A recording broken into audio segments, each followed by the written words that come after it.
Okay, okay, councillors, I'm going to reconvene this meeting.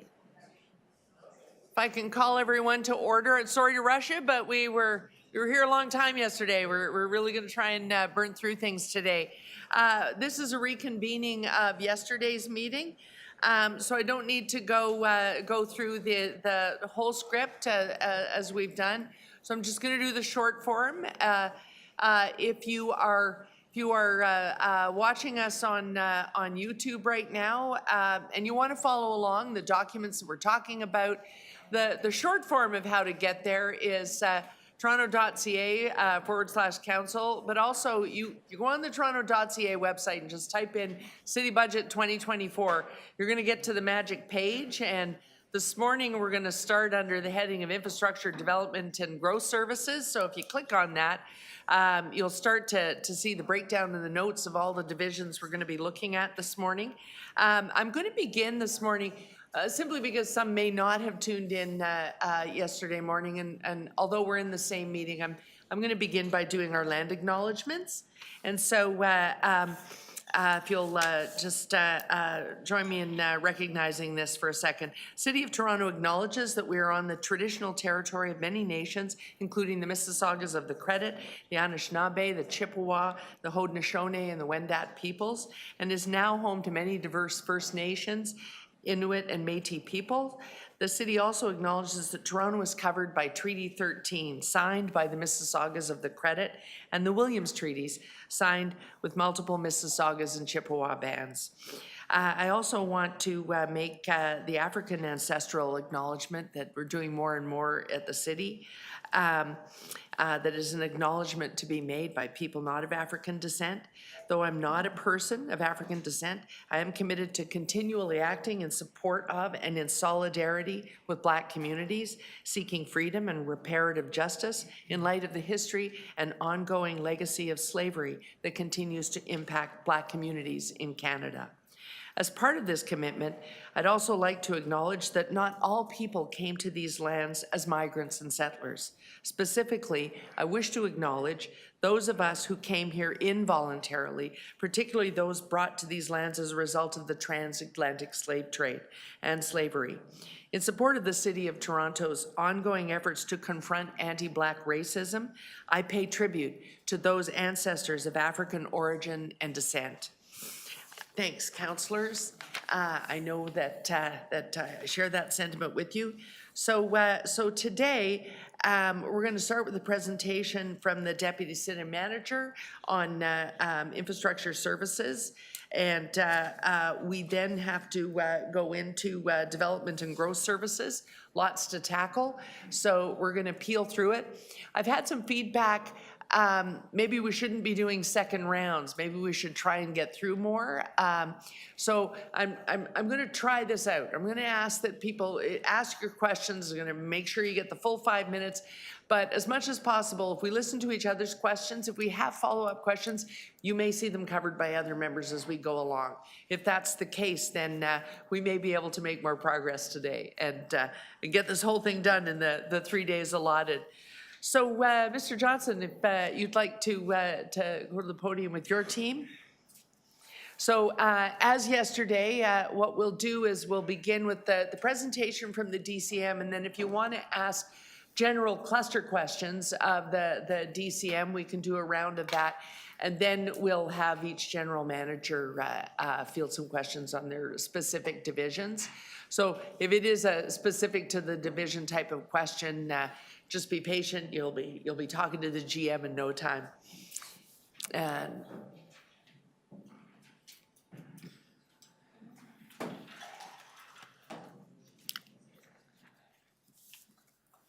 good morning. I'll let you take it away, Mr. Johnson. Thank you. So good morning, Madam Chair, members of Budget Committee and City staff. Before I begin, I would like to acknowledge and thank all of our division heads and their staff, as well as the senior leadership team, CFO, and his staff who have worked diligently on preparing this budget, the notes, and the presentation before you. Supporting me today in the committee room are all of our division heads, who can answer specific questions regarding their program areas. And directly beside me, I have Annalisa Minardi and Ritu Sadana from PPFA to assist me with this overview presentation. For the next 15, maybe 20 minutes, I'll take this opportunity to introduce the Infrastructure Service Area 2024 Operating and Capital Budget and Plan. You will notice that City Planning and Toronto Building are not included in this budget, as these programs now form part of the new Development and Growth Service Area, which is led by Deputy City Manager Jag Sharma. As you are aware, they are next on the agenda for today's review. As you can see from this slide, Infrastructure Services works to enhance Toronto's vitality and quality of life for its residents, businesses, and visitors through the efficient and effective delivery of services. This is all achieved through the 8 program areas illustrated on this slide. As you can see, the primary focus of Infrastructure Services is on solid waste, water, engineering and construction, transit expansion, and transportation services. However, along with these program areas, Infrastructure Services includes Toronto Emergency Management, who is responsible for the city's emergency preparedness and response, as well as municipal licenses and services, who are responsible for a range of bylaw services. In addition to these program areas, as well as the program areas in the new Development and Growth Service Area, they are further supported by PPFA, our Finance Administrative Program Area within Infrastructure Services. As illustrated on this slide, Infrastructure Services contributes to advancing all of the city's strategic and corporate outcomes. While I won't read out all of these outcomes on the slide, I will highlight a few examples. We support the delivery of the city's housing objectives by providing enabling infrastructure that allows for new housing opportunities across the city, while at the same time we support the city's actions on climate change through the delivery of various capital programs such as basement flooding, stormwater management, resiliency, bike lanes, and transit expansion, just to name a few. In addition, Infrastructure Services strives to advance diversity, equity, and inclusion through both our delivery of services, employee engagement. I am proud to say that of all of the services that we provide have a positive impact on the quality of life for residents and businesses, while at the same time shape the city that all Torontonians call home, work in, or visit. As you can see from this slide, the total 2024 Infrastructure Services operating budget consists of a budget of $2.7 billion gross, $290 million net. This represents a 7% or $19 million increase over the 2023 approved budget. This budget includes $28 million in offsets achieved through line-by-line reviews and revenue changes, $16 million in service reductions through the elimination of windrow clearing, as you heard in the budget launch. And with the exception of windrow clearing, this budget maintains and preserves our service levels. While there are no substantial new and enhanced requests in this budget, I will highlight a few areas where council can see improvements. They are in the multi-tenant housing through the MLS budget, improved pothole service through investments in new equipment, a realigned Cafe TO operational unit led by Transportation Services, and a dedicated and centralized team to better support strategic planning and coordination of our multi-year capital program. The 2024 capital budget will invest $24.1 billion over the next 10 years, which includes $12.5 billion to address state of good repair, $10 billion in service improvements and growth-related projects, and $1.6 billion to meet health, safety, and legislative requirements. Just to highlight, $2.6 billion of the funding to do all of this is coming from debt over the next 10 years. With respect to this year's 2024 capital budget, it is $2.1 billion. $1 billion to address state of good repair, $846 million in service improvement and growth-related projects, and $261 million to meet health, safety, and legislative requirements. I would also like to note that $358.5 million of this funding is coming from debt. Looking at our budget and the services we provide, like many service areas, we also have key risks and challenges. We have outlined a number of these risks and challenges on the slide in front of you.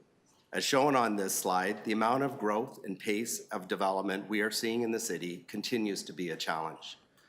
The growth and pace of development results in increases in the volume and complexity of our service delivery. We have expansive infrastructure that is aging, over 5,600 kilometers of roads, 7,400 kilometers of sidewalks, 900 bridges and culverts, plus other public assets that we have custody of that will continue to require investment. And cost escalations caused by inflation and market volatility continue to impact our operations and capital delivery. As we move into 2024, our priority areas are much in line with prior years. We will continue to focus our ongoing efforts to ensuring public safety, including maintaining our infrastructure, building out our mobility network, and maintaining current services. Advancing our contributions to our Transform TO strategies, including our ongoing work on transit expansion, enabling and supporting complete communities, and the delivery of affordable housing, including multi-tenant housing, while at the same time protecting the frontline services that we provide every day. As a result of the risks identified here, we have identified a number of priority actions that we will actively address this year. These actions include implementing the new regulatory framework for multi-tenant housing, continued partnerships to deliver transit expansion, enhanced strategic planning and coordination of our multi-year capital program, and our continued efforts to support climate goals, including advancing stormwater management projects and developing the community resilience strategy. As shown on this slide, the total gross operating budget for infrastructure services is $2.7 billion, which is comprised of $678.5 million, or 26% for the tax-supported programs, and $2 billion, or 74% for the rate-supported programs. In the next slide, I'll provide the breakdown of the 2024 operating expenditures by program area. This slide provides the breakdown of the gross and net operating expenditures of the infrastructure services program by tax-supported and rate-supported programs. As you can see, for the tax-supported programs, transportation services is the highest, and Toronto Water is the highest for the rate-supported programs. Transportation services accounts for $477 million, or 70% of the tax-supported programs, and Toronto Water accounts for $1.5 billion, or 78% of the rate-supported programs. The combined total budget for all other remaining programs is $201 million, or 8%. I would also like to highlight that the budget includes a council-approved 3% interim rate increase effective January 1st, 2024 for Toronto Water and Solid Waste Management Services. Also, annualization of salaries and benefits for the multi-tenant housing program positions. So this slide shows where the funding comes from and where it goes. As you can see from this slide, 53.5% or $1.4 billion of our funding is generated from the sale of water. 21% or $559 million is fully funded by user fees, including $421 million in rate program revenues, as well as licenses and permits distributed across MLS, transportation services, and 11% or $290 million of our services are funded through property taxes. This is primarily related to transportation services, which accounts for 86% or $250 million. As to where the funding goes, 40% or $1 billion is contributed to capital for the rate-supported programs, 24% or $648 million is comprised of salaries and benefits, and the remaining is for non-payroll expenditures, including services and rent, materials and supplies, and contribution to reserve funds. This slide before you summarizes the 2024 net operating budget by program. With respect to the tax-supported programs, our 2024 tax-supported programs net operating budget is $290 million.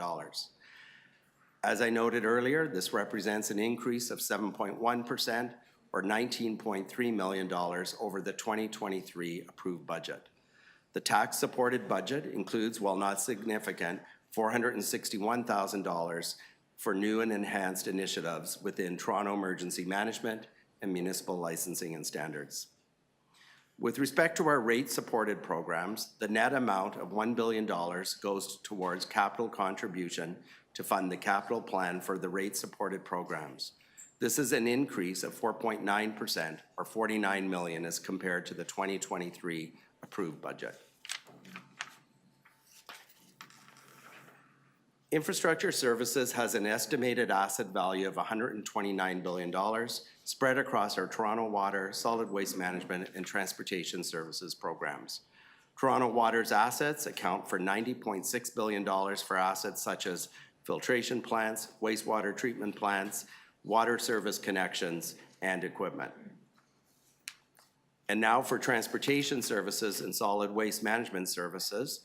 As you can see, transportation service assets account for $37.5 billion for assets such as roads, bridges, culverts, sidewalks, and traffic control signals.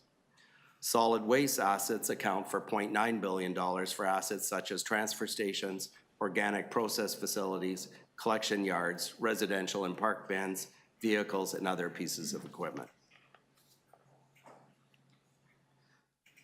Of the $2.2 billion 2024 capital plan, the majority of the capital goes towards Toronto Water, which accounts for 57% or $1.3 billion, and Transportation Services, which accounts for 30% or $676 million. The capital plan is funded primarily by 56% or $1.3 billion from reserves, primarily driven by rate programs, 16% or $359 million by debt, and 10% or $227 million coming from development charges. The capital plan also includes $197.5 million from the Ontario-Toronto New Deal for the Gardner and DVP, while the provincial due diligence process is underway. This slide before you provides an overview of our $24.5 billion 10-year capital investment by major programs. The capital plan was prepared based on affordability, achievability, readiness, and stage gating of the various projects. The highlights of the 10-year capital plan include $5.9 billion for underground infrastructure, $4 billion for roads and bridges, state of good repairs, $4.6 billion for flood protection and stormwater management, $782 million for transit expansion, and $725 million for landfill development and management. As you can see from this slide, these investments directly support and contribute to many of the corporate and strategic outcomes. As an example, the investments in roads and infrastructure provide opportunities to unlock development, flood protection and stormwater management advance our climate action goals, and transit investments keep people moving across the city. This slide provides an overview of the 10-year capital investment of $24.1 billion by major programs. The 10-year capital plan is funded primarily by 64% or $15.5 billion from reserves. Of this amount, $15.2 billion or 99% is from rate program reserves, 11% or $2.6 billion from debt, 9% or $2.2 billion from development charges, 9% or $2.1 billion from federal and provincial sources, and this includes the $1.9 billion for transportation services as a result of the Ontario-Toronto New Deal agreement. Of the $24.1 billion 10-year capital plan, the majority is going towards Toronto Water, which accounts for 67% or $16 billion, Transportation Services, which accounts for 24% or $5.7 billion, and Solid Waste Management, which accounts for 6% or $1.4 billion. In the next two slides, I'm going to illustrate the state of good repair funding and backlog estimates. In this first slide, it shows the state of good repair funding backlog for the tax-supported programs being transportation services. This graph does not include the Gardner and DVP, but does include all major and local roads, bridge rehabilitation, and laneways. The backlog is expected to grow from $2.3 billion in 2024 to $7.8 billion in 2033. This represents 21% of the total asset value in 2033. The next slide is for our rate-supported programs, being Toronto Water's linear infrastructure and facilities. With investments over the next 10 years, the backlog is expected to decline from $1.9 billion in 2024 to $0.5 million in 2033, representing only 5% of the total asset value in 2033. Solid Waste Management Services has no backlog of state of good repair projects. So this concludes my presentation, and I'm happy to answer any questions you may have on this overview. And as I noted earlier, our division heads are here with and available for any specific questions you may have around their specific service areas.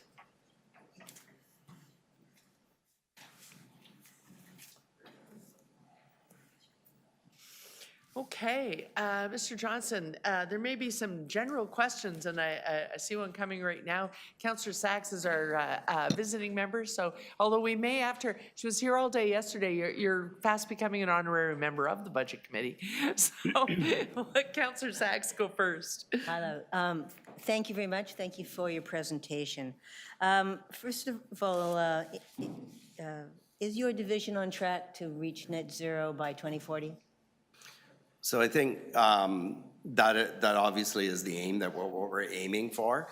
What as far as to speak to specifically where that is, it might be better answered from energy and climate. But what I can say is there's significant investments that infrastructure services is putting into addressing climate change. And in particular, if you look at Toronto Water, a lot of investment going in Toronto Water in their capital program. Toronto Water takes a lot of time to actually go through all of their capital projects and calculate how much they're estimating or what the impact will be on climate change as a result of doing that work. Same thing goes for solid waste management as well as transportation services. Right, and putting them all together, we're still not on track for 2040, right? Through the chair, I could add just very quickly, I think for infrastructure services, where we know where their emissions are coming from, or we've done a calculation of emissions, in general, similar to other corporate areas, we're tracking business as planned, but as per the baseline note, there are a number of areas in water, in solid waste, and other parts of infrastructure services where we don't have the specific GHG numbers, so we're not able to say whether it's tracking to the net zero 2040 scenario or the business as planned scenario. So that is work that will need to happen over the next year. Right, but from the data we have, we're not on track. Can we agree? In general, from the data we have, the areas where we know it is generally tracking to business as planned. Right, which is not on track. All right, next. Would you agree, Mr. Johnson, that having good quality public infrastructure is key for a prosperous and successful community? Yes, I would. And climate change makes that harder, drives up your costs, reduces, it does a lot of damage. Through the chair, I would agree with that as well. Now, your presentation shows us that on some programs, in particular the rate-based programs, waste and water, we do actually know how to keep our system in repair. And on waste and water, things are getting better, right? That is correct.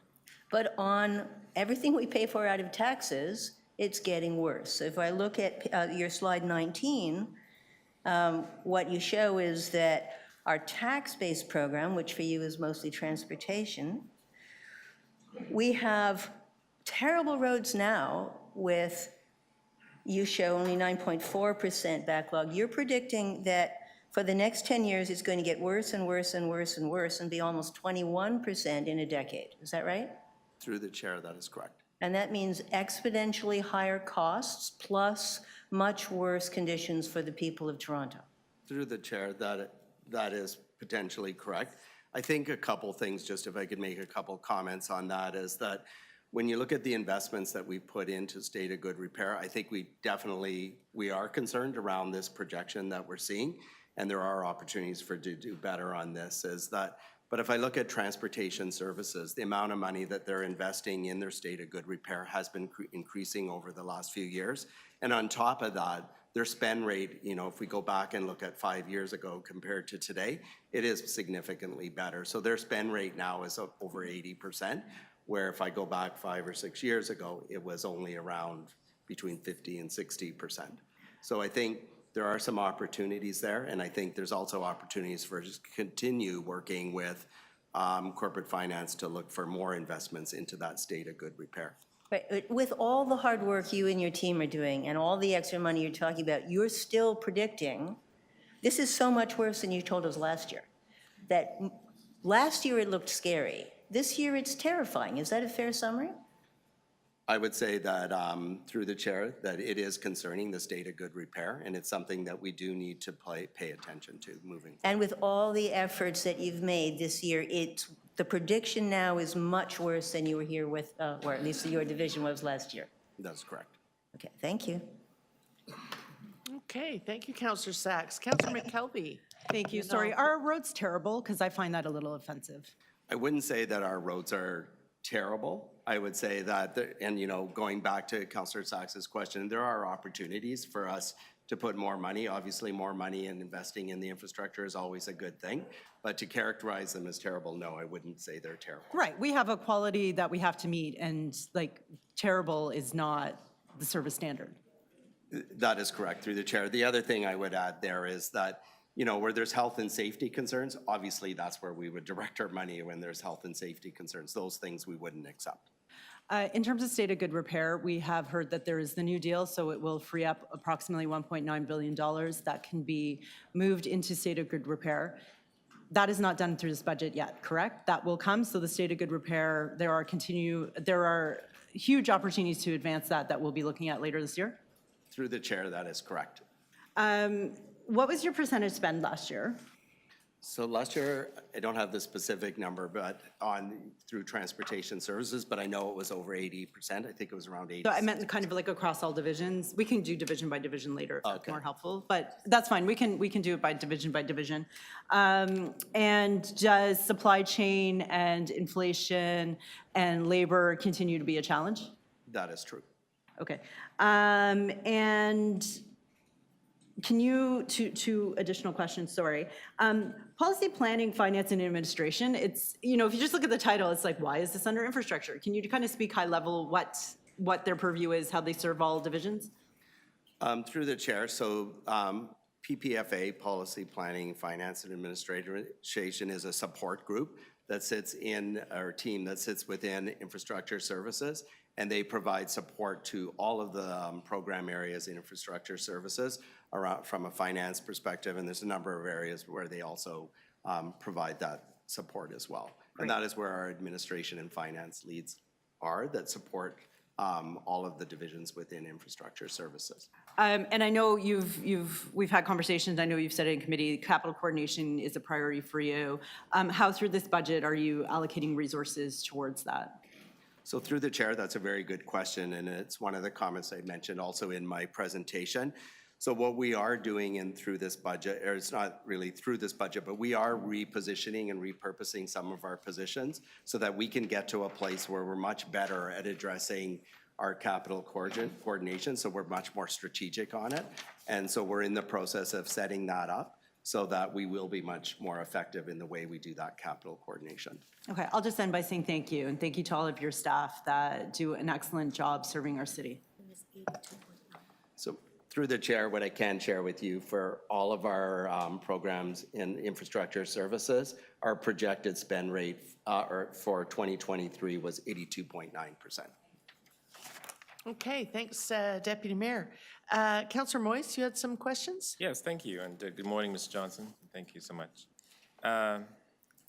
Yes, so looking at the chart here, you will have a 7.1% increase from last year to this year's budget, is that correct? And the FTE, just to recap, you have about 6,000 1,195.3 FTEs here, or staffing. So there's an increase of 35, right? That's correct. So, and your department, is a service provider, and, and we collect rates from most of the departments here, which is important.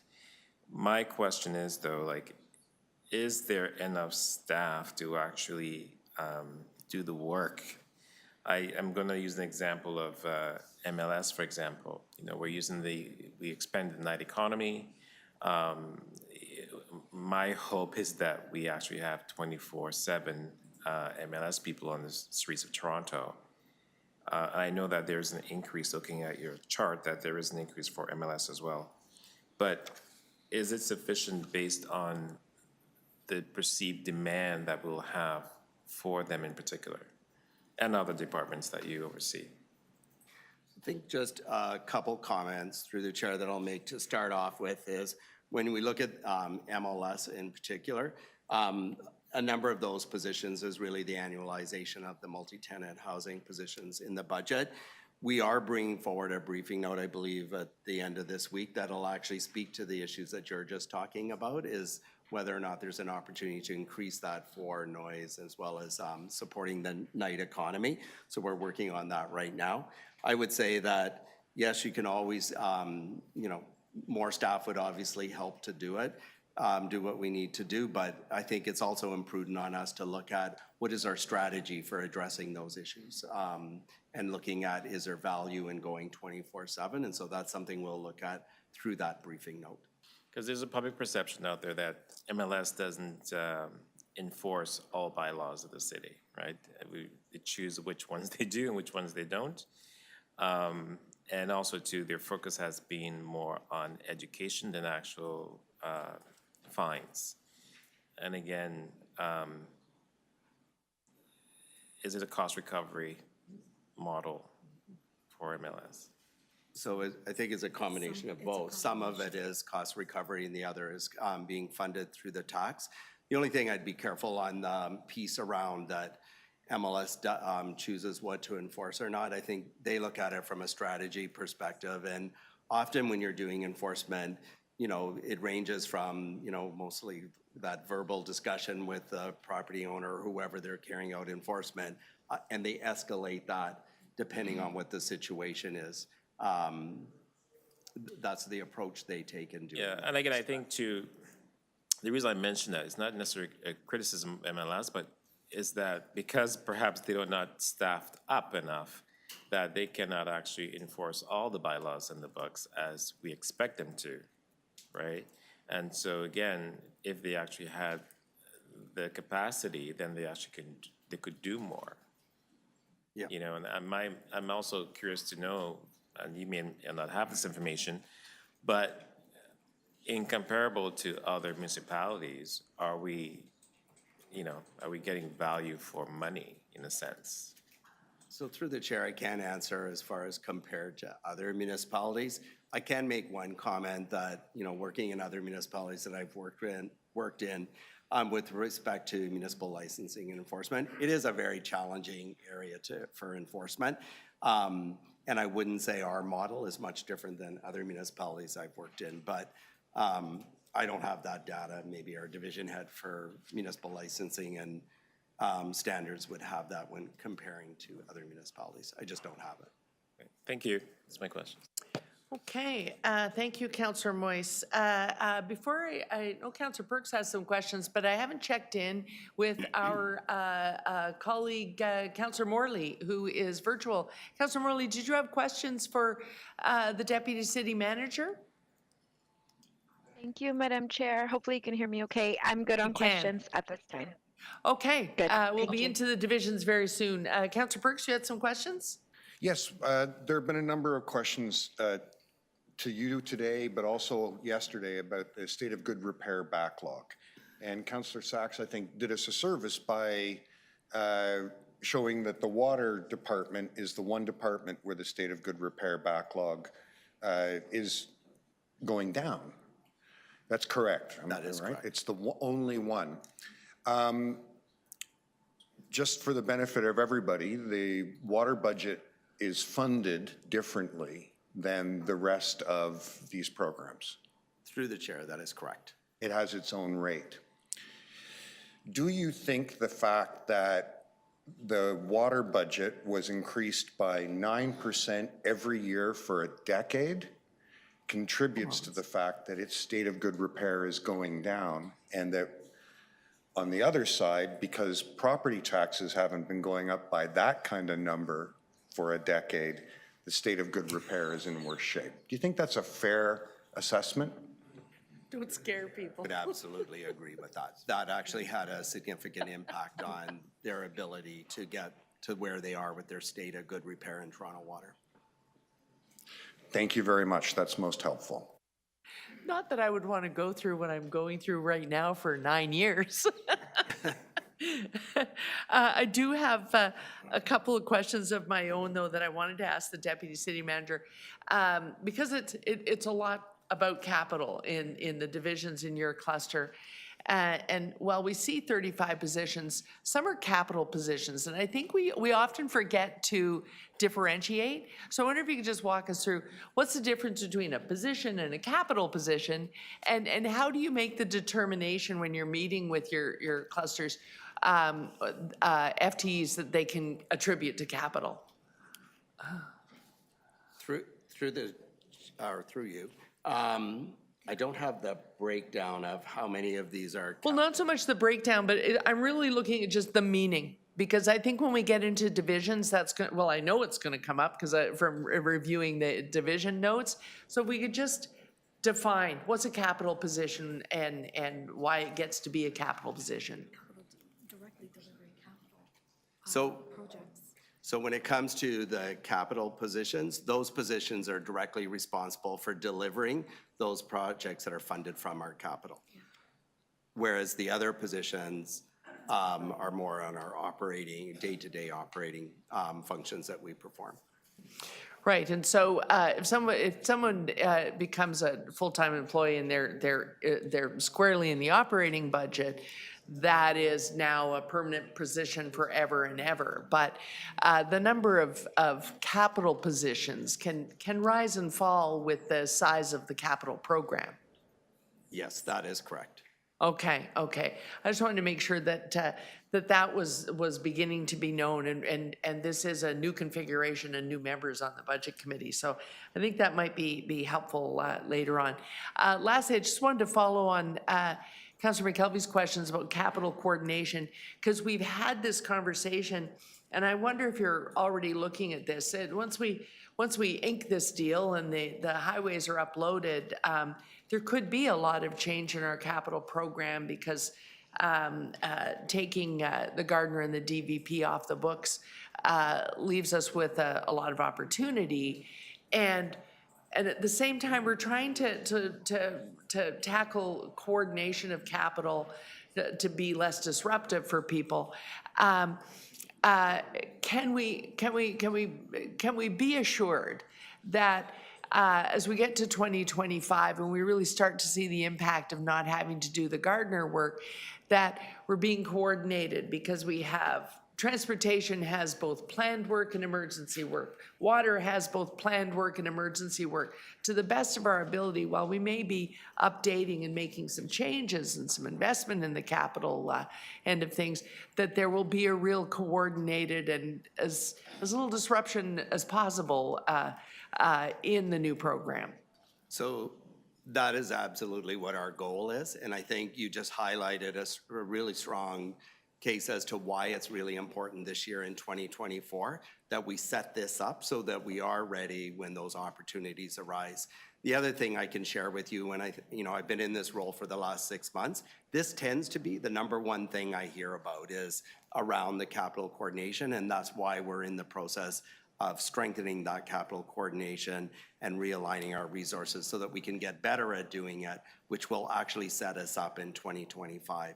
Through 2024, we'll be evaluating where we are, and that will actually tell us if we need additional positions also in 2025 to really get to the place we need to be. Okay, very much looking forward to that. Thank you. I think those are all the questions for the Deputy City Manager, so we can start to get into divisions. And I'll just highlight the order so that we're all on the same page. I have Toronto Water first. That's. Oh, is this, sorry, I'm looking at the wrong list again, just like I did yesterday morning. Oh, sorry, that's right. I have the printed list, but we agreed at the end of the day to accommodate, Councillor McKelvey has a time constraint. So we're gonna start with transportation and then we'll get back to the list, so it's transportation and then we'll go back to the list, which means Toronto Water, Solid Waste, MLS, ECS, Toronto Emergency Management, PPF&A, and Transit Expansion for the grand finale. Okay, Ms. Gray, do you want to bring your team forward or? Oh, okay. So yeah, because we're just going to do questions anyway. So make yourselves comfortable. Okay. So questions on transportation. First of all, Councillor Sachs. Yes, absolutely. So Ms. Gray, thank you and your team for all your work. Are we on track to have 75% of local trips by foot, cycle, or transit year-round by 2030? Through the chair, we are not.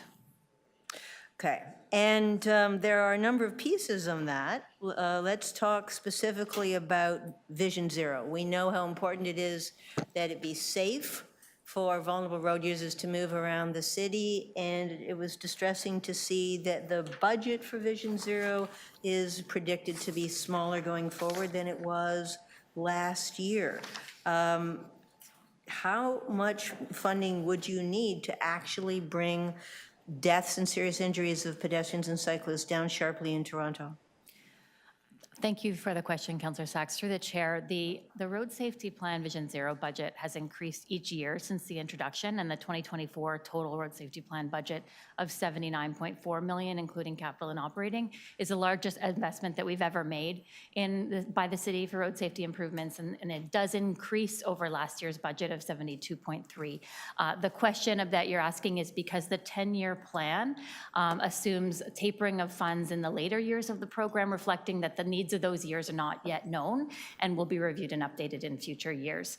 At this point, the road safety plan funding has sufficient budget to address the city needs and any work that we've programmed for the immediate near term of 24 to 26. Okay, same thing about bus lanes. We know that bus lanes are absolutely critical to increasing the speed and reliability of transit, especially in Toronto's congestion, and yet we've moved at a snail pace. Do you have enough capital and operating funds to be able to rapidly expand our bus lane network?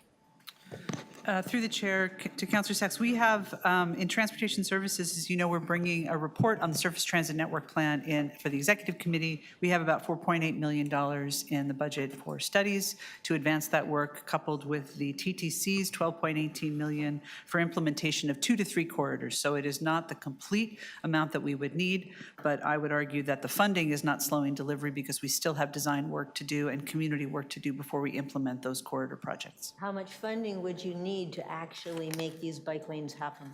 And I wouldn't be able to answer that question for the 10-year plan because we haven't completed design. All right. Similarly, in terms of bike lanes, we also know, first of all, you agree that in order to get to 75% local trips without cars, we have to have better cycling infrastructure, correct? Yes, that's correct. And the bike plans made a commitment, we'd have 33 kilometers a year of new bike lanes, and we haven't been close to it 2021, 2022, or 2023, right? Councillor, the target for the 2022 to 2024 near-term plan was about 100 kilometers. We're currently projecting 80 kilometers new and about 40 kilometers of upgrades, which is an increase from the prior 3-year plan of 65 kilometers of new bikeways. The bike plan says 33 kilometers a year of new bike lanes, and we've been getting about 18. It's over a 3-year period because projects take time to design and plan and implement. We are working towards a 80 kilometer new over that 3 years, and 40 kilometers of upgrades is what's projected at this time. Is the lack of budget preventing you from building out the bike plan as council has directed? The capital budget that's been allocated for cycling is increasing with the scale of the delivery, as well as because the quality and the complexity of those projects are increasing. The 2024 capital budget for cycling is about 43 million, which is an increase of what is the overall plan previously projected of about 20 million. That's because we have 31 million for the general cycling account and projecting about 12 million for the first year of the implementation of the extension of the West Toronto Rail Path. Yes or no, is it enough to meet the bike plan? Not currently, but we're increasing the ability to deliver at pace with the capital budget. It's what we can spend. Okay. Now, we heard from the deputy city manager that anything that has a health and safety consequence, you're fixing. We had a study just this week showing the very large number of 30,000 cyclist injuries that required hospital attention. Isn't the very poor state of repair of bike lanes, potholes, bumps, and so on, as well as lack of winter maintenance, having real health and safety consequences? Yes, I would say it is, and we are committed to continuing to increase both the quality and safety of the bikeways, the extensiveness across the city to provide safe options for people, as well as the maintenance of those facilities. And it's something that just can't be turned around overnight, and the commitment by City Council in terms of how it's been resourced has been increasing over time.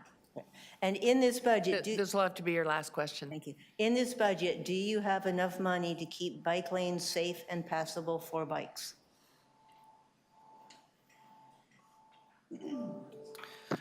Through the chair, and I assume you're referring to winter maintenance.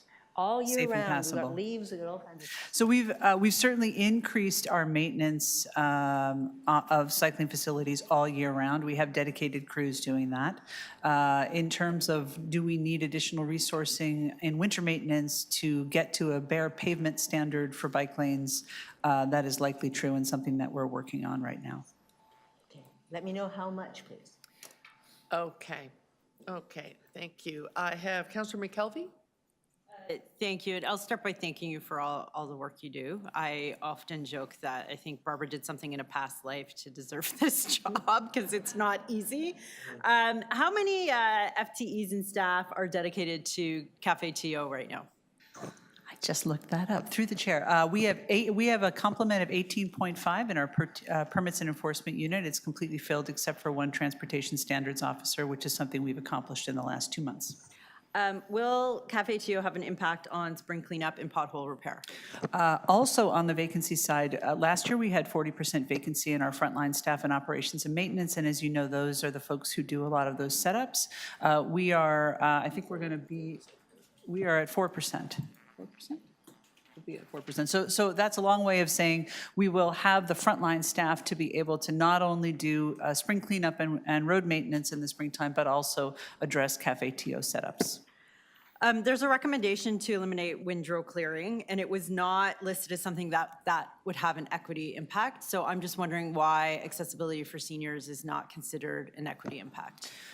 Thanks, Councillor. So through the chair, the windrow clearing program, when we looked at efforts that we could take to address the significant impacts to the budget this year, we looked at all programs that were not health and safety related or mandated through our municipal maintenance standards, especially for winter. And the windrow program is the one that is not mandated for municipal maintenance standards. It is not delivered consistently across the city, but we have other programs that aren't delivered consistently across the city, like grass cutting and permit parking. But it certainly is a program that is not health and safety related. And certainly, I would argue that it will have an impact. There are seniors across the city as well who also have driveways who do not receive the program now. And another thing that we are looking into is what are some of the opportunities that we can do in partnership with SDF&A and other programs to help support seniors if that program does get eliminated. Okay. I have heard people saying, you know, the potholes are on the rise in the city, and that, you know, we must tackle potholes. Are we tackling potholes this year? Through the chair, yes. In fact, for 2024, Transportation Services is actually introducing new technology and equipment to deal with more expansive repairs. So for instance, we have purchased 2 additional pieces of equipment. They're called Patch Masters, which have larger heating and repair units, which will allow us to do a more comprehensive repair to the area. In addition to that, we're also introducing AI technology into our vehicles so that they can detect potholes and other deficiencies in the infrastructure, so that we'll have proactive information so we can get to those locations earlier so we can make the necessary repairs. In addition to that, as Barbara mentioned, we are on an active recruiting campaign right now where we intend to hire at least 70 to 90 asphalt concrete workers for 2024. And we filled over 200 potholes last year. 200,000. 200,000. Ding. I feel 200 myself, that's right. Over 200,000. It's the To most the root of the problem. Are we spending, since I've been here. Yes. since you've been here, okay, are we spending the same or more this year on that? Pardon? Are we spending more or the same on potholes this year? We're spending about the same, aren't we? Yes, we intend to spend approximately the same amount, but because of the additional complement and the new technology, we anticipate that we'll actually be able to expand the road repair system. Okay, and your percentage spend last year was 80%, and is that, it's higher, okay, I thought so, because I know you've been working really hard to bring that up, so what was your percentage spend last year? Our percentage spend last year is going to be over 90%. We're still calculating. Over It'll be 90%, okay, great, and thank you, great work on everything. Okay, thank you, Deputy Mayor. Councillor Moise, you had some questions on transportation? Yes, thank you, and to you, Madam Speaker, Chair. Deputy Mayor McCallum may have asked this question already, but how many vacancies do you have overall in your division? Through the chair, so we started last year at about 27%, and we're down to just over 17% in an active recruitment. We've spent a ton of effort recruiting, trying to catch up from the COVID impacts on our complement. And in fact, this is the first year in a number of years we haven't asked for new staff because we are aggressively hiring. And when do you expect to be fully staffed? We have a huge churn, so I don't expect we'll ever be fully staffed, but we hope to get back to sort of pre-COVID levels where we were more around about 5-6% vacancy. So I know that, you know, the cost of hiring and training is quite expensive. What are we doing to retain employees to ensure, you know, like wages-wise and all that? I know you and I had conversations, for example, around the traffic wardens, for example. It's been difficult hiring and training and getting them on the roads, and then they go on to other, you know, police services and elsewhere. And so what are we doing to retain staff? So through the chair, that's an excellent question. So there's a number of things that we're doing to retain staff. We are always looking for growth opportunities for our staff to be able to stay within the organization, even if they shift roles. We try to give people challenge assignments. We have added a number of components to our complement. You mentioned the traffic agent program. That wasn't even a program that existed in transportation. We have lots of paths for people on enforcement. We have great managers like Roger Brown who respond and give the staff the opportunities to know how we can retain them in transportation. And we are also try, as always, to be competitive on salary and also to have it be a great place for people to work. Thank you.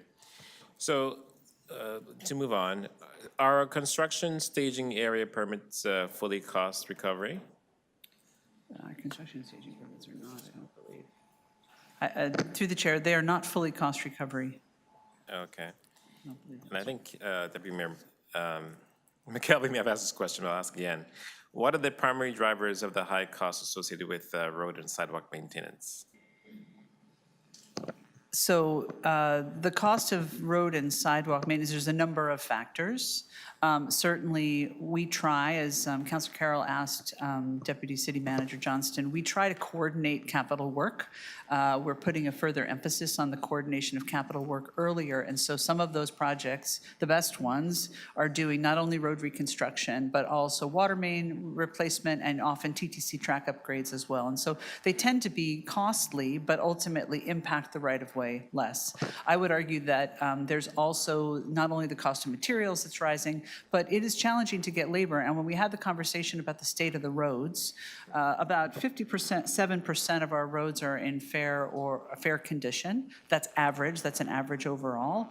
But the ability to do that work faster, even if we had a lot more money to do that work, it really has to be a balance around our ability to spend the money, which we've identified, the ability to get labor and contracts to be able to support that work, and then also not on the cost side, which I know is what you asked, but the impacts of construction are significant, as we know. And so managing the capital construction in order to refresh that and keep up with our state of good repair is also a factor. So trying to balance all those things.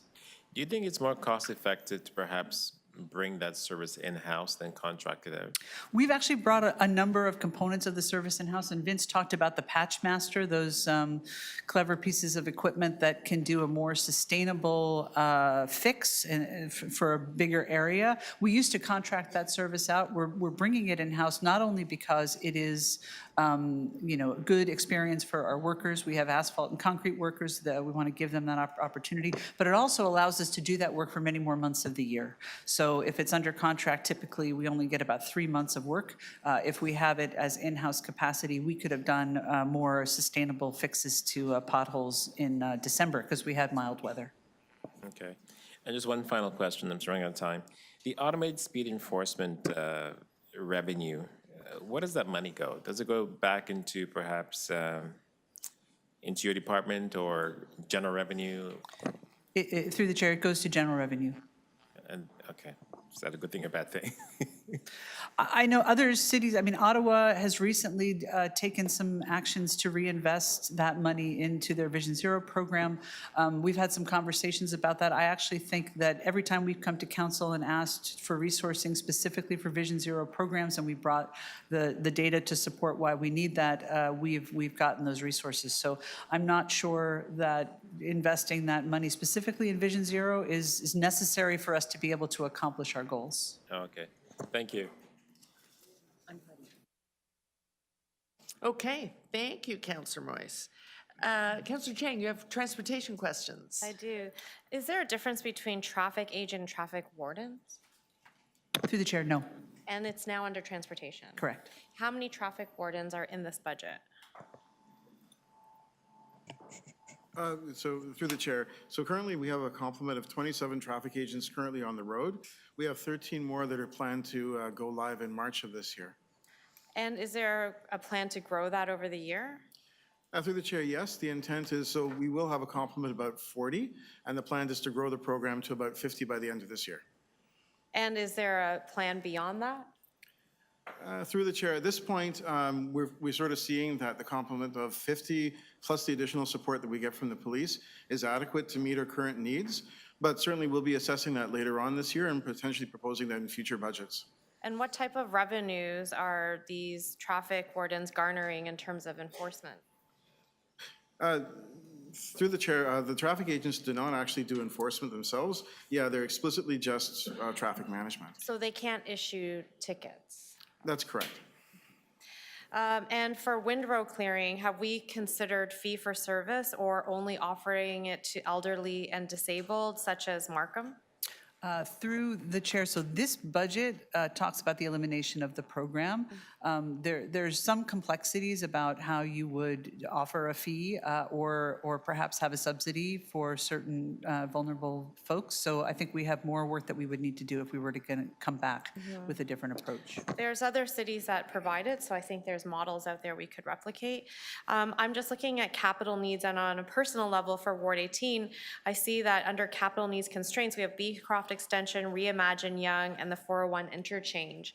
What does that mean if it's a capital under constraint?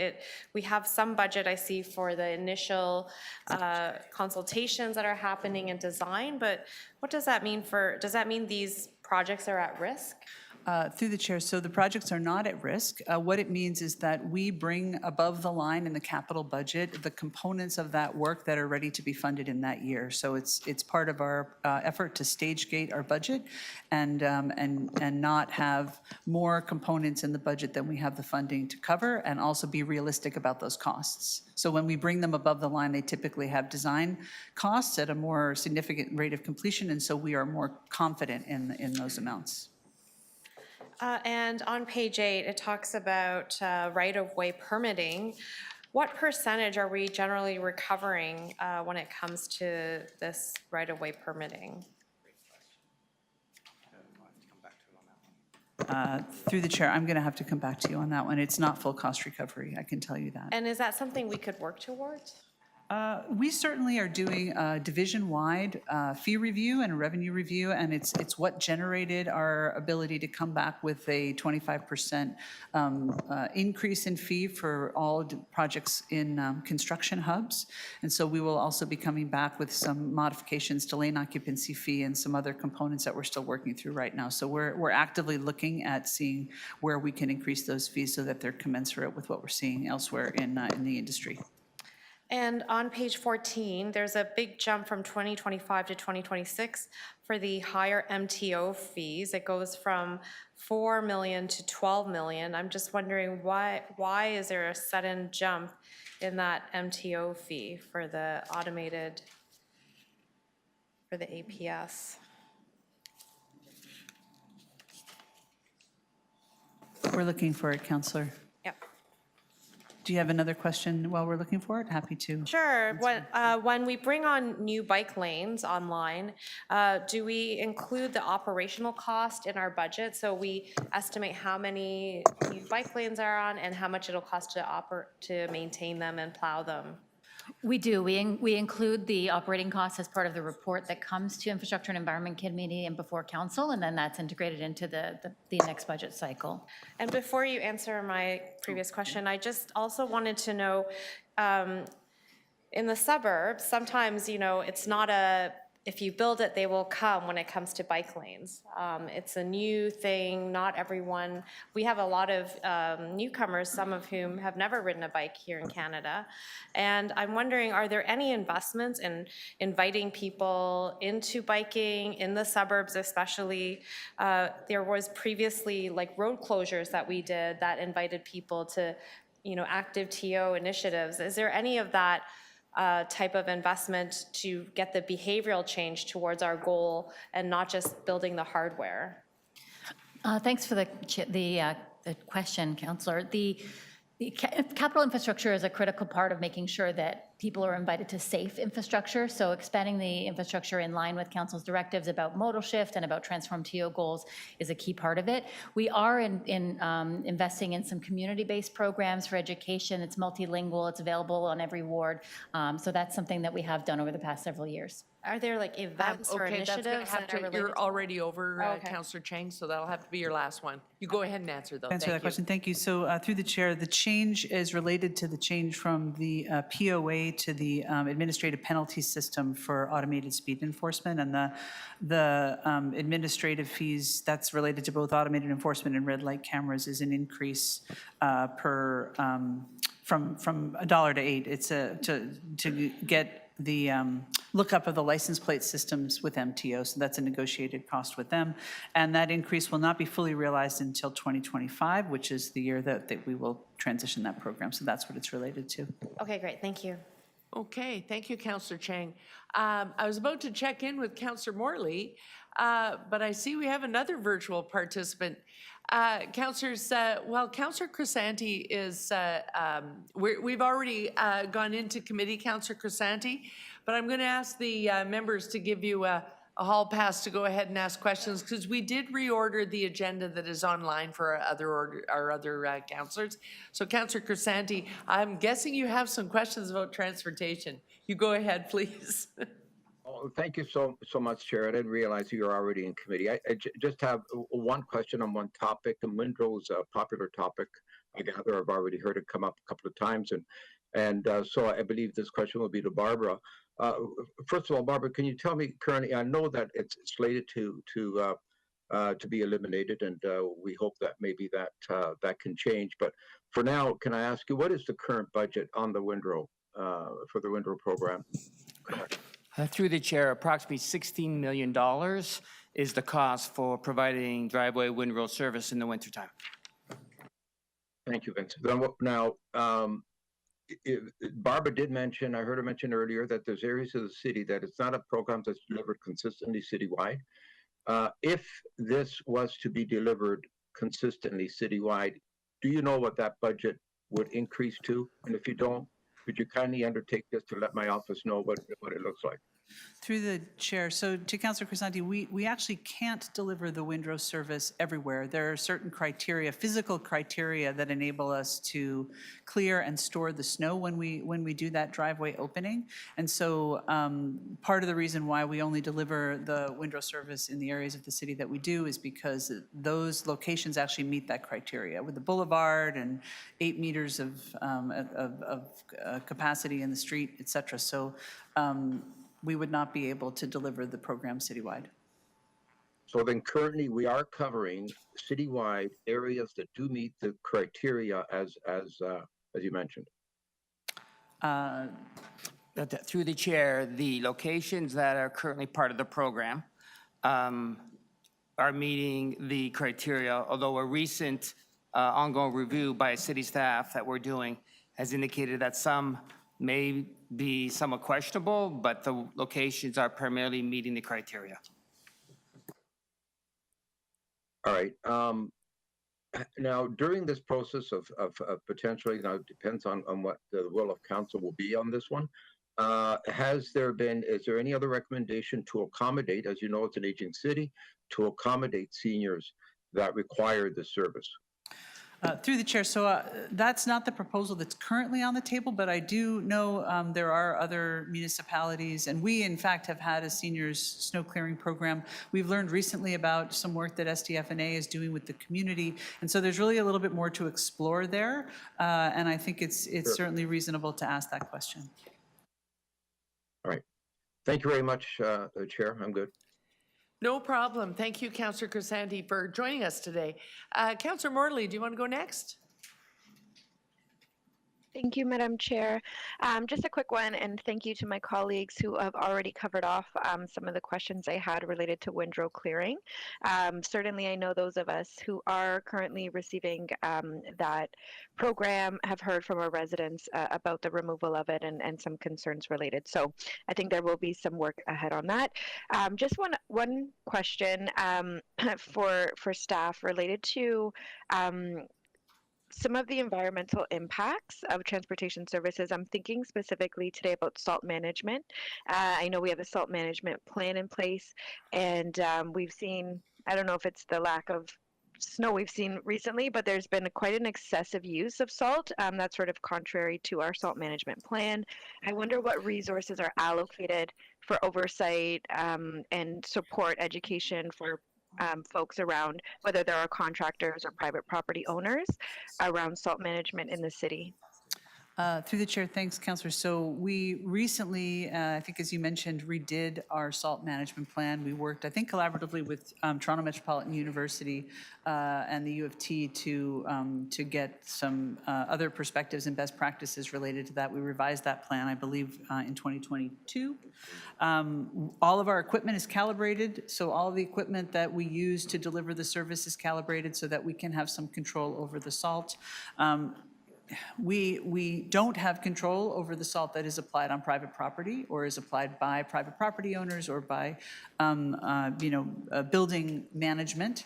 And so I think often we see issues that we don't necessarily have control over in that regard. That said, we report on our salt usage to the Government of Canada annually, and when we have weather like we did this last over the weekend, sometimes salt is the most effective method to actually manage the cold weather's ongoing. So while we didn't get a lot of snow over the weekend, we dodged a bullet on that one, we certainly had cold weather that was very persistent all through this week. So having salt on the roads and on the sidewalks helped to keep the conditions safe and passable for people this week.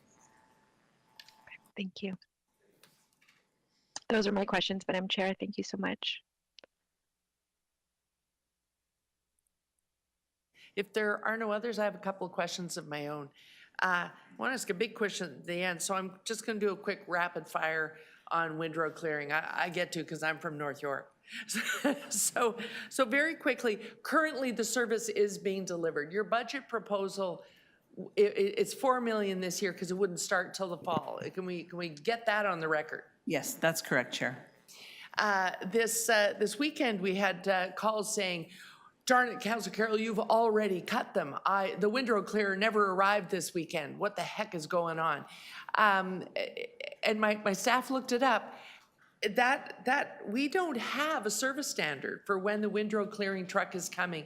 The old North York is right behind the plow model. We're not able to deliver that, are we? That's correct. We do not have a service standard. We try to get the windrows as close to the plow as we can. It takes longer to open the windrows than it does to plow. And so they often don't match up. In a unique circumstance like this weekend, you're right, we dodged a bullet. I began to think, oh, it's an $8 million weekend, but it had a sort of freeze-thaw going on. But so, you know, some driveways were blocked for 4 hours, and just when the truck would start into the neighborhood, it warmed up on Saturday afternoon. And so some people never saw their windrows cleared. It was too warm to then send the trucks out. So through the chair, sorry.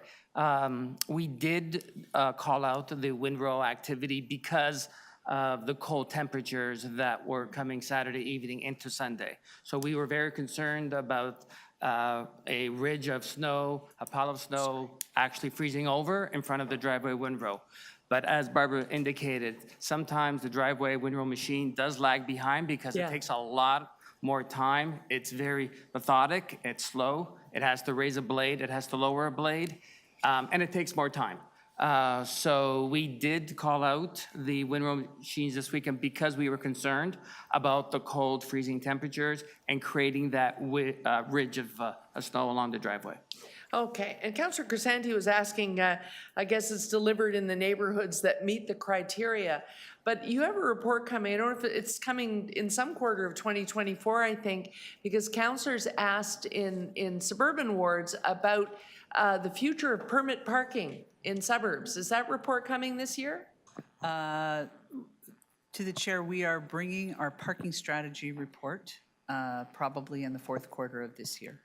And there are some wards currently receiving window clearing who are also asking if they could have overnight permit parking introduced into their neighborhoods. Certainly, there are a couple of wards in outside of TEY that have started to look at permit parking as a tool, an on-street tool. Typically, that criteria right now is not compatible to have on-street parking and windrow clearing. So I think that's what you're referring to. So while you know, we'll see where council lands on this year, but these two things may clash at some point. That's correct. Okay, thank you. And my last question is this. We do have that one big efficiency. That would save us 4 million this year and 16 million every year thereafter. I asked you once, if you didn't have to concern yourself with windrow clearing and going back to address windrow clearing complaints, what would be the impact on all other aspects of snow removal and clearing? Through the chair, certainly for our staff who look after service requests from the public after a storm, the biggest one is typically about windrows. So we would have a lot more capacity to address service requests, certainly, and I think really focus on the level of service of the rest of the winter service operations. Excellent, excellent. Okay, and there's a note about your efficiencies, and I'm going to be asking about efficiencies for all the clusters because we tend to, on the key driver page, we sort of cluster them and group them. But I wonder if you could give a little more detail of how you made savings in your department, because the only one that we really know by number is that Windrow proposal that's 4.1 million. But it says that you found other efficiencies through line by line review. Yes. And a user fee adjustment upwards. I wonder if you could just give a little bit of a snapshot of the kinds of savings you found by line review. Oh, the actual savings that we found through the line-by-line review. Yeah, Because I was just yeah. going to say that we do a line-by-line review every year for both the operating and capital. Every year. Every year, we do. And then if there are other gaps that we need to manage, we either look to quite sort of diligently about our stage gating of capital projects, so we see what we're actually going to spend in that year. Some of the other things that we looked at and reduced expenditures based on our actual experiences in 2023 include a reduction in hydro, our cost for hydro at $4 million, a reduction in salt at nearly $1 million, and a reduction in overtime, which I think is directly related to our ability to hire staff. So we have more regular complement straight work time that results in less overtime. This includes an increase in our revenues based on our actual experience, including the increase in our digital creative revenues related to our street furniture agreement. That's ad revenue in short. Yes. Yeah. Okay. And what is the savings in overtime management? 3.2 million. Okay. Okay. Thank you so much. I think that detail is helpful so that people know that you weren't sort of taking the easy route by proposing that one frontline service. There are lots of other efficiencies in your budget. I thank you for that detail. And I think those are all the questions for transportation. Thank you, councillors, and thank you, Ms. Gray and your team. Okay. So councillors, and for any visitor councillors listening in, we're going to go back to the list now. We'll follow the order now that was included in the agenda. So we'll go back to Toronto Water, and that is Mr. DiGeronimo, who's ended up in the back row there. You might want to move over here to be able to take questions. We want to make sure you get a close-up.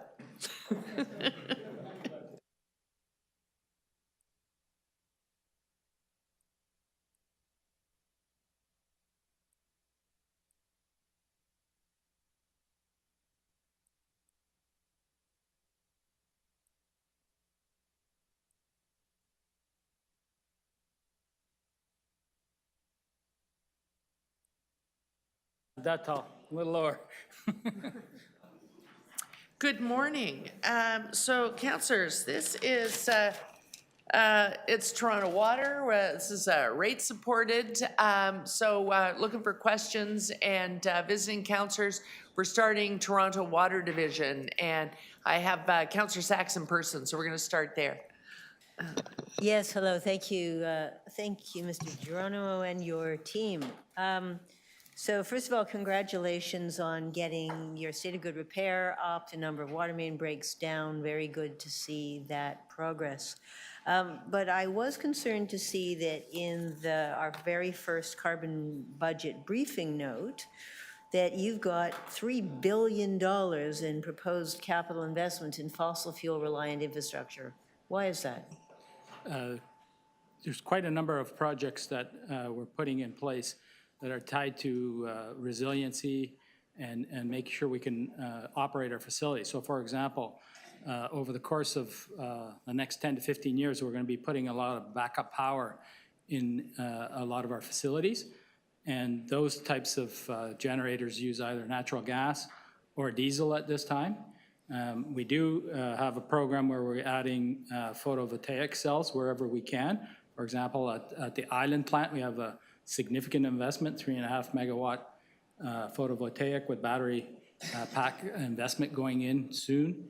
But in order to make sure that we can run the pumps when there is a outage of electricity, we are putting in, not at all locations, but at selected locations throughout our water transmission section, this backup power system. That does use fossil fuels.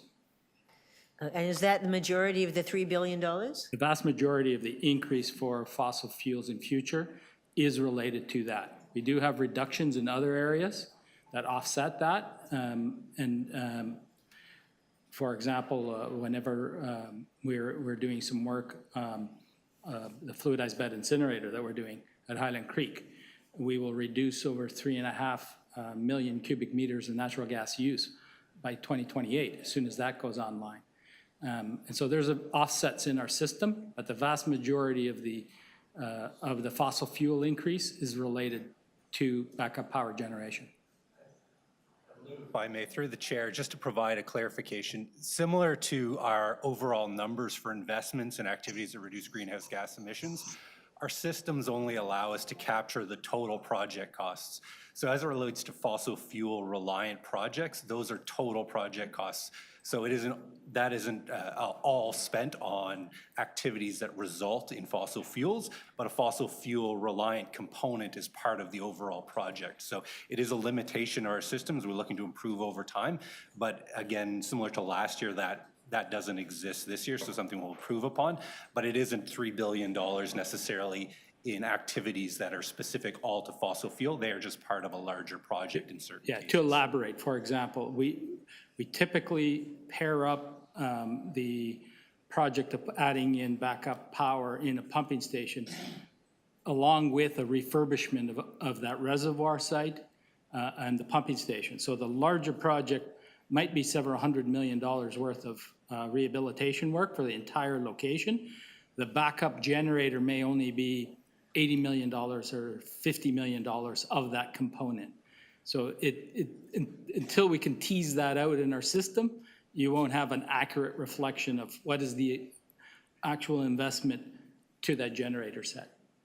And what efforts are you making to generate more of your own renewable energy, whether through solar or biogas or sewer heat? What are you doing to reduce your fossil fuel expenses? So with respect to energy and utility use within the treatment plants themselves, we have full facility optimization plans. We've identified that many years ago, and we're slowly fixing our use of it by putting in upgraded lighting systems, upgrading our HVAC systems, using methane wherever we can. For example, at Ashbridges Bay, we do use the methane to run boilers. That offsets our use of natural gas in the wintertime. We are exploring ways in the future where we have to rebuild the pelletizer. We have an older one that's due to be decommissioned. We're going to use the gas to run that. We're also putting photovoltaics wherever we can, because we do have some space on some of our plant facilities. So as I mentioned earlier, the Island plant, we're going to have the largest installation of photovoltaic cells in the city. Going forward, we hope to tender that this year, late this year. And does installing renewable energy reduce your operating costs, considering everything? Short answer is yes, it does reduce it. There are some offsets. So I mentioned the Island one, for example. The Island plant will significantly reduce our reliance on purchasing electricity. However, we are also installing ultraviolet disinfection equipment to offset the use of our chlorine gas. So we'll reduce chlorine chemical use, but we're going to use more electricity on the UV. So we're always doing a bit of a trade-off of protecting the environment, protecting public health, and finding the right balance. And we do that through typically through an EA process and make our decisions that way. Thank you. Thanks. Thank you. Those are your questions, but take heart because Councillor Perks and Councillor McKelvey always put Mr. DiGeronimo through his environmental paces. So there will be more environmental questions. And Councillor Perks is not here. Councillor McKelvey, did you want to go next? Oh, well, you're getting a pass. And Councillor Perks has stepped out of the room. Councillor Chang, did you have any questions? Okay. Councillor Morley, any questions? Councillor Morley has some questions. Madam Chair. Go ahead. Thank you. Thank you so much. And I'll try to get some time there for Councillor Perks to get back in the room.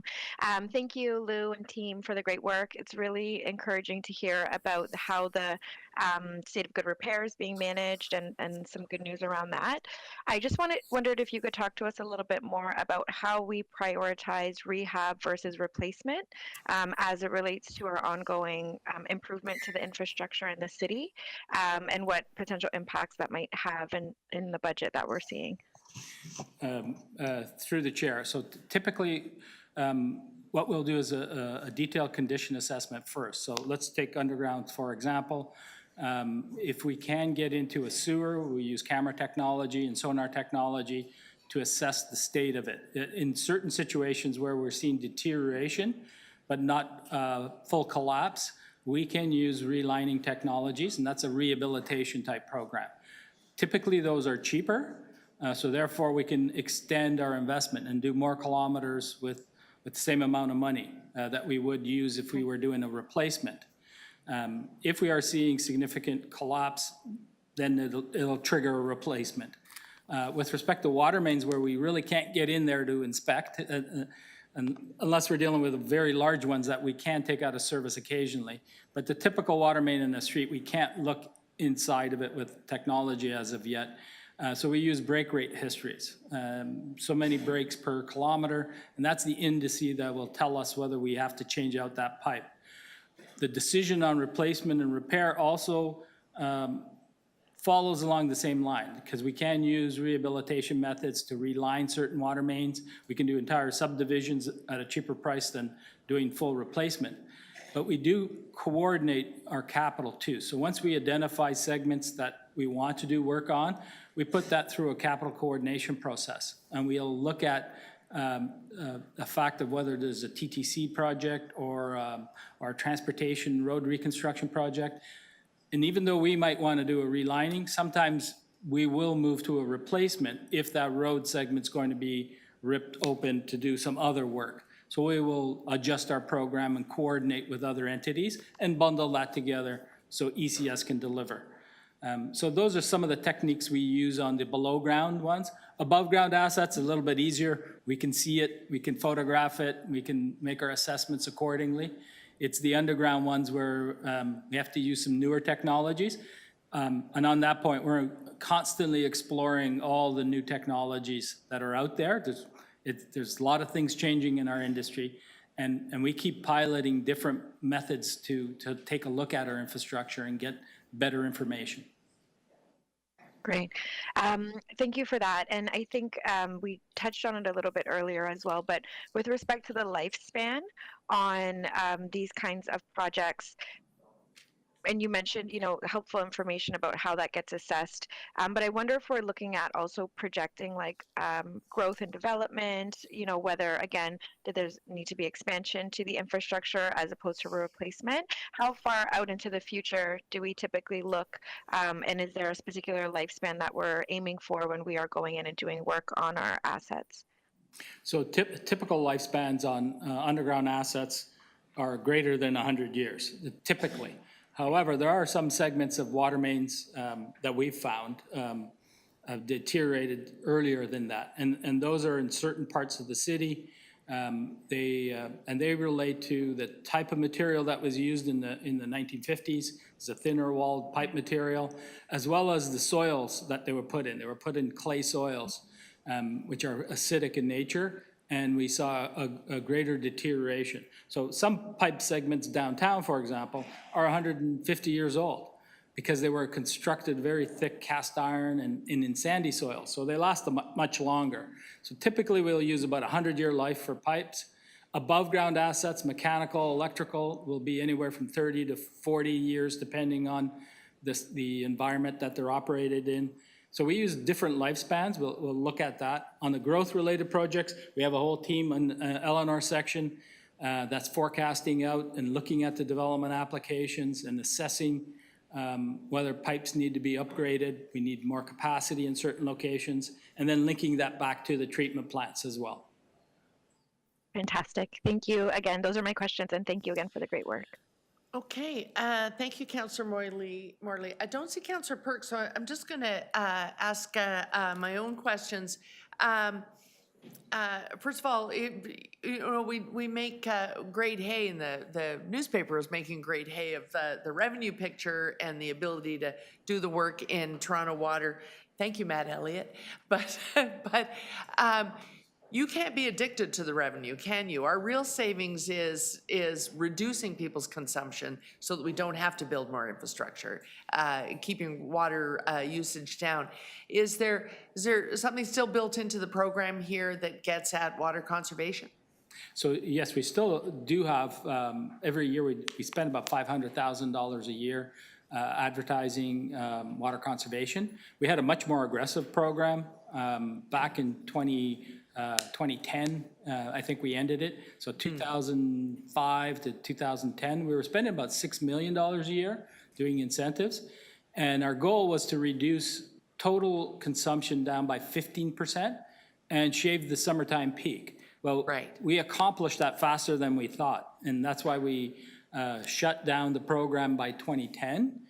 We still continue to see the drop. Within our analyst notes, you will see a chart that shows over the last decade, we saw a further drop in consumption by another 5% on top of that. We are starting to see that level off a bit. And so I'd say the last few years started to see per household consumption stay at the same level, about 230 cubic meters per year per average household. That's been about 2 or 3 years in a row. We were seeing that slowly decline from a start of about 340 cubic meters per year per household when we started the water efficiency. So yes, that cost us some revenue because consumption went down. But to your point, the payback is long-term. We were able to defer or downsize some of our expansions that we had planned for water treatment plants, for transmission mains. That saved us hundreds of millions of dollars in future capital. Right. And then, although it's rate-based and you know where your revenue is coming, you still do efficiency review and line-by-line review. I wonder, similar to the question I asked Ms. Gray, I wonder if you can give us a snapshot what some of the savings are, because it's listed in general, but some of the breakdown of efficiencies you were able to discover doing that review.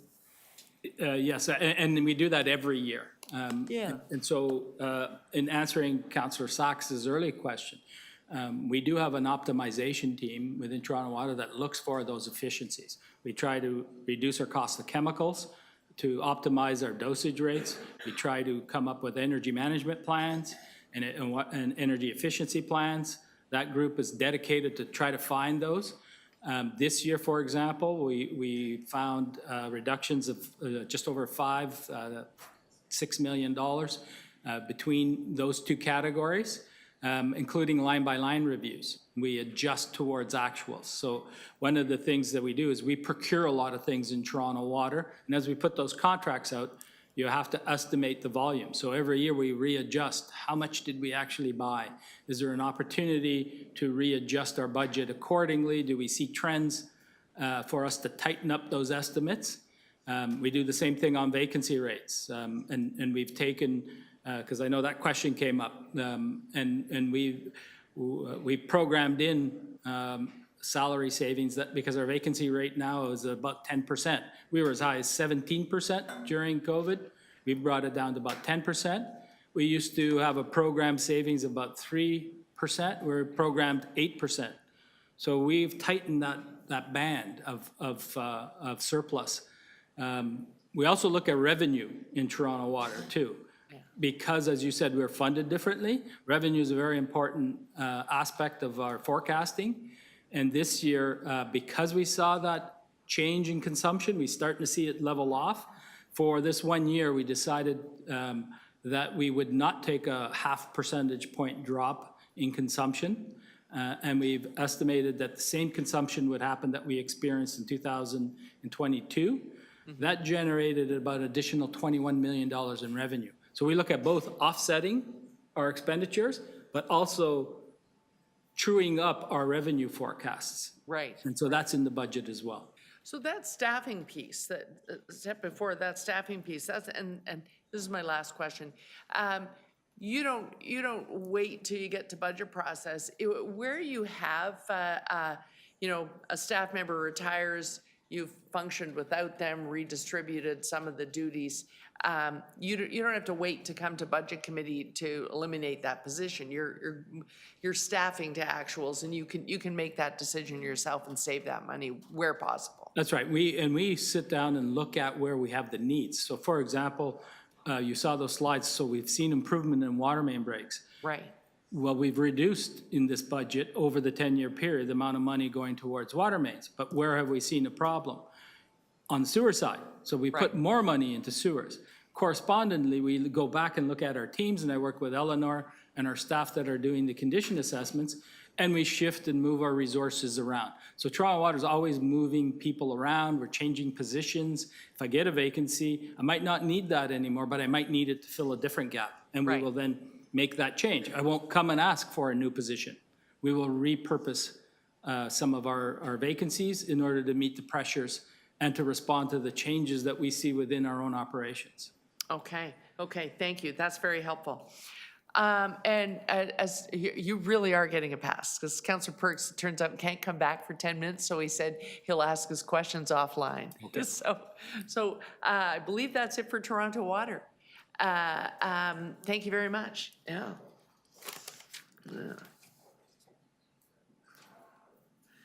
Okay, which brings us to our other rate-based service, solid waste management. Yeah. Okay, so councillors, we are on solid waste management services now. Are there any questions on solid waste? Councillor Sachs, you first. Okay, where, oh, there you are, hi. Okay, so we have, I understand, about 50,000 garbage collection points in Toronto. And certainly our office regularly gets called. I understand you get 20 to 30 calls every week that there's overflowing garbage. Can't we do better? Through the chair to the councillor, so just to level set on the number, we've got around 12,000 litter bins around the city, and staff collect those in aggregate over 50,000 times a week. Our average number of calls that come in for a overflowing bin is around 30 to 40. Again, it depends on the season. So when we look at the ability to deliver that service and not get a service request for an overflowing bin, our reliability rate is around 99.9%. And it has actually improved from last year slightly over this year. So we are seeing improvements in that regard. Well, one of the key metrics people are looking for as to whether the city's in decline or not is whether we have garbage. Garbage plans overflowing and litter on our roads and parks. What additional budget would you need in order to be able to keep our roads and parks clean, including stopping all these overflowing garbage cans?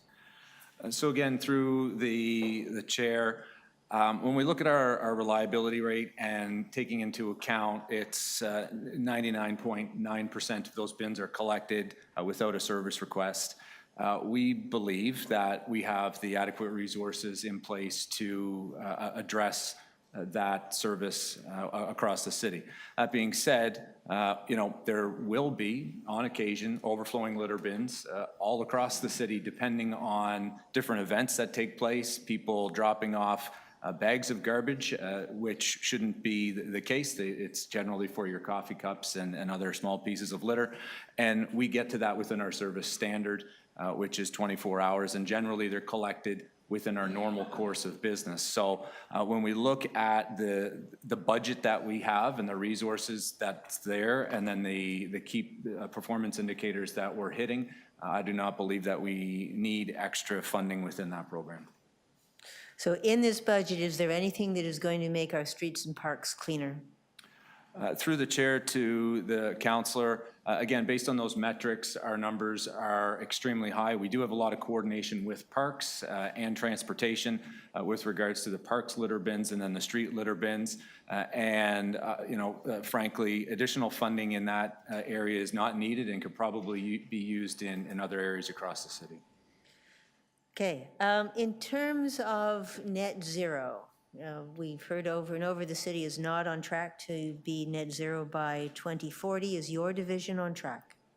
So through the chair to the councillor, we're just calibrating the amount of GHGs that the division actually produces. So just, I can't answer that with a yes or no, but just to quantify some of the work that we're doing, the Green Lane landfill, which we've signed an agreement with a proponent to convert the landfill gas into renewable natural gas, has the potential to generate 25 million cubic meters of renewable natural gas and offset around 50,000 tons of GHGs a year.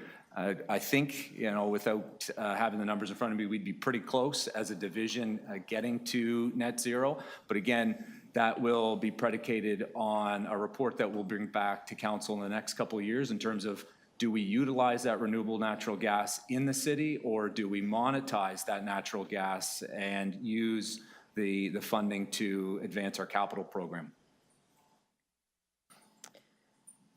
Right. Getting back to litter, I understand that $50 million of your operating budget goes to picking up litter, is that right? Approximately.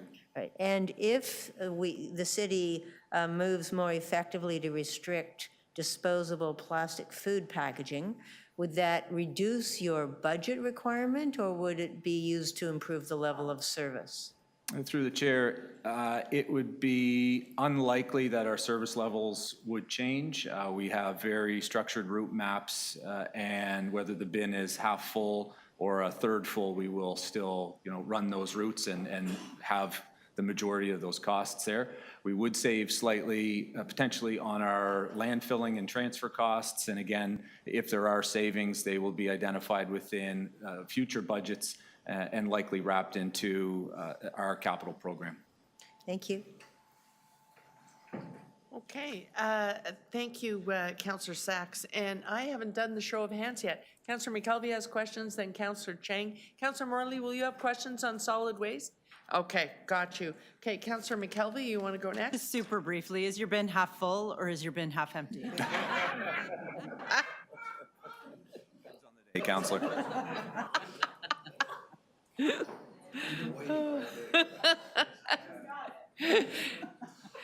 Councillor Chang, top that. Can't, that was a mic drop. Can I ask, how much revenue do we get from advertising? So through the chair to the councillor, the division does not get revenue from advertising. So the Astral partnership, where does that money go? That would be through transportation services. I see. And who is negotiating a new contract when the Astral contract expires? That's transportation. That's transportation services. And it says that we've successfully transitioned to from blue bin recycling to producers. Did that result in any cost saving? Through the chair to the councillor, yes, it has. We're looking at approximately $40 million in savings across the program, which gave us the ability last year to come in at a budget of 3%, much less than the rate of inflation similar to this year. And the savings have also allowed us to fully fund our capital program over the next 10 years to have a stated good repair backlog of 0. So this upload has actually been a benefit to the city's budget? Through the chair, that's correct. And what is the relationship with the bin management, with transportation and with waste management? Because we always get complaints about bins and disrepair. So through the chair to council, the bins at the curbside, your blue bin, green bin, et cetera, are under solid waste management. So any issues that a resident has, please call 311 and we will come out and either repair or replace those bins. The Astral bins that the previous councillor mentioned are under the purview of transportation services from a repair and maintenance standpoint through Astral, but solid waste does collect those materials that's placed in those bins, and we work very closely with transportation and Astral to ensure that the state of good repair of those bins are also kept up. And when those pickups are happening, is there a potential that they can simultaneously log reports of when something is broken? Because it seems like there's a lot of broken bins, and the people who have the most eyes on it is your team. That's a current practice. It is, okay. Yes. Seems to be a lot missing. And there was talks when we were talking about this transition of who would buy our blue bins. Would the new, so what happened? What was the result of that negotiation? Did we end up selling all of our blue bins? So through the chair to council, currently the city is still providing recycling service on a full cost recovery plus basis for Circular Materials Ontario, the PRO. In 2026 is when the full transition will happen, and potentially those bins could be moved to the contractor who's chosen by the provincial authority. We're still in discussions on how to dispose of those bins and this will take place over the next couple months. And again, we'll report back to council with any updates on that process. So for the time being, this transition is not costing any money and the budget is as is?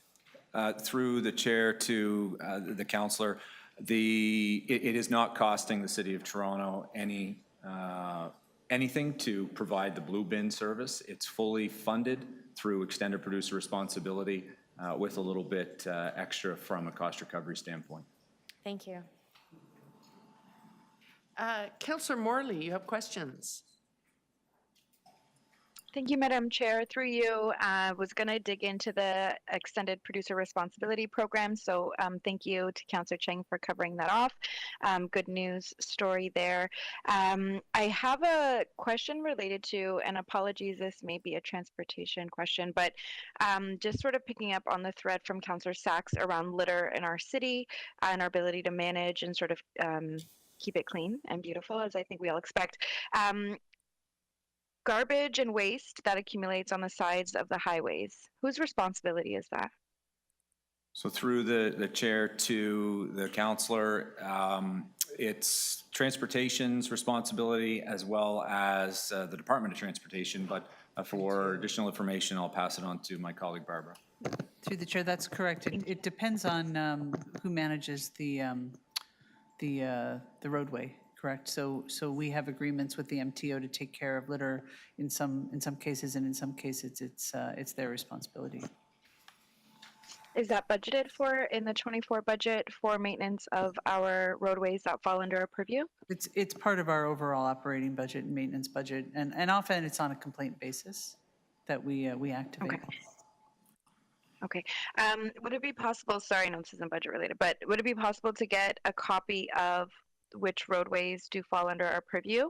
I'm just thinking of the Gardiner, and it has consistently in the last year been problematic related to litter and waste, and we've had some challenges in terms of getting action there. So I just want to make sure if it is our responsibility that we've got the resources in this budget and in future budgets to take care of it. So I can take that offline, but I would appreciate if staff could follow up with me to confirm if it is our responsibility and what the maintenance plan is there. Sure, and through the councillor, if it's the Gardiner currently, it would be our responsibility. So if there are specific locations that have been slow to get cleaned up, I'll follow up with your office and we'll sort that out. Thank you very much. I do appreciate it. Those are my questions, Madam Chair. Thank you. Thank you.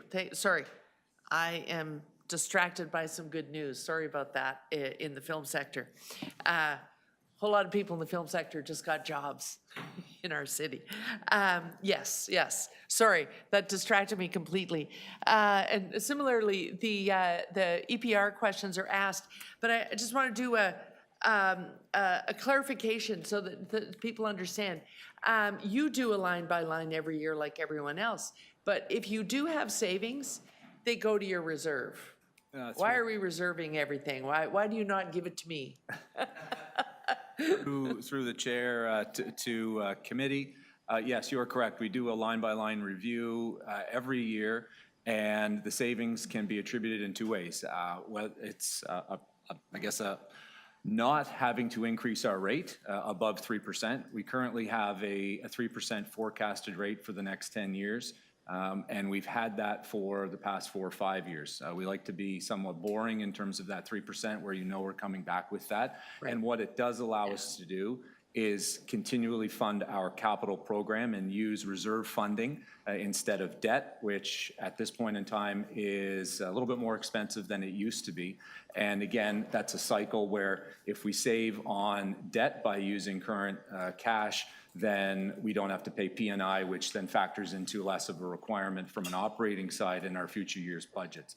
That being said, we also have an amazing asset management group who looks at our infrastructure and does their infrastructure state of good repair backlog. And because of the line-by-line work, the savings through EPR and other measures, and that 10-year capital program and rate program that we have, we are glad to say that our state of good repair backlog at this point is 0. And with that 3% in the 10 years, over the next 10 years, it should stay that way.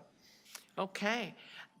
So to those savings, and this I think is a good example, and again, I'm just looking for a snapshot, but you know, we've been explaining to the community and to the media that you know, that 600 million all told is a combination of savings efficiencies and also cost avoidances. And I think your division makes a good example there, because in some cases it's things like raising tipping fees, and other places it's line by line and reducing where you can. Can you give me a snapshot of some of the ways in which you tackled the review looking for savings before building the budget? So through the chair to committee, we look at the volumes year over year and really hone in on our projections to make sure that what we're putting in the budget accurately reflects what we believe we'll see at the curb. And we also look at our contract pricing. We have a lot of contract renegotiations with our vendors where we do put their feet to the fire and make sure we get the best value for the ratepayers. We also do, you know, work very closely with fleet services and other internal divisions where, you know, for instance, we may need to rent vehicles instead of buy, and then in some circumstances buy instead of rent, and dispose of our assets appropriately. The other piece is looking. And you generate revenue when you're disposing of them. Correct. Sometimes, and that goes to the reserve to, again, replenish our capital program. But some of the strategic pieces that we are able to do is fund our capital with reserve money versus debt, which does free up kind of that long-term operating funding to, again, just cycle through our program. But we do a very stringent review of all of our programs within solid waste each year. Okay, and then lastly, I do see a request for 6 new positions. Is that because you had hired up to the complement? What are the 6 new positions for? So through the chair to committee, the positions are generally for health and safety related issues, and then some work on our IT programming within our business services area. We have a number of IT programs corporately coming online, and we want to make sure that we have the resources available within the division to deliver those as a corporate partner. And then again, when we look at some of the changes with extended producer responsibility and just programming in general, we have some work at our transfer stations from a waste scale perspective, and then our growth needs from a landfill management perspective as well. We have a couple positions in there for that. Okay, thank you. Those are my questions. Is there any other questions on solid waste management services? Seeing none, thank you very much. Okay. Municipal licensing and standards is next. And I'm going to assume Councillor McKelvey was going to pass her questions along to someone else. Oh, super. Okay. We'll see if I like these questions. We're going to start with Councillor Sachs. Councillor Sachs, do you want to get going? Thank you very much, Mr. Carlton, and to all of your staff for all of your hard and often thankless work. We had a hearing all yesterday, last week, about the enormous toll that noise is taking in the city and the health impacts. What would it cost to have a material improvement in noise enforcement in this city?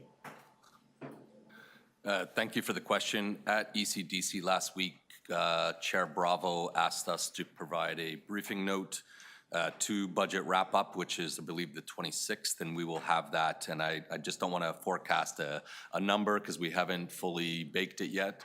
And also, Councillor Moyes has has a briefing note request to Budget Committee as well on 24/7 coverage. So those are two pieces of work that are coming in one briefing note later this month. You'll tell us later, okay. What opportunities are there for your department to become more self-financing through permit fees, fines, and so on? So I will start by saying that we are, fairly cost recovered. Our budget is, I believe, 66% revenue, and 33% is based on the tax base. So we are also looking at our user fees. We're always looking at increasing those fees to make sure that they follow the city's user fee model. Again, we have 99 different licensees that have fees associated with them, and we are looking to at those to ensure that they are following the city's user fee model and our cost recovery where they can be. Right, but in the budget that we have in front of us, are all of your programs fully cost recovered through fees, or are the fees inadequate for that? The fees, just to clarify, it's important that we can't really cross-subsidize. The fees that we receive are from business licenses. We also receive funds for rent-safe TO, which is, you can consider that landlord licensing. That is about 85% cost recovery. And then short-term rentals is another program that we have that has fees associated with it, as well as the vehicle for hire industry has Uber and Lyft, for example, pay 34 cents per trip. So there is an extensive amount of revenue coming into our division, close to $50 million. Right, but not full cost recovery for their programs, so there is room to increase those fees and permits. We can't recover fees for things like property standards, long grass and weeds. No, I'm just talking about the specific programs. On specific programs, we do look at it very closely, and where we can increase fees, we do. Right. Are you coming back to council this year to increase the fees for programs that are not yet cost recovery? At the end of February, we will be bringing a report to Planning and Growth Management on short-term rentals. We are contemplating increasing fees significantly, and those will, again, but then we need the resources, we need to put those funds towards the resources to do the necessary work related to that program. Right, but it'll pay over time. That's correct. Now, one of the things you did to improve the health of your workers and reduce costs was to have a pilot project for inspectors on bicycles. How's that going? It's going well. Again, we're into the winter now, so I haven't touched base with them for a while, but it is a program that we work closely with Fleet on. We're committed to looking at different ways to improve how we deliver our services, and the bikes allow us to get into parks and open spaces, squares, much easier than with a vehicle. And it reduces your operating costs. No fuel for the bikes. That's correct. No fuel, but we don't replace with vehicles, but you're correct on the fuel. All right. And generally, are you on track for net zero by 2040 in your department? I believe so. Our net zero piece is mostly towards vehicles, and we are putting reserve funds into reserves to pay for those the vehicles when we down the road. And then we're also, yes, so that's the short answer. Okay, thank you. Okay, so questions amongst members. Councillor Moyse has questions, and he's asking Councillor McKelvey. So feel free to go through the lot. Thank you. And through you, Madam Chair, I'll ask Councillor McKelvey's questions first, and there are two sub-questions. So are you on track for a rollout of the new multi-tenant homes framework? And what is your FTE for the program, and have the engagement position been hired? Thank you for the question. We are on track with our hiring for multi-tenant housing, including the stakeholder engagement piece. The only area that we haven't hired yet is we have 2 nurses as a part of that program for certain types of homes, and those are the only 2 that we haven't hired yet. But other than that, we've hired officers, engagement lead, and support staff. Okay. And this, her second question is, we keep asking MLS to do more with their budget. When motions come to council, a financial impact report is attached. Are you able to add to these reports what the impact would be on your service? Thank you for the question. In the past, we have been too fiscally responsible and not included the appropriate resources to do the work. We are no longer making those mistakes, and when we bring a new program forward, we bring in the financial impact statement, we bring the resources that we feel are necessary at the time, and we always have the right to reserve that. Short-term rentals, for example, is an area where we underestimated the amount of work that was involved, and we didn't hire enough, and we've had to transfer from other areas. Multi-tenant housing is a team of over 40.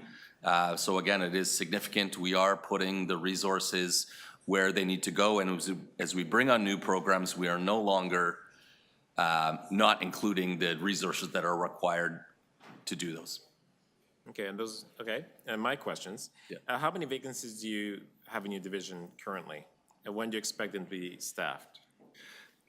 Thank you for the question. We have 49 vacancies in the division of 610, 18 of which are bylaw enforcement officers. We have a competition ongoing right now, and we will have those hired and working in Q1. Okay. And the staff report notes that increased service requests were managed through staff overtime. Wouldn't creating a dedicated night shift eliminate those overtime costs? Thank you for the question. As I said in my earlier responses to Councillor Sachs, we are looking at bringing a briefing note here that will explain what a 24/7 coverage would look like. We want that to be based on the data that we have, and we will look into those overtime costs as well and see if we can allocate them appropriately. Okay, and so again, the performance metrics for bylaw enforcement focus mainly on noise bylaw. Are there other bylaw enforcement areas that are under-resourced and not performing as well? For example, rent safe, TO, or property standards? Thank you for the question. Rent safe TO is a very large team. It is resourced. I think we have 1 vacancy. And vacancies in our division are common. The bylaw enforcement position is a very fluid position. There's a lot of movement. It is somewhat entry level. It gets people onto police forces, fire services, etc. So that's fine. On the property standards side, I think again that is, I think we are resourced appropriately. Okay. And will the funds allocated for licenses and permits be sufficient to implement the improvements to the Cafe TO program? We are no longer involved in. We're a little bit involved with sidewalk patios, but the other Cafe TO pieces are with Barbara and our colleagues in ECDEV.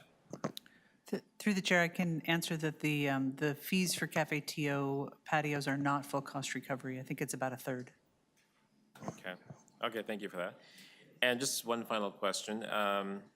So a key challenge that staff report mentioned is more human-animal conflict within the community, resulting in an increase in the number of dog bites since 2021. How will the new animal services positions address this challenge and associated risk? So thank you for that question. In 2022, we brought a animals bylaw update to council, and it included the approval of 3 additional positions. With the cost constraints last year, we did not put them in the 2023 budget, but I've brought them back to go into the 2024 budget, and this budget includes 3 additional staff that will help with human and animal conflict. Okay. Okay, those are my questions. Thank you. Okay, I set a timer for both times. Neither one of you went over. Okay, Councillor Chang, you had questions on municipal licensing and standards? Through the budget chief, I'm just wondering about the upload of tow truck licensing. Does that mean that they are going to fund us to do it, or they're doing it and we now have dissolved that department? Thank you for the question. Tow trucks were uploaded to the province. They did that across the entire province. We, as part of our report, we reduced one resource which dealt with the licensing tribunal. Most of our cases that went to the tribunal were related to tow trucks. And as a result, we're not going to have that work anymore. So we reduced that one position. The bylaw enforcement will be done by the province. Our bylaw enforcement, we do 99 different license categories. So I didn't have a tow truck team specifically, and so their work is just reallocated amongst the other 99 categories. I guess we have 98 now. So I see in this, on page 12, there's an $850,000 reduction in revenue, but then we still have a net expenditure of $760,000. Is that correct? My good friend and colleague CFO knows the answer. Yes. Chair, so what that line represents is the $850,000 in revenue that was collected under the program when it resided in MLS is no longer collected now that the program is uploaded.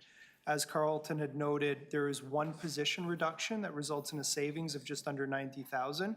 But when you look at the offset, the lost revenue, slightly offset by the position savings, there's a net cost to MLS as a result. But as Carlton noted, that does mean that enforcement officers that otherwise were servicing that area can now be redistributed amongst the other needs in the division. Thank you. And with regard to the same chart, under the elimination of provincial funding for cannabis enforcement, can you explain what that is? What is this cannabis enforcement, and why is it going to cost us $1 million in 2025? I'll start, and then if Steve could supplement my answer. When the city opted into cannabis and having cannabis storefronts in our city, we received funding for 3 years. That funding is no longer. And as a result, it's a pressure on us. But working with Steve and his team, they were able to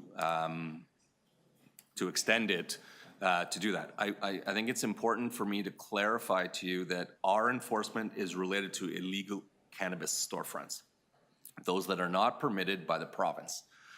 Those permitted by the province are enforced by the province. We had, before the legislation, we had close to 100 illegal cannabis storefronts in the city. We have a handful, less than a handful, which is good, this is positive, but we still need to do work related to those to get them to be permitted.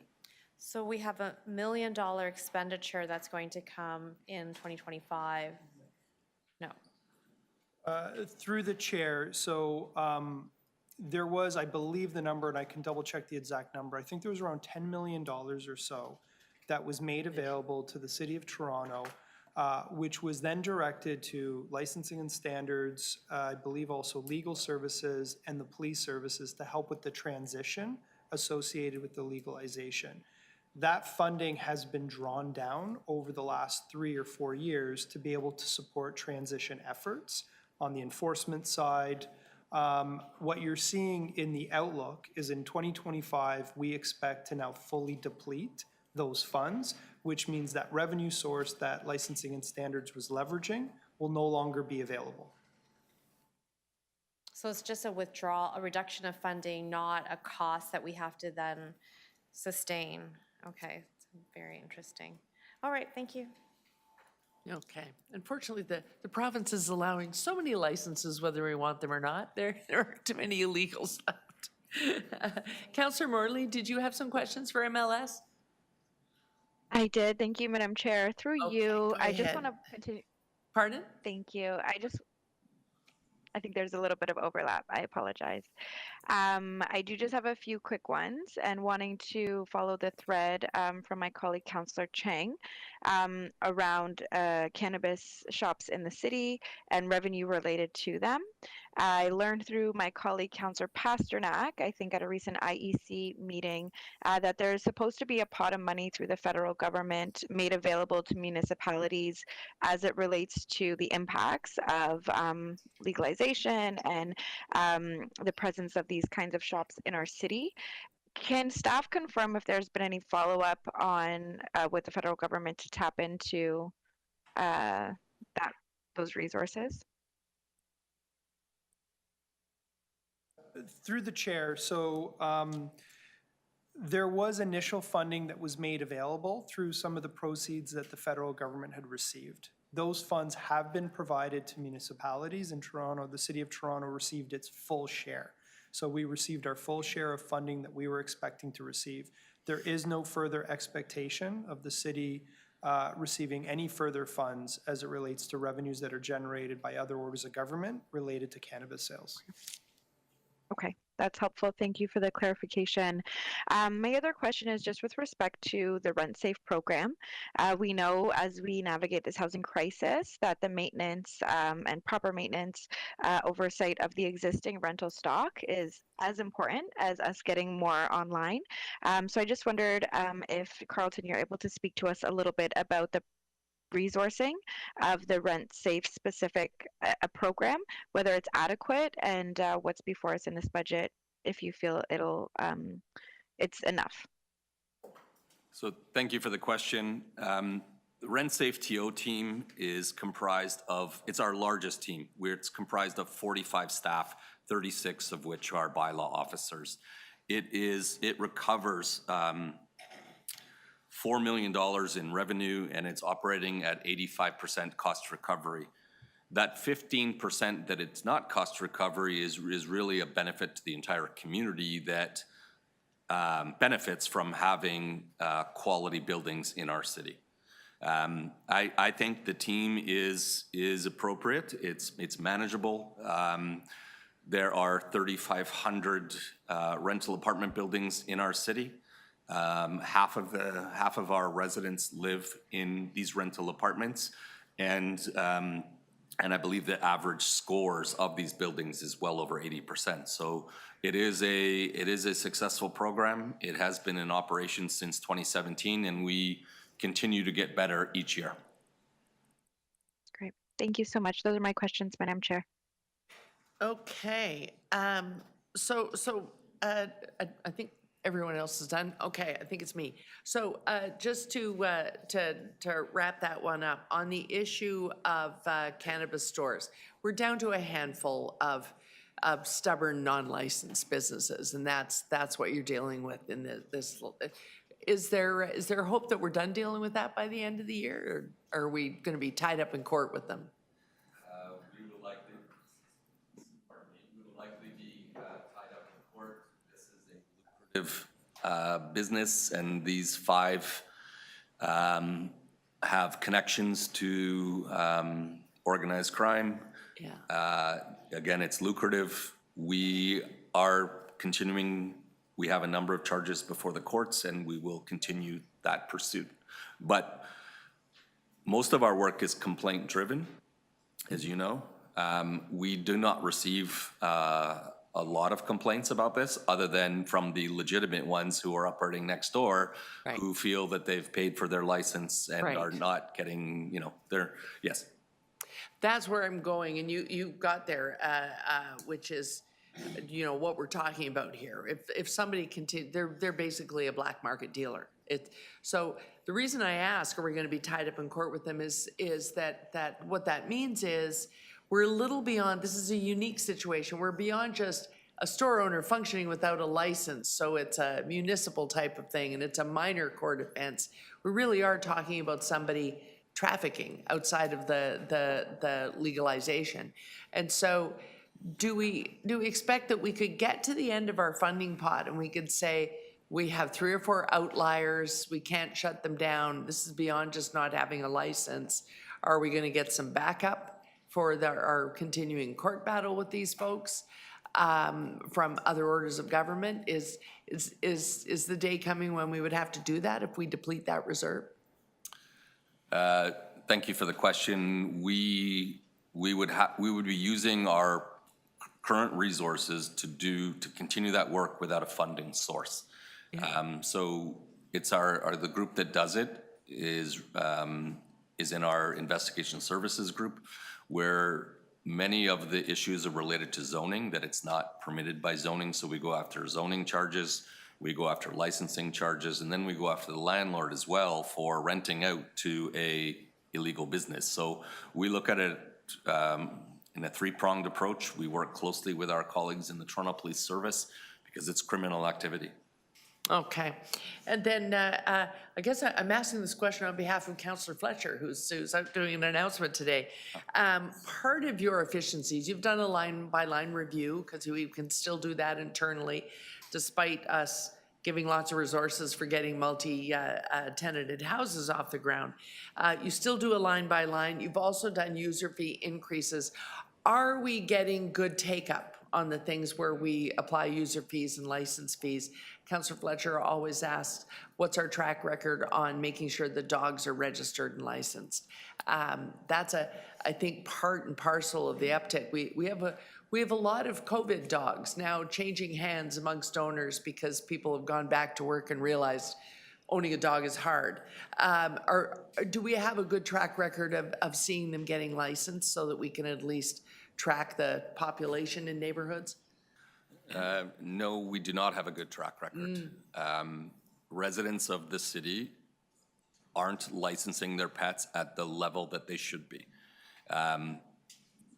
There's hundreds of thousands of dogs and cats in our city, and we would have tens of thousands of licenses. So we are not. Having said that, we recognize that and are continuing to do efforts related to marketing and partnerships with a new company to increase the number of people that license their pets. So we're aware of it, that we're not doing well, and we are making improvements where we can, and we've entered a partnership with a company that focuses on this, and we expect to see a significant increase in that. But it's important that that the members of our city license their pet and keep that dog on a leash. Yes, yes. So we're making a major investment here in making sure that rooming house regulation is successful. But down the road, we should anticipate, we may get a report from you that we're not seeing the kinds of licensing fees we should from pet ownership in the city. That might be a next area of focus. Is that a fair way of categorizing this? It is an area of focus on the pet licensing, the multi-tenant housing, which is coming into play later this year.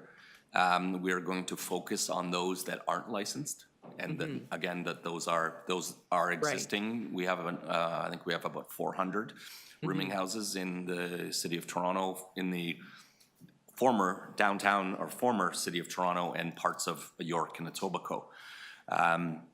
This budget, we have done a line by line. If we don't have the pressure from multi-tenant housing, we would have come in $2.1 million below our what we've asked for. Thank you. Okay. Thank you. Those are my questions. I think that is all for MLS. Thank you. Okay. Next, I never asked councillors, are there questions on engineering construction services? Councillor Sachs, there are. So where is ECS? Oh, yes. Actually, we're racing through. So Councillor Sachs's question, I think you can stay put and answer questions from there if that's more comfortable. Okay, Councillor Sachs. Yes, we keep seeing requests for additional funds come to council because the city dug a hole and didn't know what it was going to find. Like the $25 million we spent before we dismembered a $3 million micro boring machine, Yonge Street, Avenue Road, all the projects keep coming to us and say, oh, there was this thing we didn't know under the ground, and therefore it's going to cost so much more and take so much longer. Can we not save money by doing that investigation better first? Through the chair, Counselor, yes, if we do investigations, and we do investigations, we do subsurface utility engineering, so we perform investigations. The more extensive the investigation, the greater opportunity that we identify the utilities and therefore can plan for them in the construction. So yes, the more we do, the greater opportunity to save money in construction. Right, but we're still getting month after month requests coming to general government for extra funding because there was something underground. Is it going to get noticeably better this year? So we have implemented changes in our utility identification process so that our goal is to always continuously improve our identification of utilities and have a complete picture for inclusion in the contract.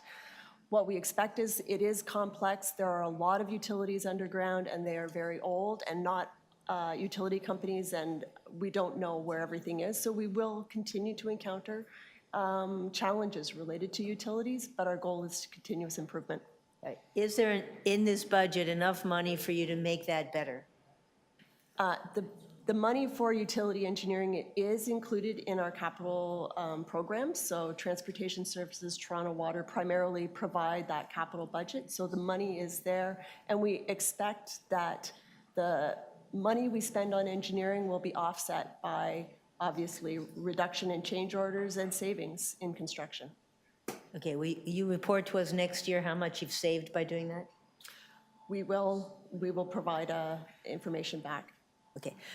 Secondly, one long-term problem that many municipalities like Toronto have had is when we design stuff, focusing very much on the upfront cost and not paying very much attention to the long-term operating and maintenance costs, which tends to push us away from sustainable low-energy solutions, which have higher upfront costs but much lower operating costs. What are you doing to make sure that we prioritize things that reduce our long-term operating costs and energy consumption? So primarily, my colleagues in Toronto Water and Transportation Services do the upfront analysis in terms of what we could, whether or not and how we would design a project to reduce those operating costs. So that work is done in the early engineering stages. When we get into doing the details of design for a contract, again, we look at it again.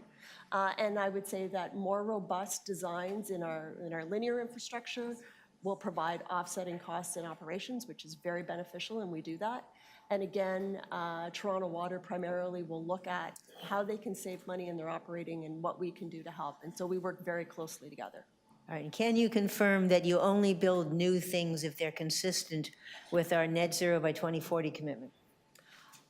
I would have to look to my colleagues in Transportation Services and Toronto Water to provide that commitment, but I would say that we do our best to try and meet those goals with our partners. All right, again, please inquire and let me know. Thank you. Okay, thank you. Councillor Chang, Councillor Chang has a question. Super quick. I am so excited to see 0% change between 2023 and 2024. So congratulations on achieving that. And I don't know, did we see that in any other budget in the city? Yeah, we saw a few. Okay, so everyone should know the hard work that you've done. And just wondering, how did you achieve 0% difference from last year to this year? Through the chair, and thank you. So how we achieved that in two ways. The first was that we looked at the user fees that we charge, and we went to full cost recovery in those user fees. And these are fees that are primarily related to getting technical information to support work within the city. So it's work from businesses or developers or other contractors that need to do work with us. The second part is we looked at the operating requirements that we have related to our business supports and made sure that we really needed to use them, and where we could save, we saved. So, job well done. Thank you very much. Thank you. Okay, Councillor Perks? Yeah, thank you. An ongoing issue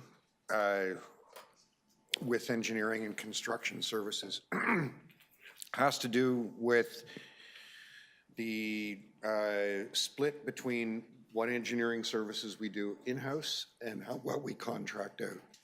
excuse me.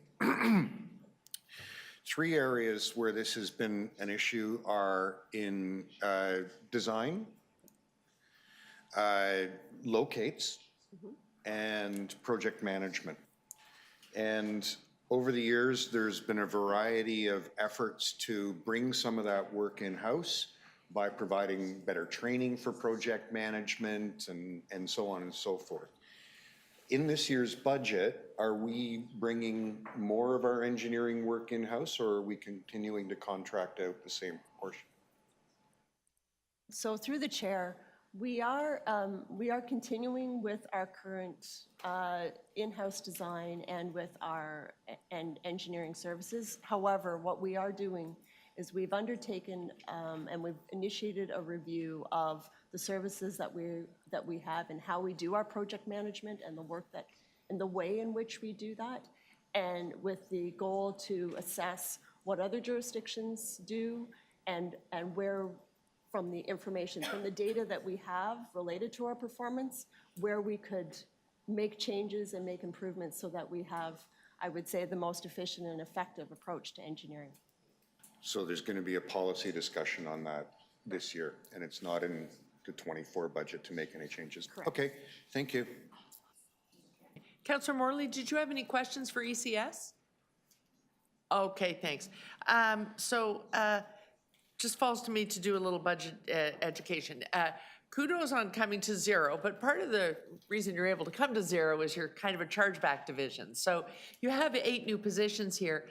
They are, we talked about capital positions earlier on, they are being paid for by other divisions to make sure that their capital programs do go. So in a way, to get more capital work done, you know, there is an increase here, but it's spread amongst other divisions.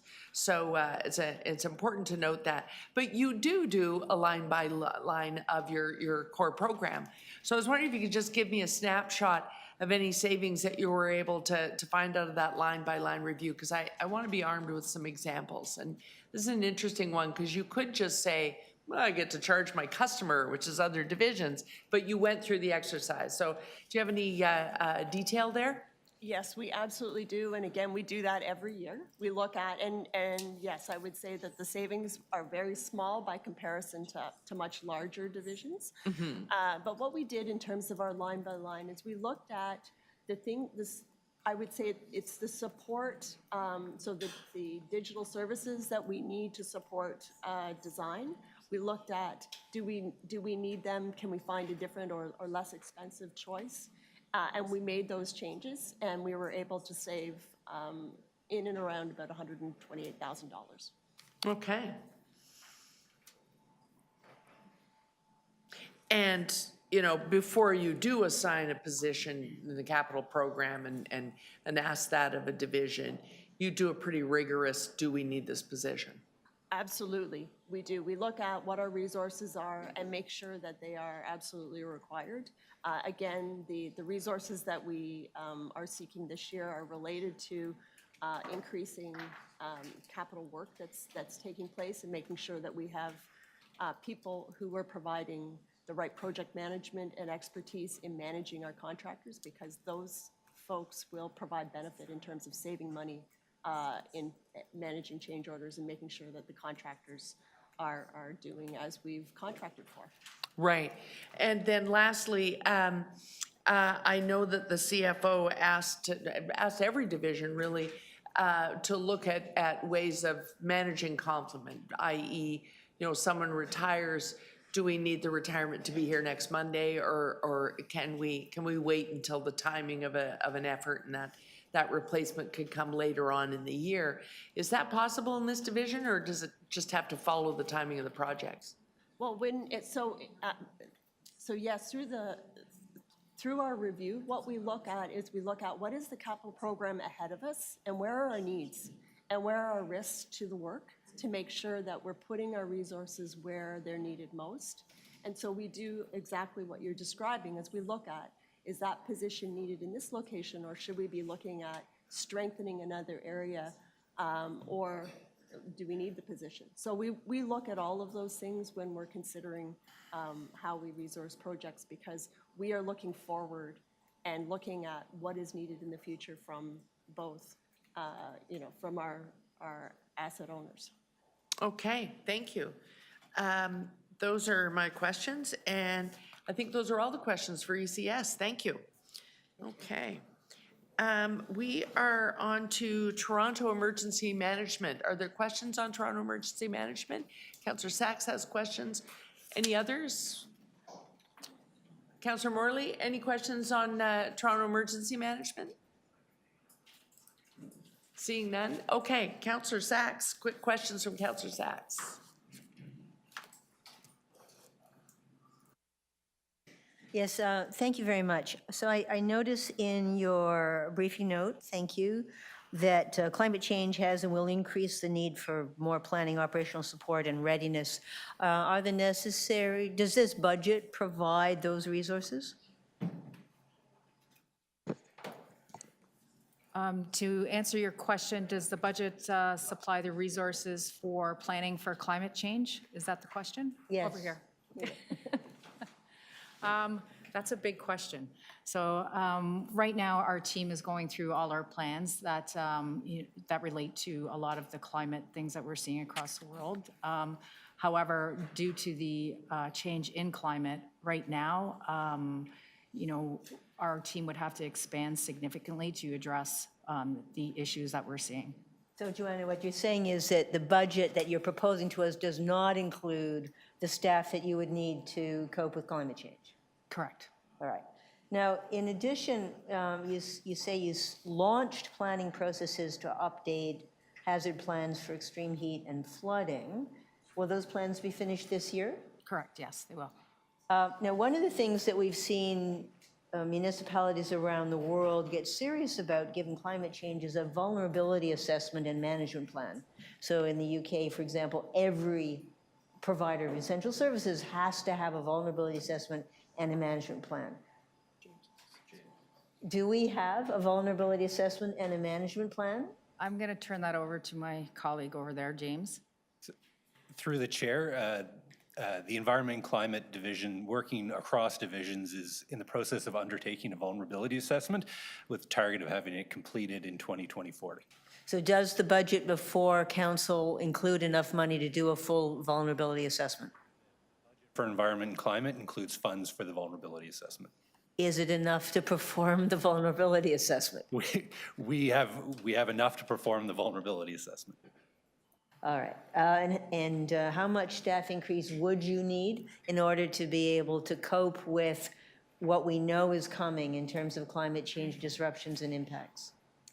We have done a review of our staffing and our program with emergency management, and it would include more than just climate change to expand the team for a city our size. I couldn't give you specific numbers for climate change, but I would say that we would have to significantly increase our planning section for it because our planners also do response, also do multiple other things at the same time.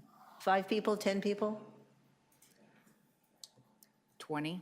20. Okay, thanks very much. Okay. Councillor Chang, you had a question? Actually, this question is for the CFO. There's a projection of 2.5 million for 2026 and increasing from this year of hiring to staff up for FIFA for this group. And it's coming from the Major Special Event Reserve Fund. Can you explain about that fund, what money goes into it, and do we have this endless pool available to stage FIFA? Through the chair, so I think there's a couple of questions there. I think in terms of the Major Special Events Reserve Fund, I would have to search back in history in terms of the original funding sources. I do know that it is one of the reserve funds that we will look at on an annual basis and make a determination if we need to top up funds or add additional funds. It does support various things, again, as the name states, major special events. It is a funding source where we've provided additional funds this year in support of the police's budget as it relates to major events in the city. It's also a reserve where we've added funds this year to be able to support the 2024 needs as it relates to FIFA costs that you see in the budget. It's a review that we would continue to undertake for future years based on the needs that continue to get quantified, and then avenues we would take to top up the reserve to be able to support those needs. And what would be the funding sources to top up that reserve? So it's either identified as a pressure in our corporate accounts, as was the case this year as it relates to topping up for special events supported by premium pay in the police services, or we will look at where there might be some underspending at the end of the year, and we would identify as part of our surplus management policy the ability to apply one-time funds to be able to support those costs. And is there an opportunity, and I know the contract is signed for FIFA, but was there any negotiation for some kind of coverage for the operational costs from higher levels of government that would benefit economically more directly from our hosting of FIFA? So through the chair, the funding of sport in Canada is always a tripartite agreement amongst governments. The federal government is generally around 35% of those costs, and then the other two orders of government look at that. Our submission was about a third originally. So yes, there will be significant contributions from the province and the federal government towards all the operation and capital costs for FIFA. So would that kick in for this year for the costs that are already being incurred? So through the chair, yes, I think what you're seeing here is we had to get started on some things, and so we did use to get started with the Secretariat and some additional costs. We used this reserve, but the funding overall for the ramp up of this program is covered off in the broader FIFA budget. So that will start to kick in now that we're into 2024 and into 2025 and 6. So there will be a reimbursement at some point this year for a third of the costs that are being incurred for the preliminary work? So through the chair, no, what's in our budget is what we're spending. The third will be for the larger budget that will accompany the delivery of these games. As you can imagine, the operations of this game is factored in at some $180 million for the delivery of the games. So that's where that funding comes from. What's listed here is not going to be reimbursed to us later. Is there a calculation for the 180 million operation? So we'll pay a third of that, of what kind of revenue we'll get to offset that cost in terms of the hotel tax? So through the chair, there are a number of we can provide you with the documents related to FIFA and where the economic impact would be, and through that, and in fact, tomorrow the larger FIFA discussion is actually part of the city manager's office budget. So there are opportunities for us to recover some of those costs, but as I say, the original plan for FIFA involved the three levels of government coming together, some additional revenues that FIFA is allowing us access to through corporate sponsorships and commercial rights, and then there will be some elements that the city can achieve through municipal accommodation tax. Great, thank you. Okay, thank you. I just have some follow-up questions. So the nature of this office is interesting because you have to be prepared for any emergency sort of thing we have to address. And then we have this big known quantity that's coming up that will need an emergency plan of its own. And so I would assume that because of the intergovernmental nature, FIFA things would probably have to be reporting directly to executive committee? So through the chair, yes, our work on FIFA, the executive committee receives those reports, and we will very shortly be reporting back to that committee on the preparations now that things will start to move fairly quickly in the planning. And, as an event of this scale, again, the city needed to be able to cover some of our expenses early on to get going with the hiring, but an event of this scale requires a large budget on a number of fronts, including our emergency management planning. And that not only includes TEM here at the city, but also the police, and then coordinating with our provincial and national partners around security. Right, so, but should we anticipate then, we'll see progress reports on that front and the financial picture, we'll be able to track that outside of this budget process. We'll be able to track that at at executive, but TEM continues to report to the Works Committee on its core program. Sorry, Infrastructure and Environment Committee. Just got old for a minute there. Yes, it doesn't change the overall reporting requirements for Toronto Emergency Management, and in addition to the great work that they do and all of those updates, additionally, their role within a ton of divisions that will be supporting FIFA will be reported through executive. Right. So can I suggest going forward, maybe by next year, because I myself stopped when I saw the outlook, you want to double in size by 2026, and then I realized, wait a minute, I know what this related to. So maybe we want to break it out so we can understand your core general emergency preparedness and the fact that you're gearing up for a known quantity event. Through the chair, I think it's a good point, and Steve and I will take that back, not just on TEM. As you know, FIFA-related expenses show up in a variety of places. It might be better to look at a consolidated approach to that, which then highlights which divisions are actually doing the work. So we'll take that away in future years because the costs will be significant in 25 and 26. Right. Okay, thank you. Okay, and I think that is it for TEM. Thank you. Okay. Are there any questions of PPF&A? We cannot ask them environmental questions. Policy planning, finance, and admin doesn't have to. Oh, she may have. There she is. I think we're good. I don't think we need to ask questions. Thank you for your support earlier with the cluster. We've done transportation, so we're in danger of finishing on time. Are there questions of transit expansion? Councillor Sachs, and I'm assuming Councillor Chang.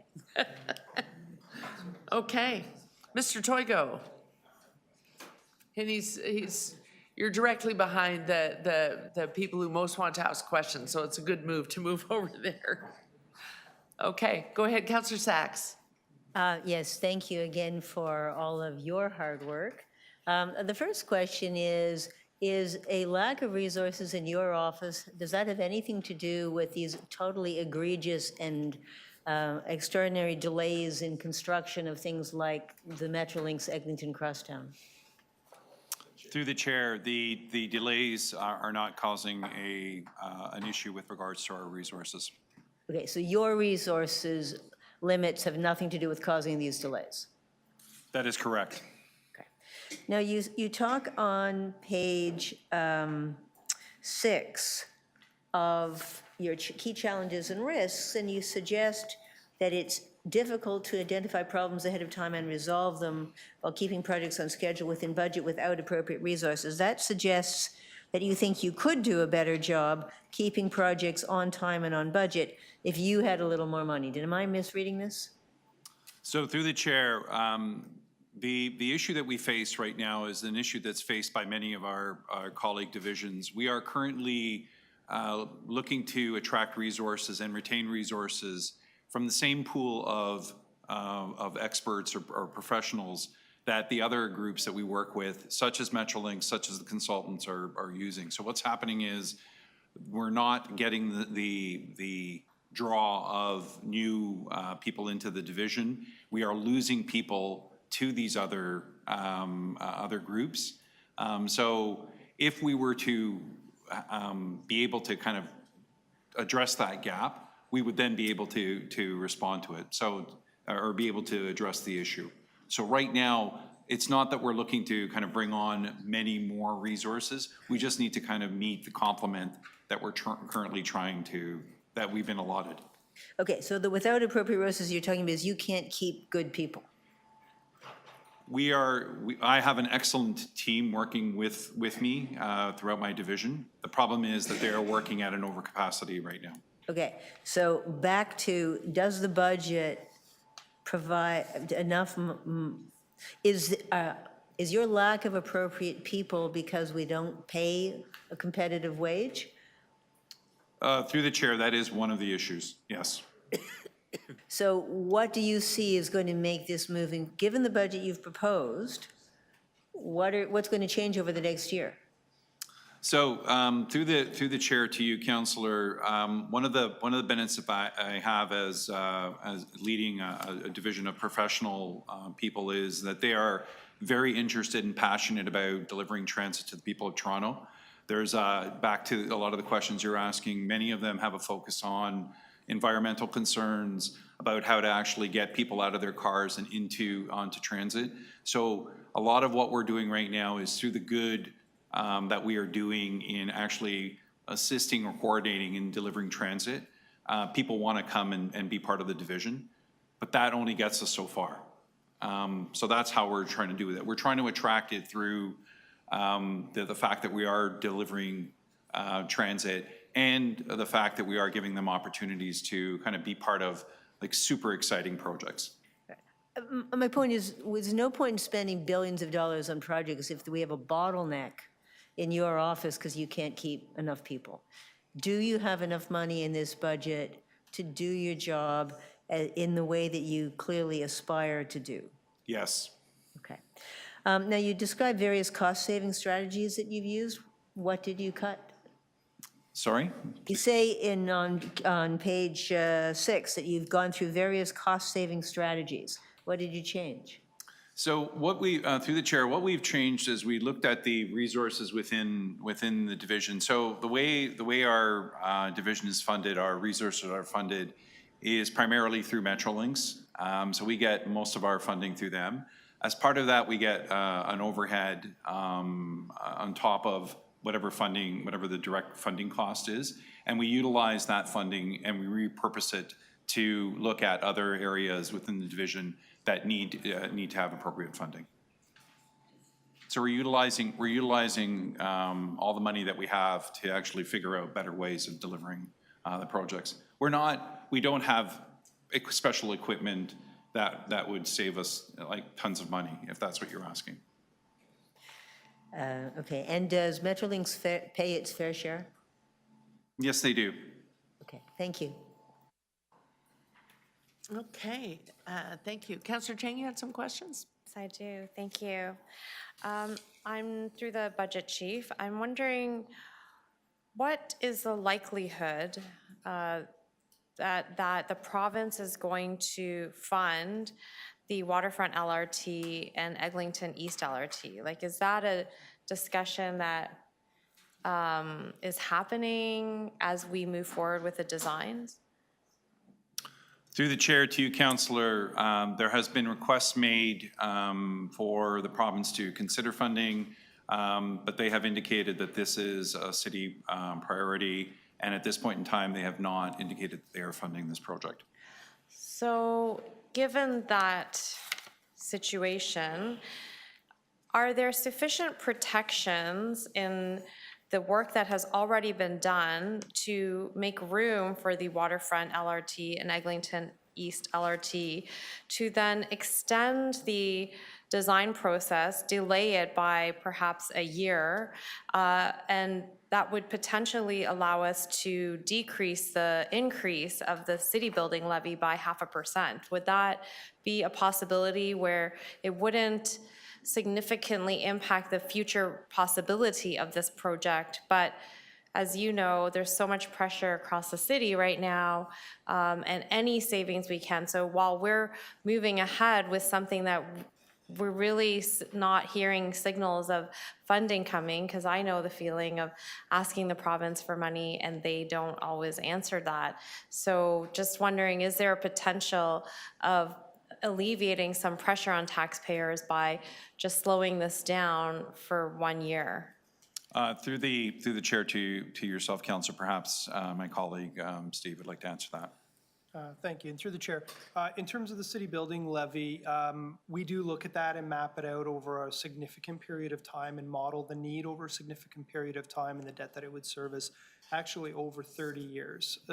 So any changes or slight deferrals wouldn't change the overall need and revenue that it needs to generate. I think it's also important to note that if we're talking specifically about Eglinton East and Waterfront Transit design work, I will need to double check the exact amount of city building fund portions that are used against those projects.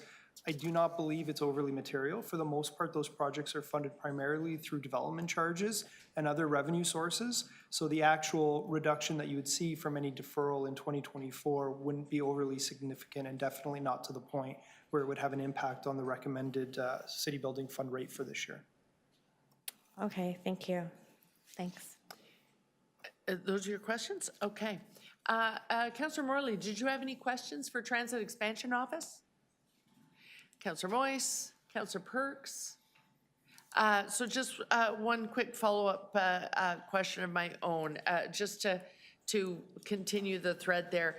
I just wanted to be clear, the city building fund, it does get used on expansion projects, but there's a lot of transit pressure on it, when in fact the original intention was that it should be for transit and housing. Is transit kind of overrepresented there? So if there's a savings on the transit side, we should be investing in housing, if we were to follow council's policy? I do think it's fair to say that it's primarily used against transit initiatives, and I would even add to that point, the majority of it is used within SOGR needs and base transit needs within the TTC budget, rather than on the expansion side. So if we're ever to get to where it can also help us with housing, we should try and stay the course? Yes, and as we look at how we prioritize the funds, it is looked at through the lens of both transit and housing. Okay, thank you. Okay, those are my questions. Councillors, that brings us to almost lunch hour. Thank you, Mr. Toigo. We finished a cluster before lunch. We did it. Okay, so councillors, I just want to remind you, because I don't think I highlighted these at the beginning. We have this afternoon, Housing Secretariat and City Planning. We also have two divisions that I forgot to highlight, that will need to make presentations because of the complexity of their budgets, and that is TCHC and Seniors Corporation and Toronto Transit Commission. They'll be making presentations, so we really want to be back here at 1:30. We got a lot of work to do. It's basically what we're saying. And we'll start with Housing Secretariat and City Planning the minute you're back. Okay.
Sorry about that. I'm going to call the meeting back to order. I was over there having a conversation and quorum appeared when I wasn't looking.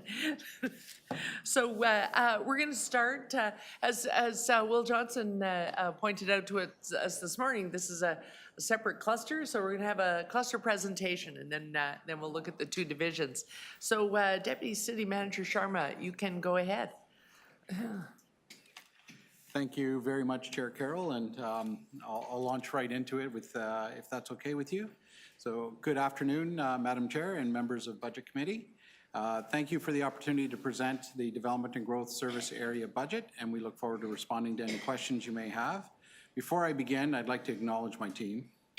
Our division heads and their staff have put such incredible effort into diligently helping us prepare this budget, and a heartfelt thank you to the whole team. Our vision statement, and Madam Chair, we've pulled this together quickly. This is something that we intend to refine in 2024 with the assistance of the division heads. But we've outlined it to indicate that Development and Growth Services is a newly established service area that, through the centralization of all development and growth-related services, strives to expedite the review of development applications, enable faster delivery of housing, notably affordable housing, and ensure the city is meeting its strategic goals. And I'll just reinforce that we will be refining that in 2024. As far as the different divisions that we have, starting with planning, it's under the leadership of Carrie Vumbakis. And under planning, we also have the city's Waterfront Revitalization program through the Waterfront Secretariat, and that's under the leadership of David Stonehouse. Next, we have our Housing Secretariat. It's under the leadership of Abby Bond. Abby's just there. And we have Toronto Buildings under the leadership of Kamal Gagna, and he's just over here.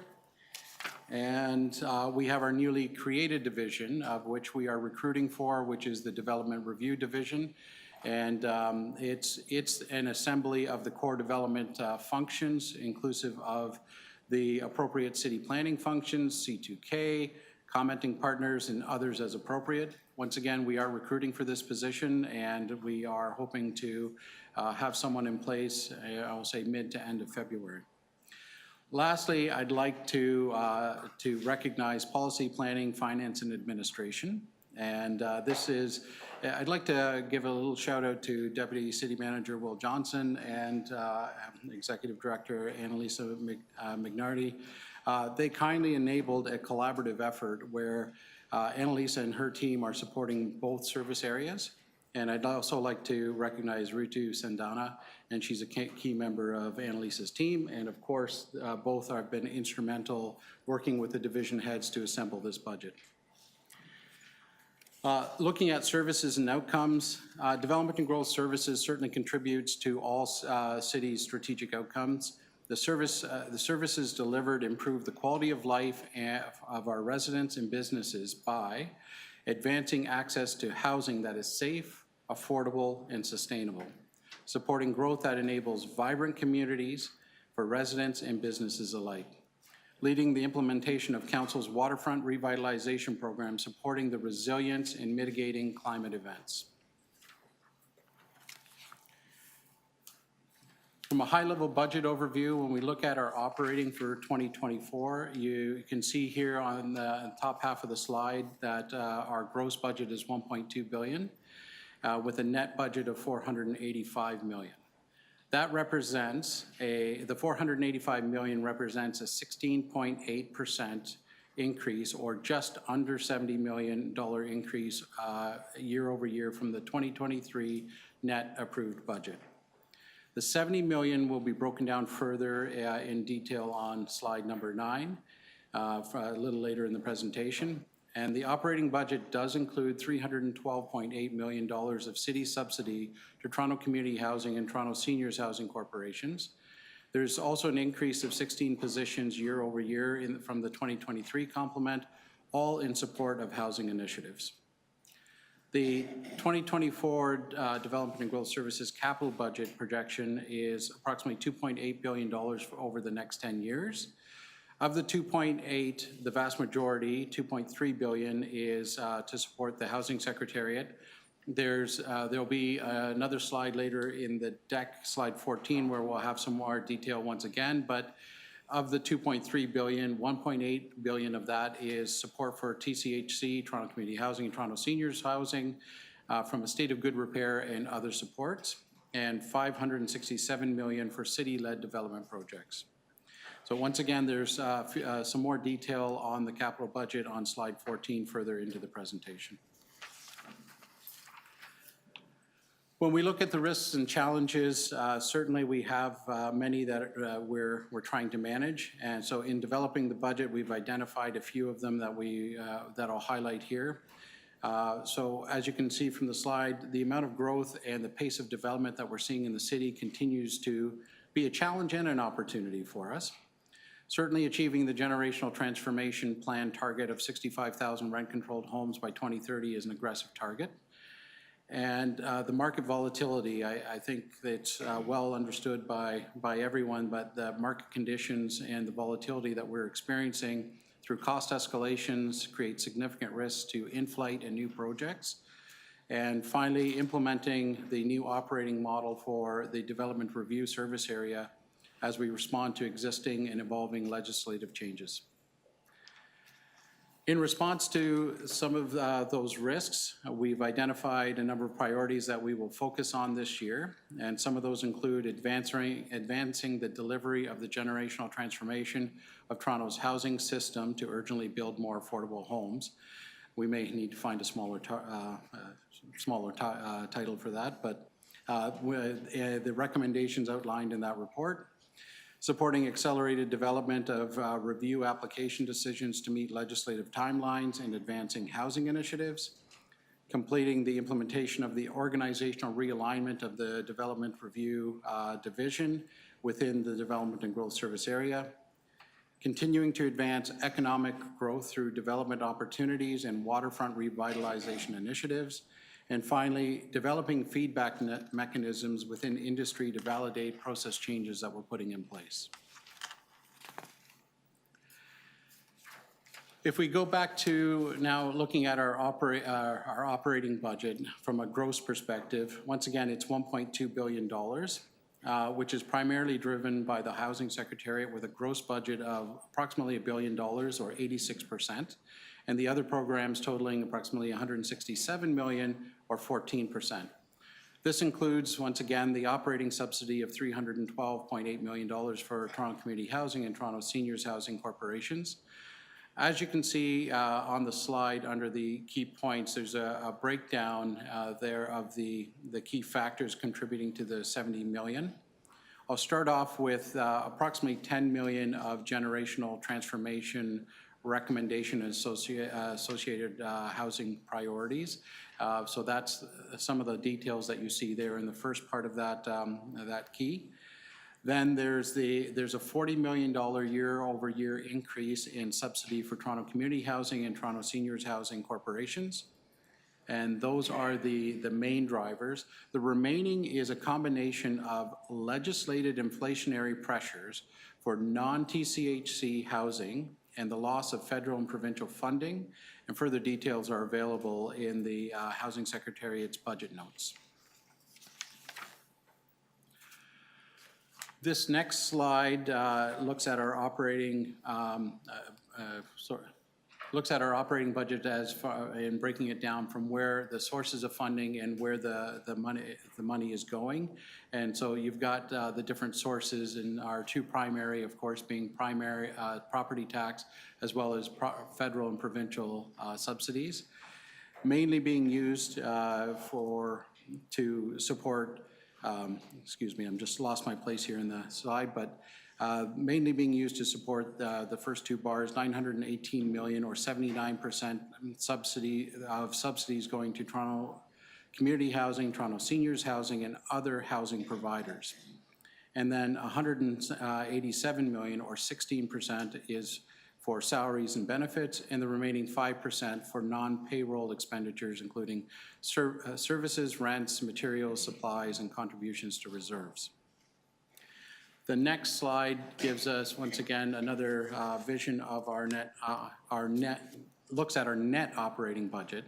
And once again, that's 485 million. And as mentioned earlier, that represents a 16.8% increase year over year, or just under $70 million.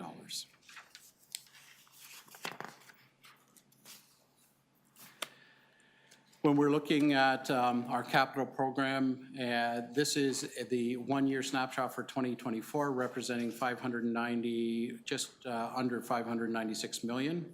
The vast majority of it, and this is a very similar story, which the vast majority of it, 99% of it, going between the Housing Secretariat, which is 66% or 395 million, and the Waterfront Revitalization Program, which is 33%, 193 million.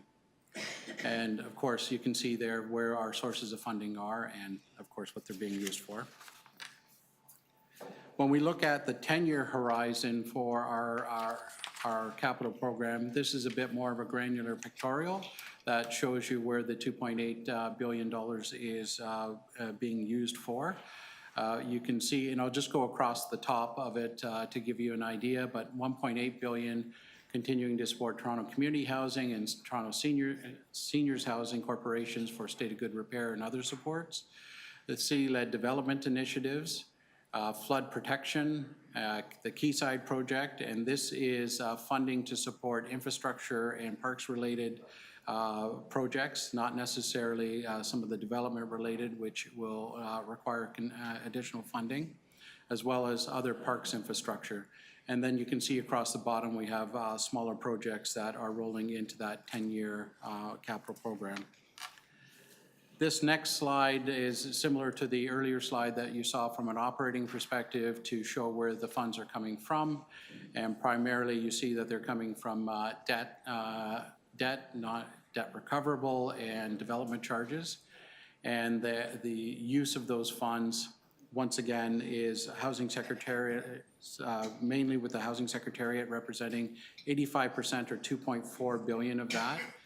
Reminding you that once again, of that $2.4 billion, $1.8 billion is to support Toronto Community Housing and Toronto Seniors Housing from a state of good repair perspective and other supports.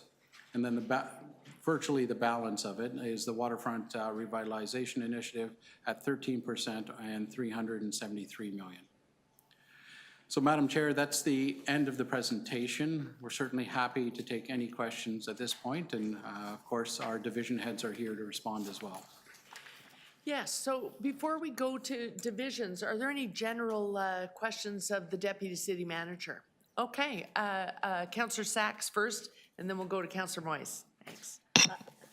Hello, thank you again, and good luck setting up the new division. My question's about climate. I'm sure you're shocked. What steps are you taking to make sure that everything new that's built in this city is consistent with our climate commitments? Madam Chair, and I'll certainly look to our division heads to reinforce, but all of the work that we do as far as RFPs that are put out for new development opportunities or revitalization of existing buildings we'd be sure that it was aligned with our Toronto Green Standards, and that would be through policy either developed through our planning division or through other areas within the city. But my understanding, and once again I look to our division heads, is that we are aligned with the Toronto Green Standard deliverables in all of the work that we're undertaking to reinforce projects. The Toronto Green Standards folks are starting to get ready to look at embodied carbon. Is that something that you consider when making decisions about developments in the city? Embodied carbons as in trying to achieve net zero as in? Well, like there are different kinds of concrete. Some have very high carbon footprints, some have very low with identical structural features. So, and through the chair, I'd look to the division heads as to whether, if I could ask Mr. Gogna to respond to that. Through the chair, thank you, Councillor, for that question. The building code stipulates the minimum standards for building constructions and energy efficiency as well. And you know, in terms of working with council on this front, the division has worked with yourself in the past, as well as city planning, to develop motions to stress to the province to prioritize green standards within the building code. The province is also releasing in 2024 the next edition of the building code with significant number of changes. We'll certainly review those changes along with city planning and see what the impact of that is as it relates to the Toronto Green Standard. And we'll look further to see what other work we can do to expedite energy efficiency requirements and their rapid adoption. Right. The the building code certainly sets a very low standard, recognize that. So my question is, are we using every available opportunity that we have to get higher quality buildings? These are buildings that are going to be in place for 50, 60, 80 years in a totally different climate. We shouldn't keep building bad buildings when we know what the consequences are. Are we doing everything we can? The building code also offers alternative solutions. Certainly, that's something designers can adopt. And designers can design to higher standards that are proposed within the building code. But again, we look forward, in reviewing the next edition of the code in terms of the requirements, the energy efficiency, and certainly we'll make some recommendations. And we'll certainly work with yourselves on that to see how we can recommend any further enhancements if they're required.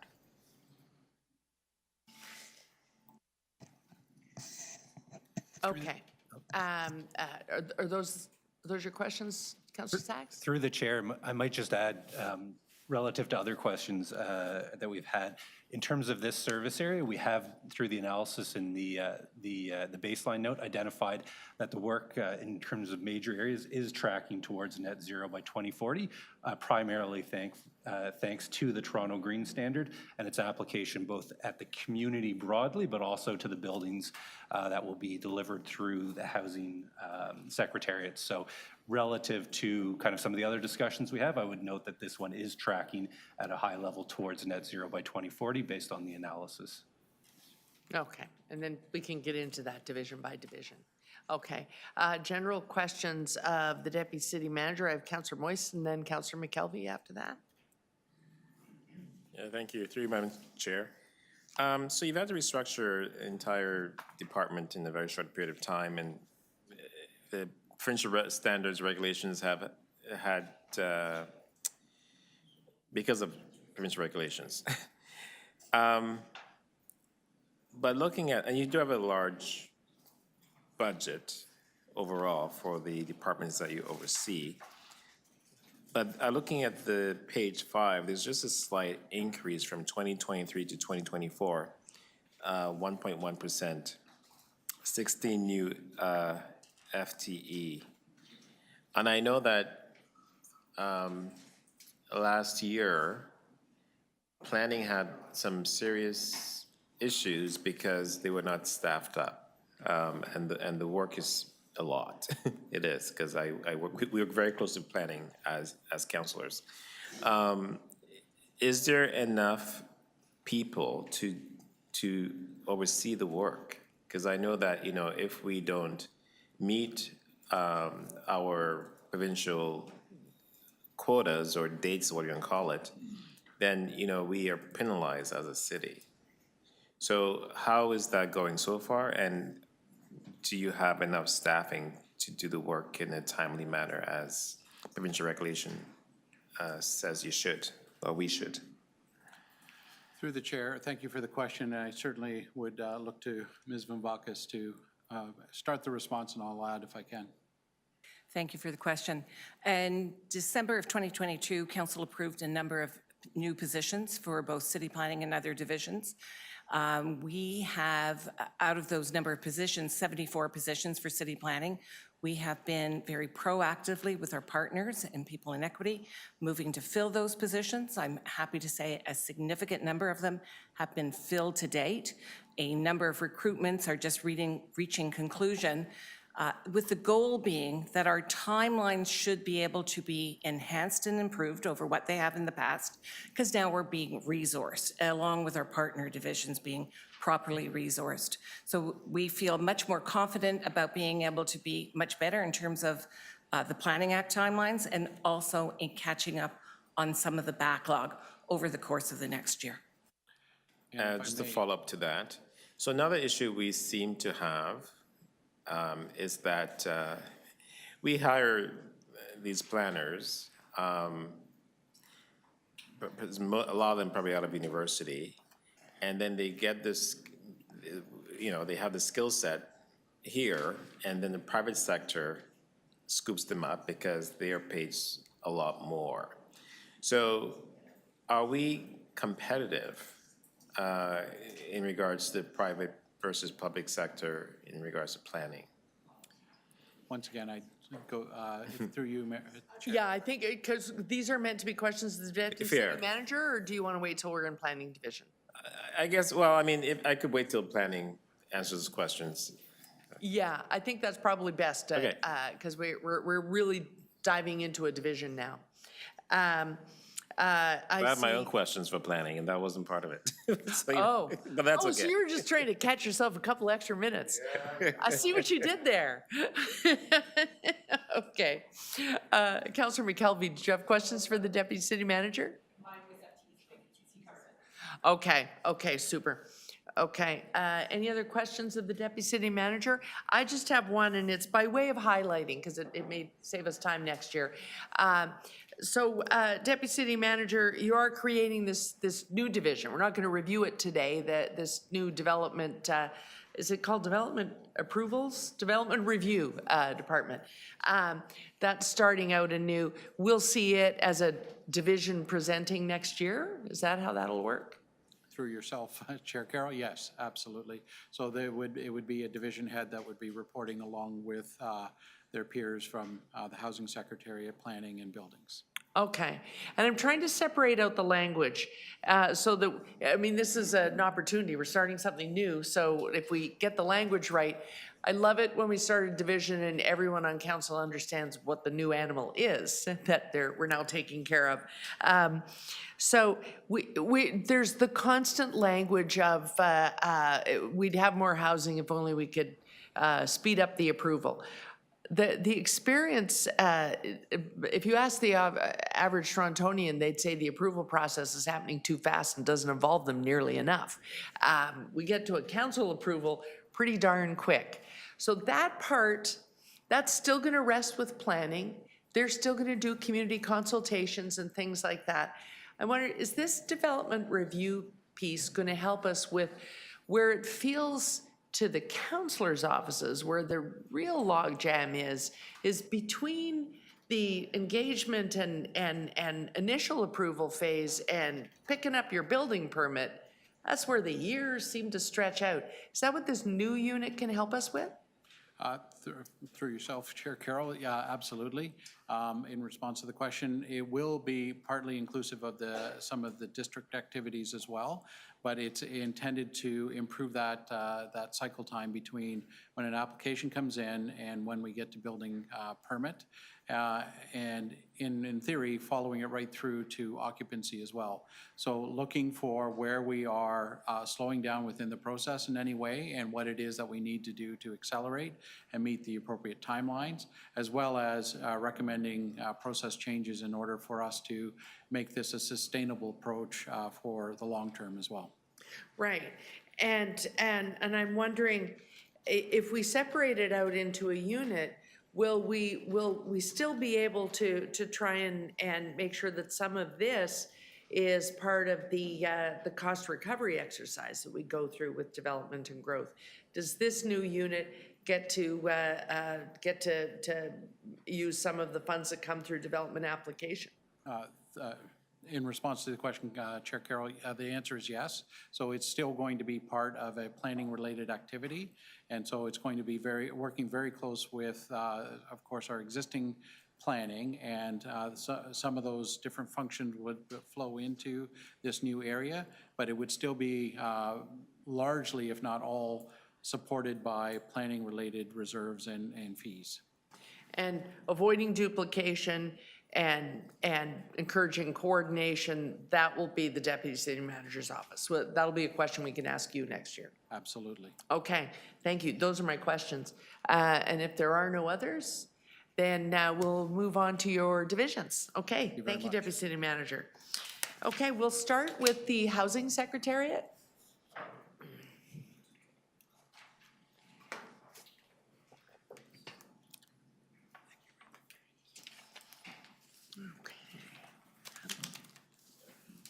Yep. Okay.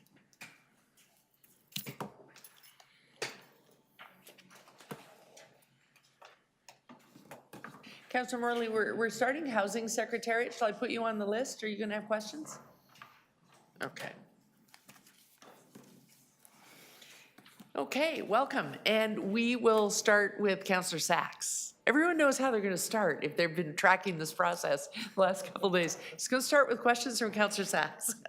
I don't always want to be first. Okay. You're the only visitor today. Hello, Abby, and thank you and you and your team for all of your hard work. First of all, the housing at risk table on page 13 of the budget note, wasn't clear whether this is an additional cost or this is just better coordination of resources you already have. Through the chair, this is a new initiative for us. It ties in very nicely with the launch of multi-tenant homes. This is an attempt with 3 new positions to set up both a new table, but also add to the coordination. So there's a lot of work that needs to happen between divisions like MLS, like other emergency management, where we're dealing with difficult cases that involve tenants and potential disruption and dislocation from their existing homes. And so this table is a real effort to do that. So it does require additional resources on our side, but the focus will be on aligning with other divisions as well, and having a central place where it is really about housing stability and housing support for renters across the city facing changes in their housing situation. Okay, and that would include people facing dim evictions? Through the chair, obviously, I'm not wanting to imply that this table is going to deal with every single case across the city, but this is really where there are maybe a number of residents in a building who are facing a difficulty where there's really a strategic goal for us to intervene.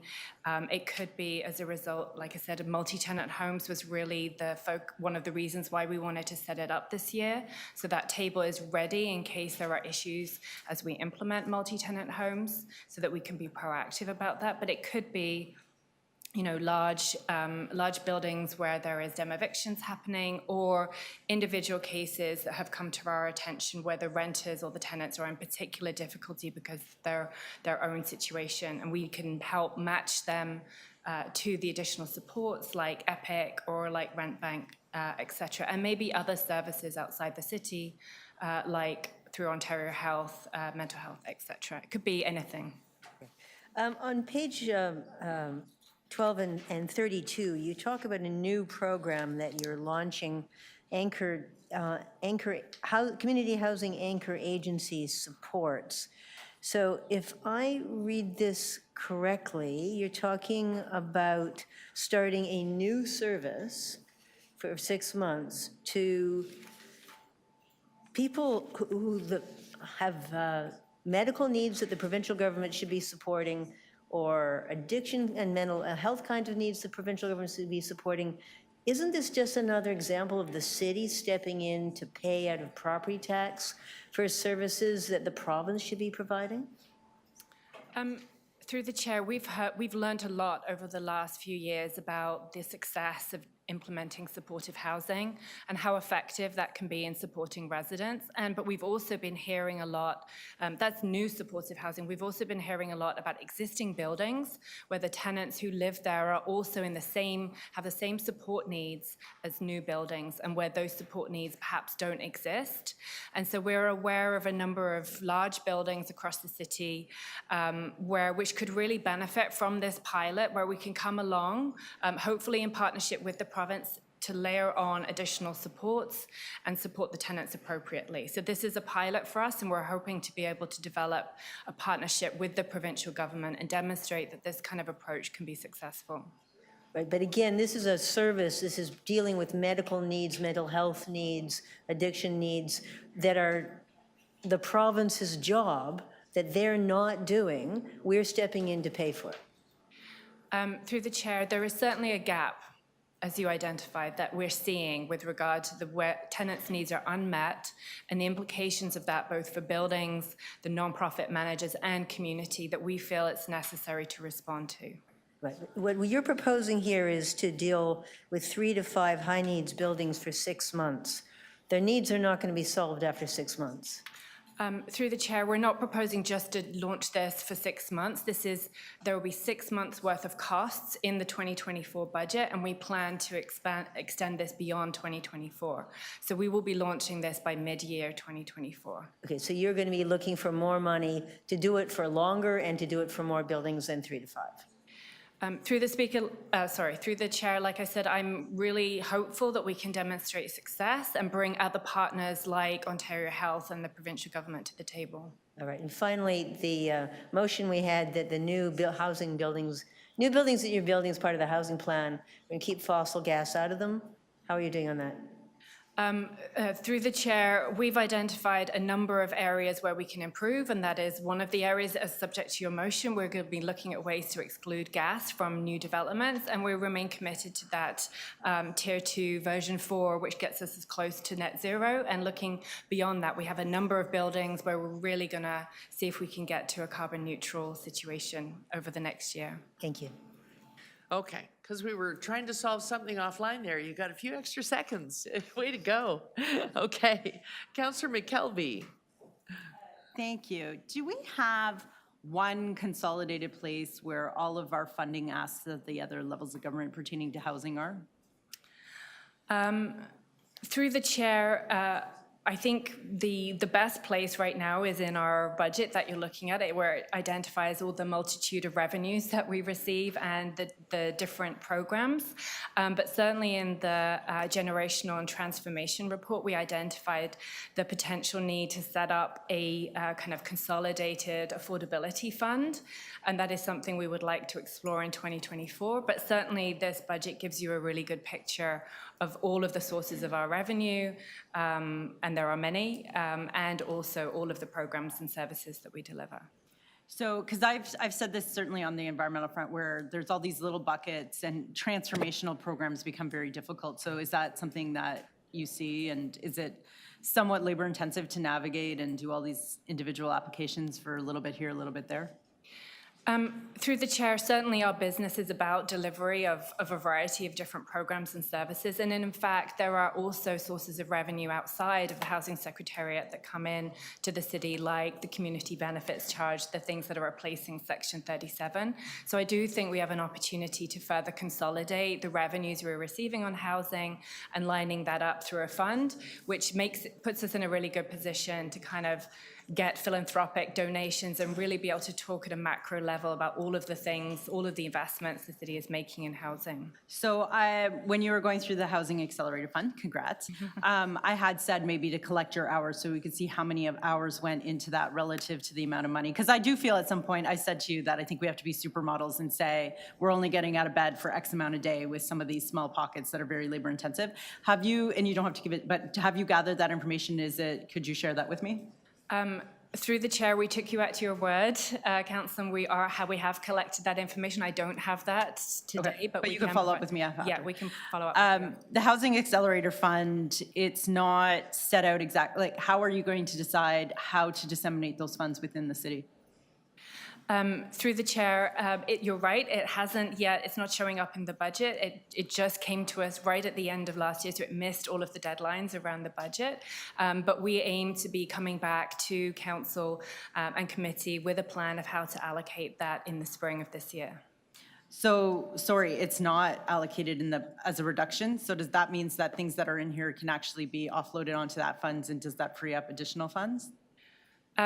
Through the chair, I would say there's a number of things in here that where we have capital constraints or things that we are not doing in our budget this year, which I'll defer to the CFO.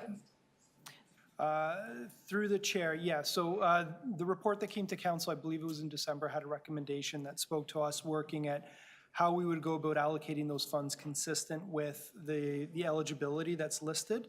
I will note we're still challenged by the impacts or potential impacts of Bill 23. We also have significant unfunded capital needs within the Housing Secretariat's capital program. So we are taking all of that into consideration as we continue to review the best use of those funds to advance our priorities. So it's not going to reduce the pie, it's going to make the pie bigger? So it likely will look to address a portion of the unfunded requirements that we've identified within Housing Secretariat. Okay, and that will come back to the Planning Housing Committee? Sorry, through the chair, I think the exact route of that is still to be determined. Certainly the Housing Accelerator report went through Executive Committee, but it will be coming back through a committee of council and ultimately to council.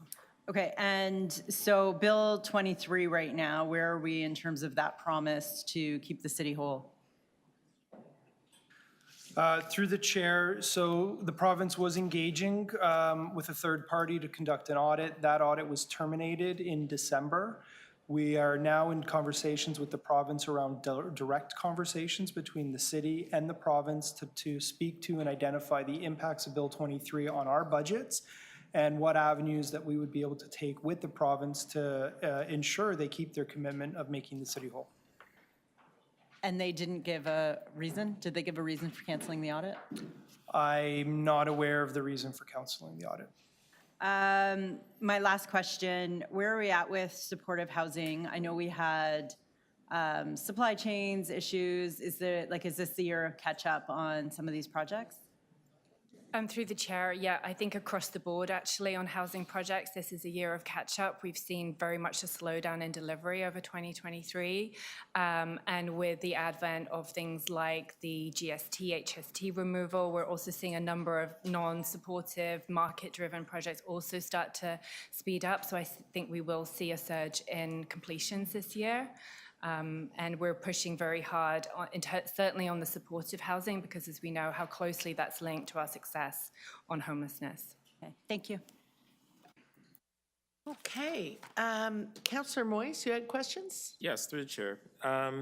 So some of my questions have been answered, so I'm just going to scheme through here. Are the staffing levels suggested in the report based on committed or uncommitted provincial or federal funding? Through the chair, there is no uncommitted provincial or federal funding included in this budget. So all of the staffing positions relate to the sources of revenue that we currently have that are committed. Okay.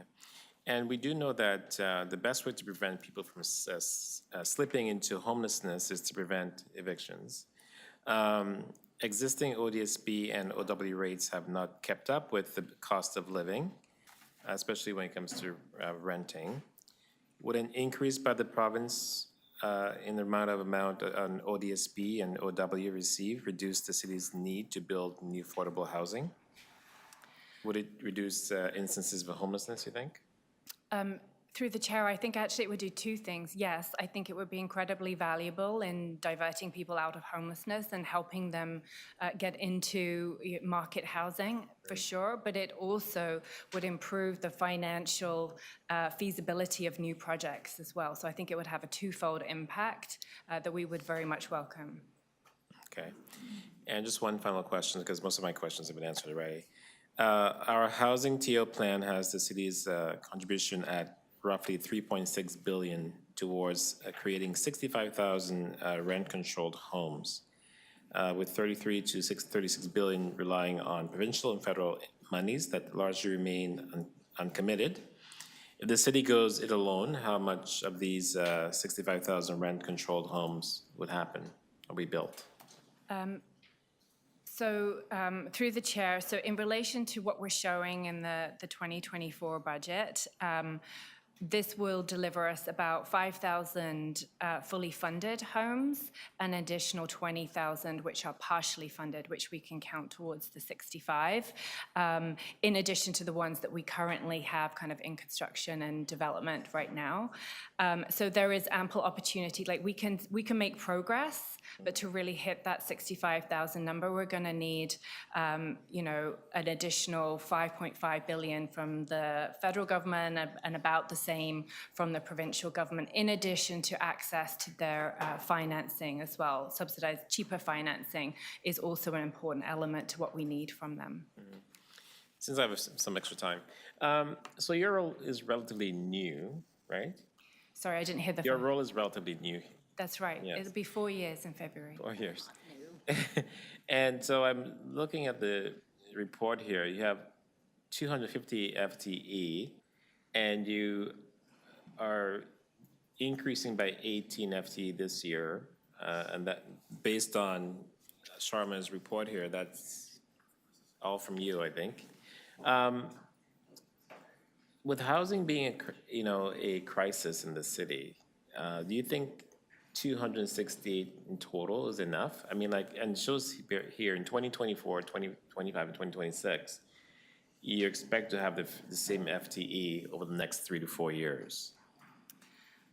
Through the chair, the Housing Secretariat staffing complement has substantially increased in recent years. We took on a number of people who came to us from Shelter Support and Housing. So we had a transfer of the Housing Stability Services team back in 2022.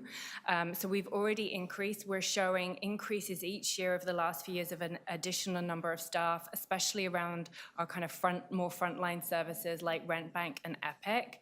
And again, we're showing an increase this year. That's in addition to the fact that we've been trying to bring down our vacancy rate. We had a very high vacancy rate during the pandemic, and we've been bringing that down. So that's increasing our resources every year. And every year, as you say, we're continuing to face challenges in terms of the housing system and the housing crisis, and council rightly is asking us to do more. So every year we're looking to right-size what we're being asked to do by council and meet the expectations of community with our resources.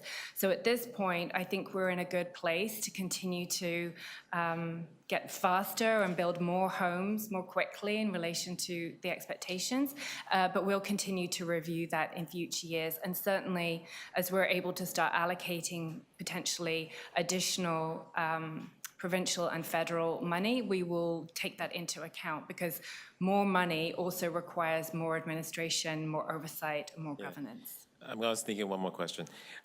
So you know that I find that my office is seeing more and more people coming to my office asking for help around housing.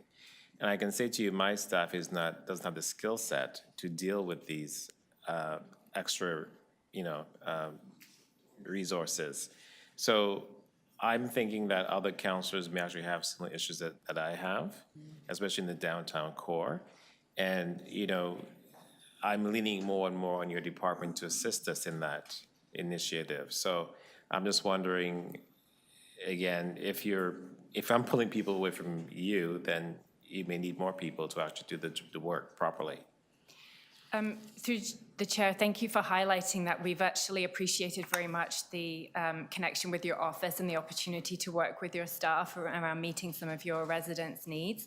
And you're right, there are other councillors who are also requesting that kind of support. Again, that's part of what we'll monitor over the next year to see if we're able to sustain that level of support. Certainly right now we couldn't offer that level of service to every single councillor.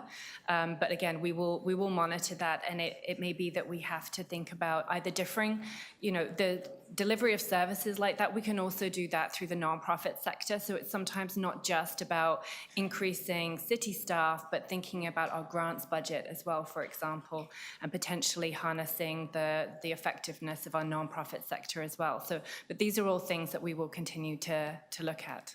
Thank you. Okay, snuck one in after the 5-minute mark, but it was a good answer. Okay, Councillor Morley, do you have questions for the Housing Secretariat? Thank you, Madam Chair. I was curious about the impact of the Housing Accelerator Fund, so thank you to my colleague, Deputy Mayor McKelvey, for covering that. I'm also just curious with respect to a couple pieces. We heard a lot about cost escalation during COVID, and I know some of our Housing Now sites, for example, were significantly impacted. I'm curious if you can speak to us about how those particular cost escalations related to COVID are or are not stabilizing, and whether there's any impact on our budget as it relates to that aspect or that factor. Thank you, Councillor. Through the chair, yes, there are ongoing impacts to our estimated costs and real costs of delivering housing. Many of the government programs that we deliver, for example, like the Rapid Housing Initiative, do not come with any additional money, additional contingencies for us to draw on if the cost of delivery end up being more than what we anticipated, say, a year ago. We've definitely been building in more contingency to some of those projects to try and anticipate what construction increases have been. But we've been seeing over the last 18 months double-digit increases kind of month on month, which has been challenging. At this point in time, we are able to manage that within the budget that you see before us, but it's definitely a very live issue for us and may result in future requests to council or changes to our budget in the future. So I wouldn't want to say that there will be no further impact, but at this point, this budget does take that into consideration. Thank you. That's great to hear. The second question I have is with respect to our new transformational housing plan. We know that this is a new way of getting housing, specifically affordable housing, online as a municipality. I'm wondering, in terms of the future operations and management of the new housing that we're working towards, whether there's budget allocated for those pieces of it. And I know there's still some thinking that needs to go into that aspect. But I just wanted to check in that once we do get shovels in the ground and buildings erected, that we're in a good place to move forward with the operations and management. As we know, often there's subsidization and other administrative pieces. Can you speak to us a little bit about the thinking around that and any resource allocation in the budget before us? Thank you, Councillor. Through the chair, can I just clarify that you're talking about the city-led development part of the generational and transformation report and how it relates to the operations of those units? Just want to make sure. Okay, thank you. Exactly. Yeah, that's exactly. So the kind of the exciting focus for us is that we do, as a result of that report, get to focus on, I think, 5 sites we identified in that report as having this new focus on city-led development, what that means, and it may look different for each of the 5 sites, for example. But what we're not doing in that is proposing to take on operations. So in all of those cases, the focus is for the city to get these projects in the ground, get them moving, get them occupied. And I think we continue to expect our nonprofit and co-op sector to be great partners with us when it comes time to operate those units. So that's our focus, right? So there are no additional resources right now for the operations of that for the city. However, I would highlight that some of those initial sites are due to be supportive housing, and so therefore there will be an ask to the provincial government for the related supports. And I think the next tranche that we're focused on is another 2,500, of which some of the sites in the 5 sites will be part of that, and that could be an ask of an additional $60 million a year in operating supports from the provincial government, which would flow to non-profit or co-op operators who were managing those supportive housing.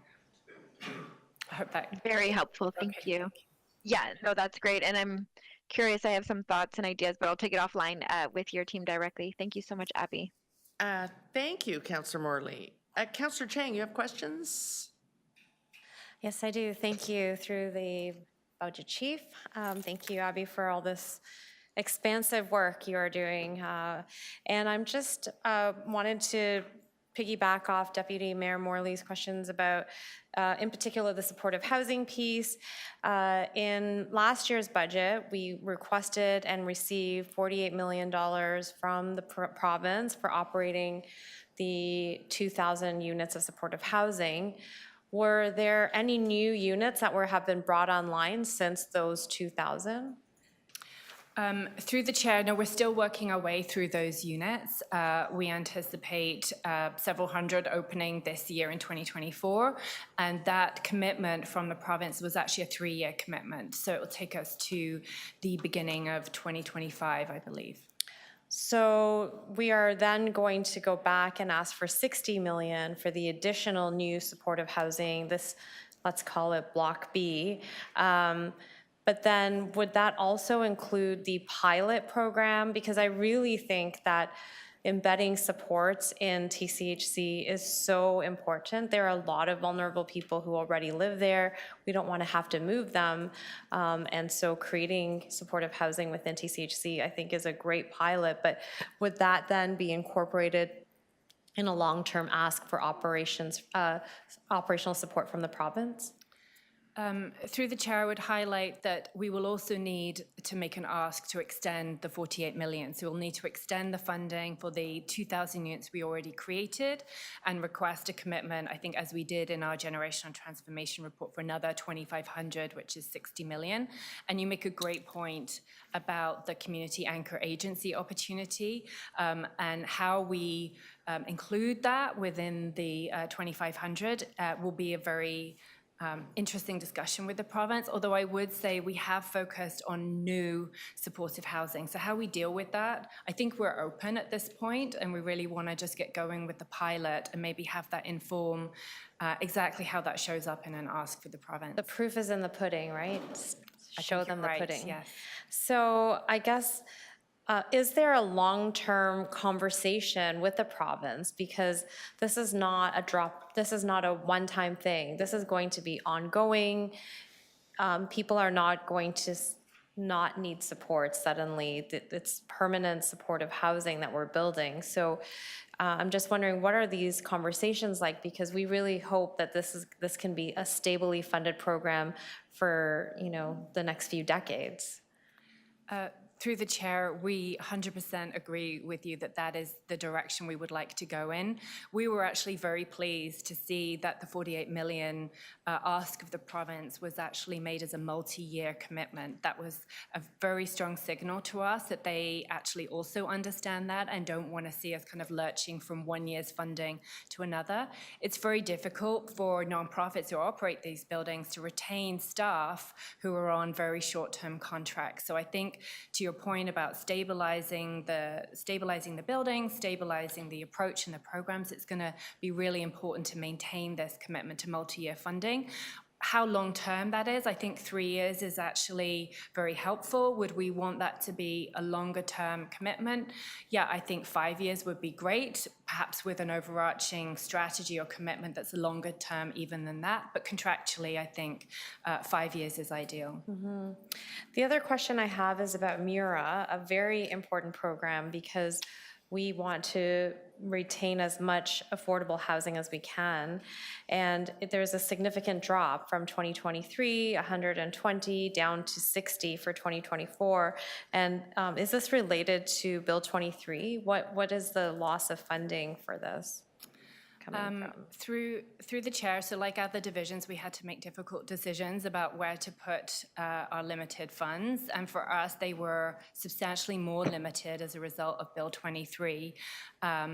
We already have a number of projects in 2023, actually, that were positively scored during the MURA, the round where we asked for projects, but didn't receive funding because we didn't have sufficient funding in 2023. So we do have an opportunity both, I think, in the future, should we be able to identify additional funding to fund projects that we have in the works before we even think about new rounds with community. But yeah, fundamentally, that is down to the drop in overall funding that we received through Bill 23, the 1.2 billion over 10 years that we no longer have.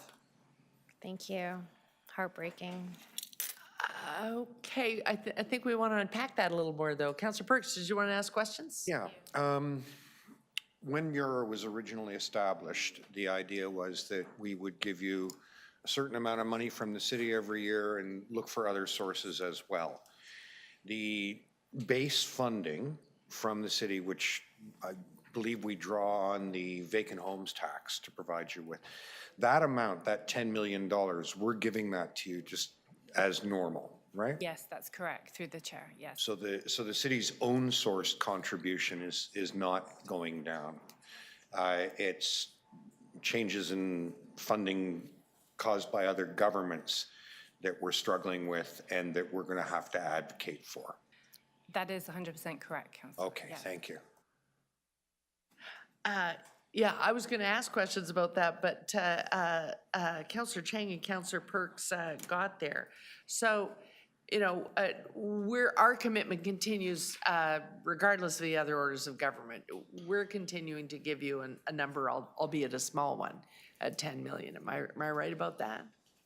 Through the chair, it's still a substantive investment in what is a relatively new area of acquisitions, and I think we're demonstrating how successful that can be, and I think we would all welcome a much larger part to allocate. Yeah. So part of the problem is if we're just giving you 10 every year, but then you have an opportunity and make a large acquisition, because that's the nature of this program, we deplete it. And so that's why we need the other partners to help us see what we can do with exactly this type of program. The other one, again, a significant investment last year. Oh, sorry, please help us out here. No, thank you. And I just wanted to add just a point on the Mura program. We do have council direction as it relates to the vacant home tax revenue. So we are waiting for the final results of 2023. The expectation is we likely will overachieve the budget on vacant home tax revenue with the direction from council to apply any additional revenue to the Mura program as available funds moving forward. So we will need to wait for year-end results to confirm that final amount. We also have authority through council to increase the vacant home tax from 1% to 3%. There was also recommendation as part of that increase to consider allocating a portion of those funds that we would expect in 2025's budget towards the Mura program. So one of those motions you think will never result in anything might result in something. That's good. But because it is kind of a unique thing, is there an interested party within either ministry, federal or provincial? Are we keeping them up to date on what we're achieving with this approach? So if they want to get on board, they know how well it's working?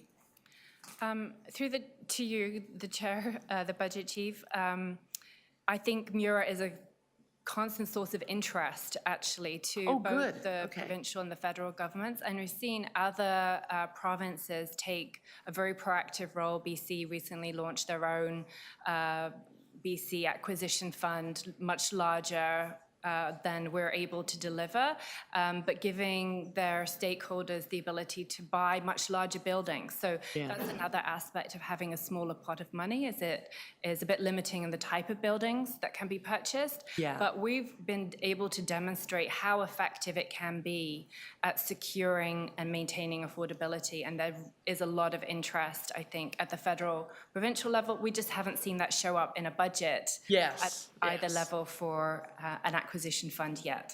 Okay. And then another investment from last year, we made a significant investment in the program called EPIC last year, almost doubling it, but and we're annualizing it this year. But I think we have to go back and ask, is that all staffed up now, and was that a good investment? What's it doing for us? To you, Chair, the EPIC performance last year was slightly lower than forecasted. We were not able to ramp up staffing until later in the year. But what we're now doing is forecasting that fully funded, fully staffed into 2024. So we anticipate their outcomes to be much more than last year. Okay, so given that you just got there, just annualizing and making sure that you have that all on, that's enough to be getting on with this year. That's correct. And if it does have greater outcomes, we can expect to see a recommendation that maybe we should invest more in it.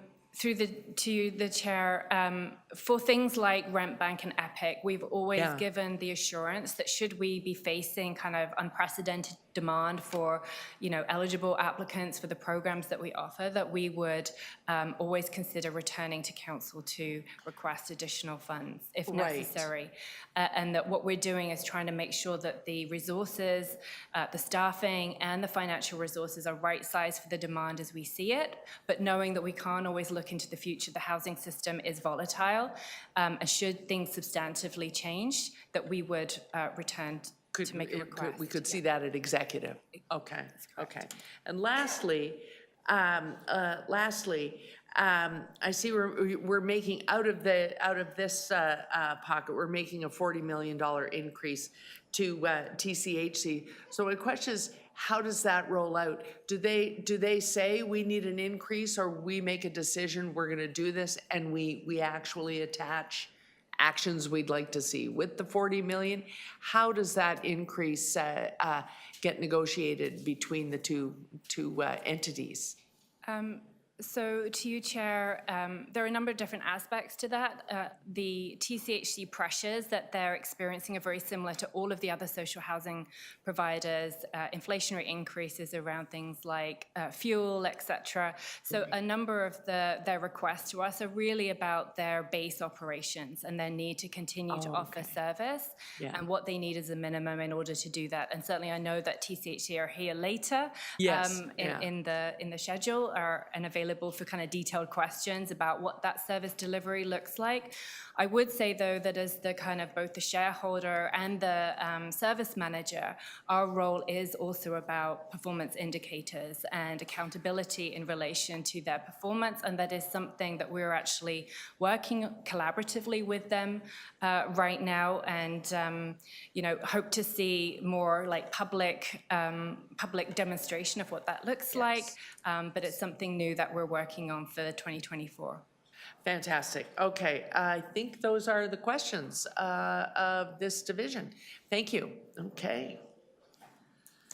Okay, and we are next going to city planning. And Ms. Fumbakas is going to be answering the questions from city planning. You're right behind. People are going to want to ask questions, so it's probably best if you move over here. When we get to city planning, it always reminds me of the thing that my budget chief mentor, David Socknacki, once said, well, councillors are most interested in what they know. And we all spend time with planning.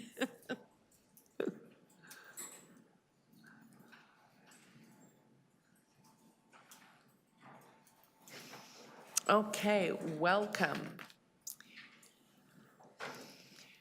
I'm going to start with Councillor Sachs, our visiting councillor, and while you're getting started, I will start taking a list of other councillors to get on the list for questions. Oh, hold on a sec. Oh, sorry, guys. For our streaming, we just lost the audio. We need to. Oh. You're back. Well, that was a blip. Thank you. We're back. Welcome back, YouTube viewers. All two of you. Okay. There you go, Councillor Sachs. Yeah, people are passionately interested. Anyway, thank you very much again. Certainly, I spend a lot of time working with your team, and I appreciate the quality of the services that we get. From a budget point of view, one obvious question is, why don't your fees cover all your costs? Like, why is city planning operating at a net cost to the taxpayer?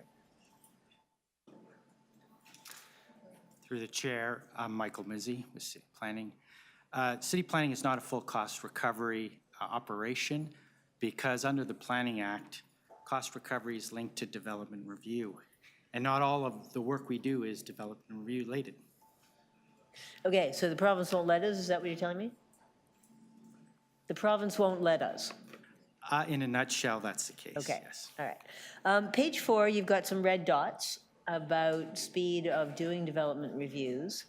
As I understand it, that's an increasing problem given the recent changes in the planning regime. What do we need to do to get on track? Thank you, Councillor. There's a few things that we need to get on track. The first thing we're in the process of doing, and that was retaining additional staffing resources. So that's the first part. The second part is really the transformation that we're undertaking with respect to the operating model and in terms of technology and in terms of just our processes to advance applications. So we hope to start to see numbers go into the green. And if you take the Committee of Adjustment numbers, you'll see they're in the green. So we have certainly enhanced and improved upon the timelines with respect to the C of A. And we'll continue to roll out changes. Part of it's the new operating model too, and the new D&G service. Right. And realistically, will that be green by next year, these two dots? Thank you, Councillor Sachs. Well, that's certainly our intent. What you'll see is quarterly metrics reporting coming through Planning and Housing Committee that will show our improvement over the course of 2024. As it relates to Bill 109 related applications, we now have prioritized all of those application types to meet timelines as legislated. So that is our intent. Okay. How much are we going to be out of pocket this year because of Bill 23 in terms of money that we need for city infrastructure? Councillor Sachs, just to clarify through the chair, Bill 23 or Bill 109 related to application Well, fees? I'll take all the changes the province made to us last year. I can speak directly to Bill 109, which implemented legislative review timelines for decision-making and approval under the Planning Act, and tied a punitive schedule of application fee refunds directly affecting our cost recovery. One of the things that has been quite lucky for us actually this year, although not in terms of longer-term housing starts, is that our application volumes are down in 2023. And so the impact that we anticipated of that punitive legislation has not been borne out to the extent that we thought. We typically are seeing higher impact on site plan applications because the timelines are very stringent, 60 days to approval. And one of the things that we have generally seen is that we will fall somewhere in a 25 to 50% refund applicability, not the full 100% refund that we had anticipated for. Okay, So but even so, that means you're going to have less and less money to do the work that needs to be done, and you have to do it faster and faster. In that circumstance, can you provide proper planning advice to the public and council? It will continue to be a challenge, but part of the changes that we've done is the pre-application submission. So we hope to be able to sort out a number of the issues ahead of time, and the streamlined processes that we've come up with in terms of how we conduct community meetings, consultations, will continue to try to advance to meet the timelines. We're really stuck between a rock and a hard place where we really want to be able to engage with the public, engage with various interest groups, but still meet the timelines. So we'll continue to be innovative in that respect.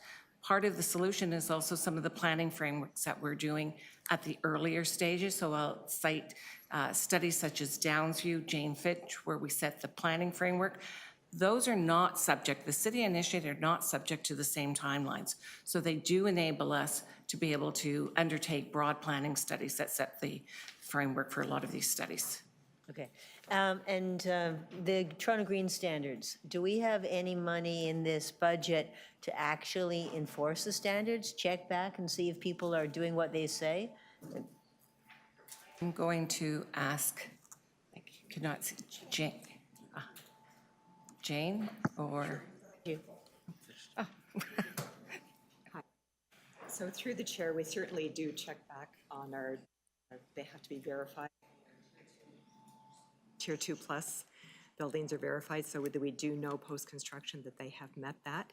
And we continue to work on, we have very limited ability, but we do have some in terms of the performance required under Tier 1.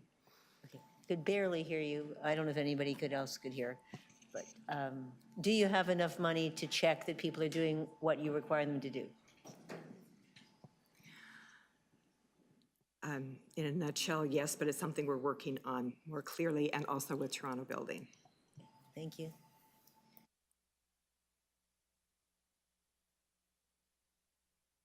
Oh, sorry.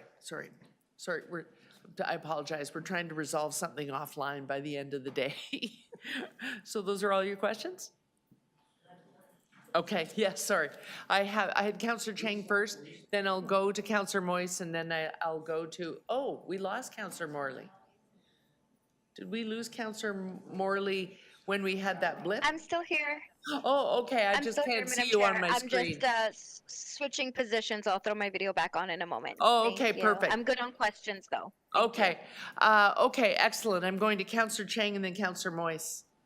Great. So I just want to circle back to what Councillor Sachs was talking about, the 25 to 50% refund that you mentioned. Is there a projected loss of revenue for this year's budget because we didn't make the clock? Councillor Chang, through the chair, what I can provide is between January 1st and December 31st. Sorry, I recognize I'm a little bit short and far away. What I can give you are actuals in terms of impact between that time period for applications that have reached decision. So this is a subset of all of our open applications. We do have further refund implications that we anticipate in 2024.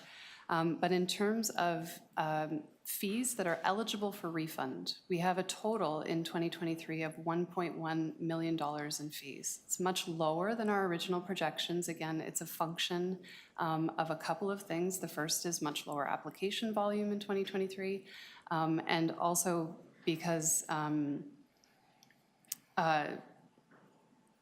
Sorry. I'll stop there. For 2024, in this budget, is there the prediction of what it will be, the loss, and is it budgeted in? So we do predict in terms of anticipated volume. What we've seen is that our volume has declined in 2023. And so what we'd be able to project is an annual anticipated average. Development fees refunded. That's correct, yeah. And there was talk about a stop the clock, because when they get the development, did that happen? Is the clock stopping when the developers it's in their hands? That is not a tool that we currently have under the legislation, no. I will add, though, we are under discussions and will continue, based on council's direction, to continue to have discussions with the province about the timelines and other matters that we have found, shall I say, are not in the interest of any party to the development approvals process, whether it be the developer, citizens, or the council. Mm-hmm. So is there a discussion, I guess, cross-jurisdictionally, because it's not just Toronto that is dealing with this, about what are the key problems with this policy in terms of delivering sound development decisions? I can assure you that through entities such as the Regional Planning Commissioners of Ontario, which it represents both single and two-tier municipalities, it is an issue that we continue to raise. I myself have raised this and provided examples to the province of the challenges of some of the changes that were brought about by the previous legislation, and that we hope will change. No guarantees there, but we can keep talking. Gotta keep fighting. So we saw a slowdown in general because of the mortgage rates, the general state of real estate, but I see that your staffing complement is actually stable from last year to this year.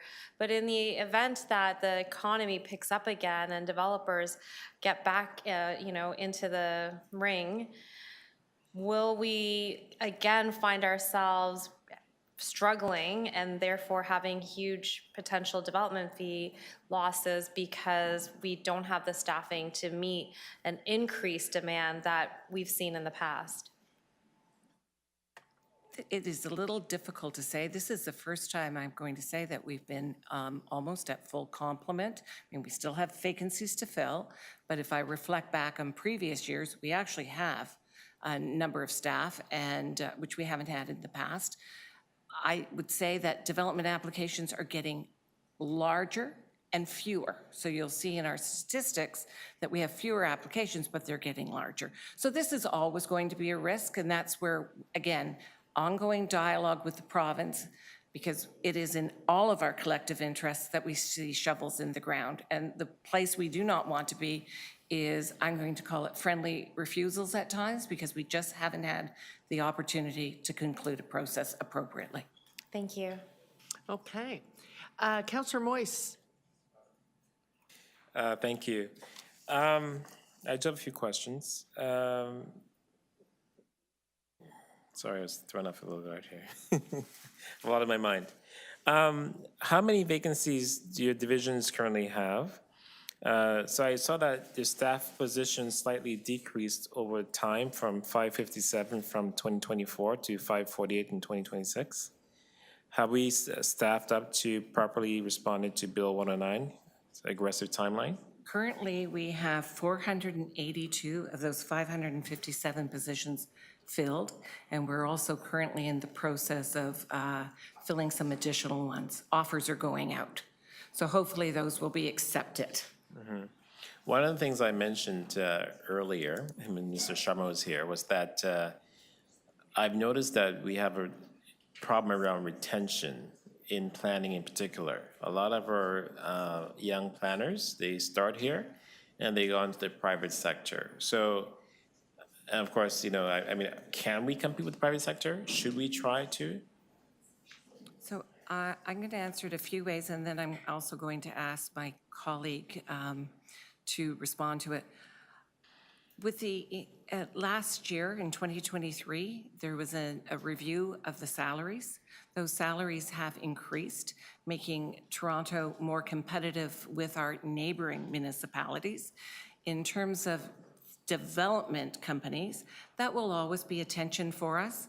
I think part of the attractiveness for any planner working in the city is the type and scope of work that we do. I mean, I certainly reflect back when I was a young planner. I was told to go work at a municipality to learn the ropes and then go to the development company. Didn't want to, because the work here is interesting. So having the compensation have improved has certainly made us more attractive.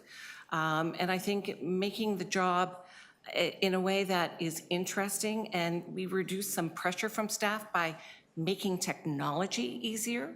Having the tools to do their job is going to make it easier for us to retain staff. And I'm not sure if my colleague in... Sure. Thank you through the chair.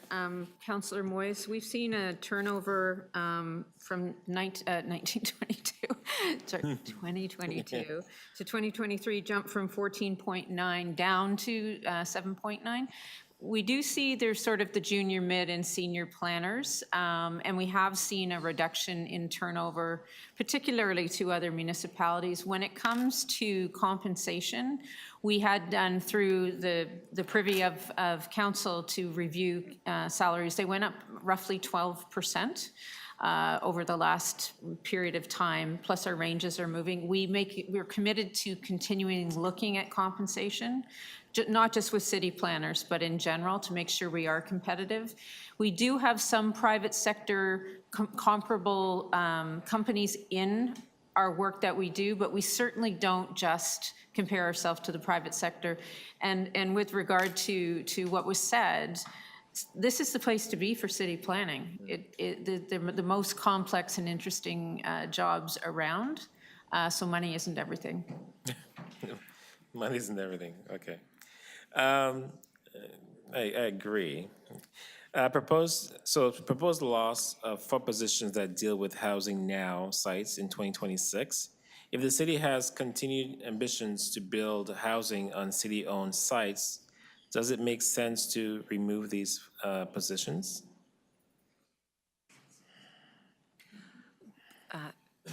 Councillor Moyes, with the addition of additional staff to city planning over the last year and still filling these positions, we feel we can address a number of the pressures that we're going to experience. Okay, thank you for that. And notwithstanding the impact of Bill 109, are the fees the city charges to developers sufficient enough to cover the staff labor and other costs that goes into properly reviewing your qualifications, applications rather? Great question, and in 2024, we're undertaking a review of our fees, and so that will possibly result in higher fees to provide, the appropriate funding for a review of the development applications. That starts in... Through the chair, so that fee review is ongoing. Carrie's indicating that there may be some fee categories that see an increase. There will be many fee categories that are restructured to reflect the changes that we're making under Bill 109, and we anticipate to report back through Planning and Housing Committee in September. Okay, I mean... Thank you. Those are your questions, Councillor? Yeah. Next, I have Councillor Morley. Councillor Morley, you have questions planning? I'm all good, Mr. Co-Chair. Thank you. No questions for me. Co-chair, I've been promoted. Councillor Carroll, did you have questions on planning or, yeah? Okay. Sorry. I'm going to start your clock. Thank you. Thank you, because I keep forgetting when it comes to me, which is starting to look suspicious.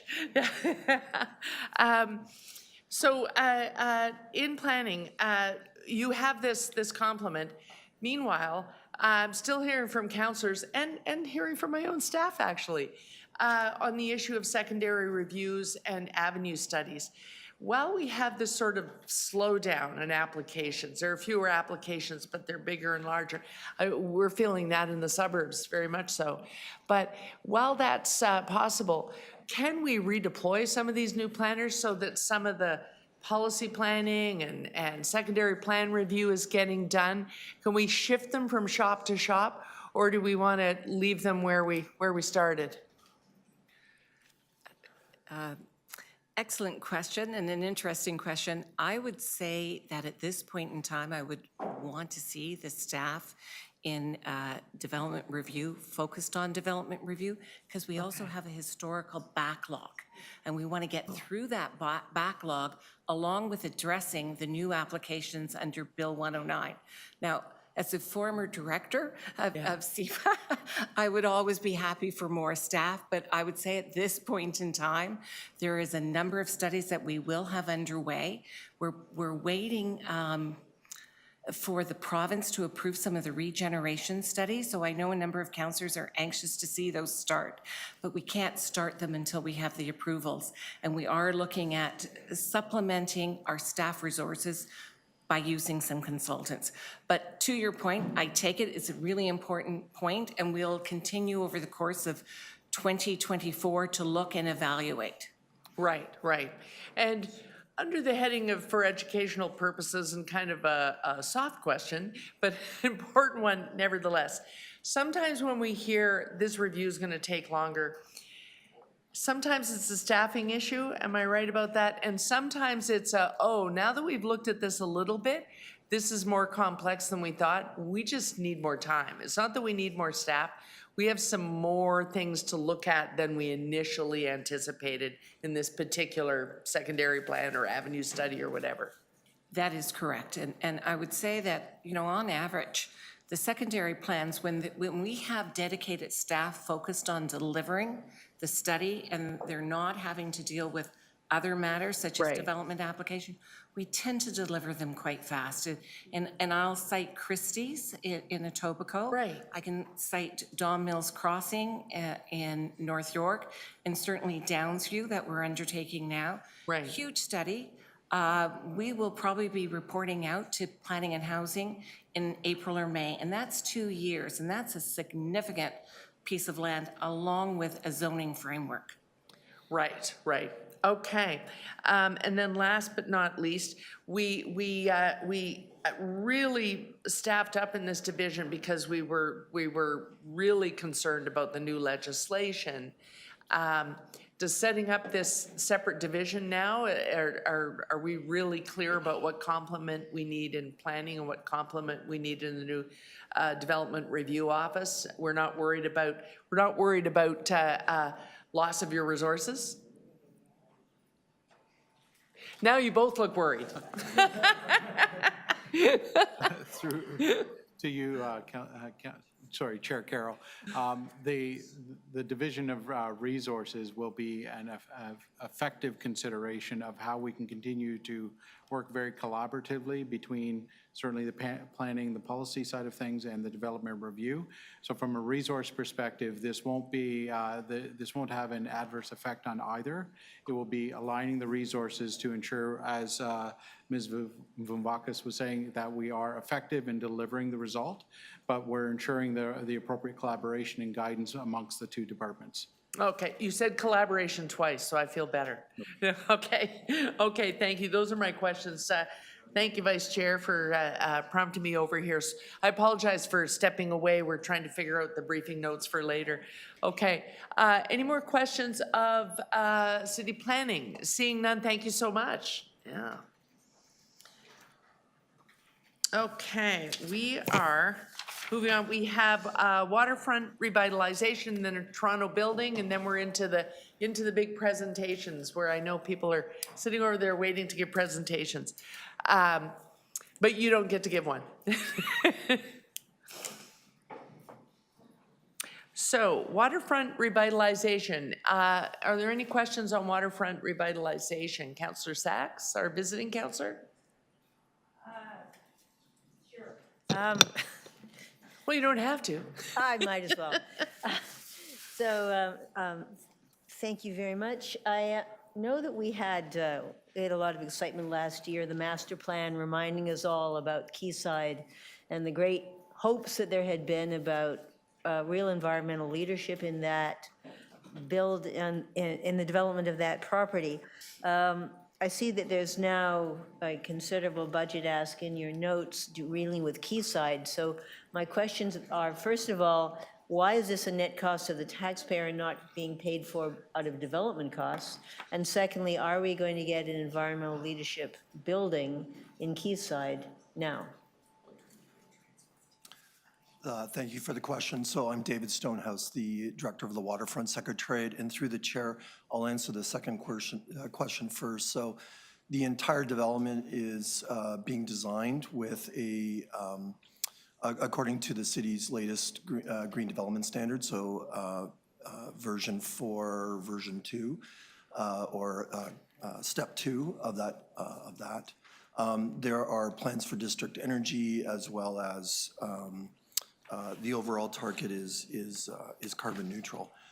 In terms of the public sector contributions, a lot of that funding will be for the affordable rental housing, but some of it's for the infrastructure as well.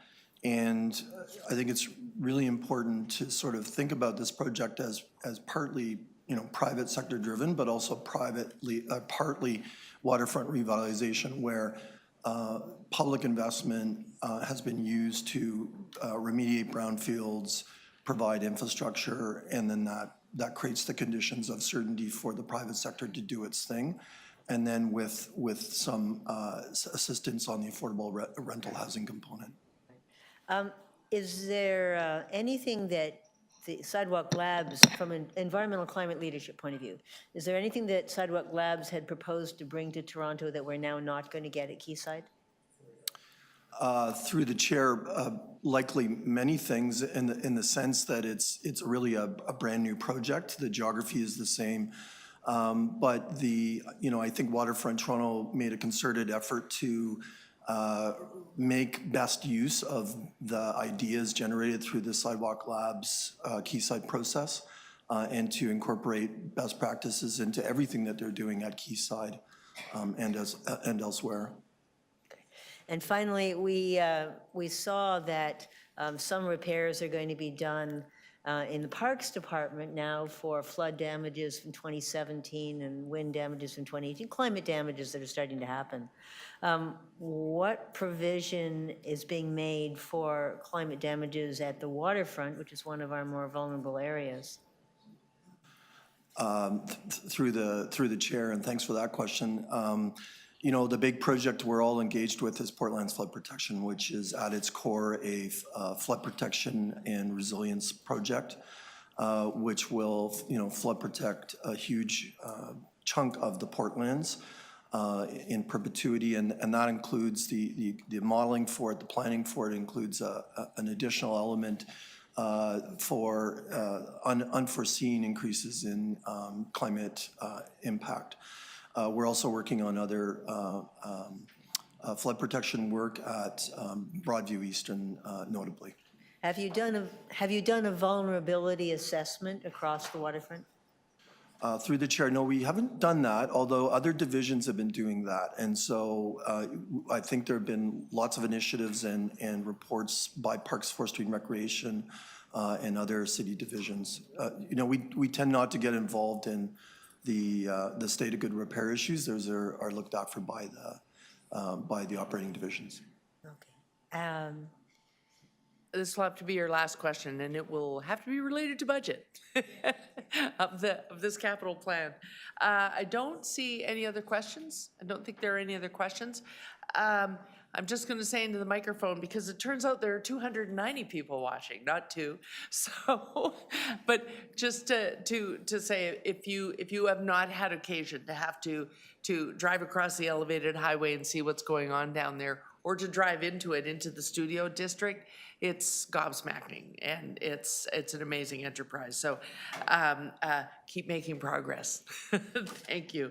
And those are the questions. Thank you. That's Waterfront Revitalization. Toronto Building is next. Yeah. Okay. Councillor Sachs, did you have questions on Toronto Building Services?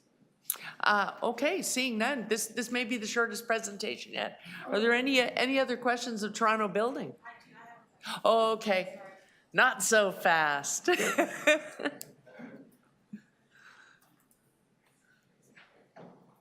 Councillor Morley, while we're getting set up here, are you going to have a question of Toronto Building Services? Nope. Okay, thank you.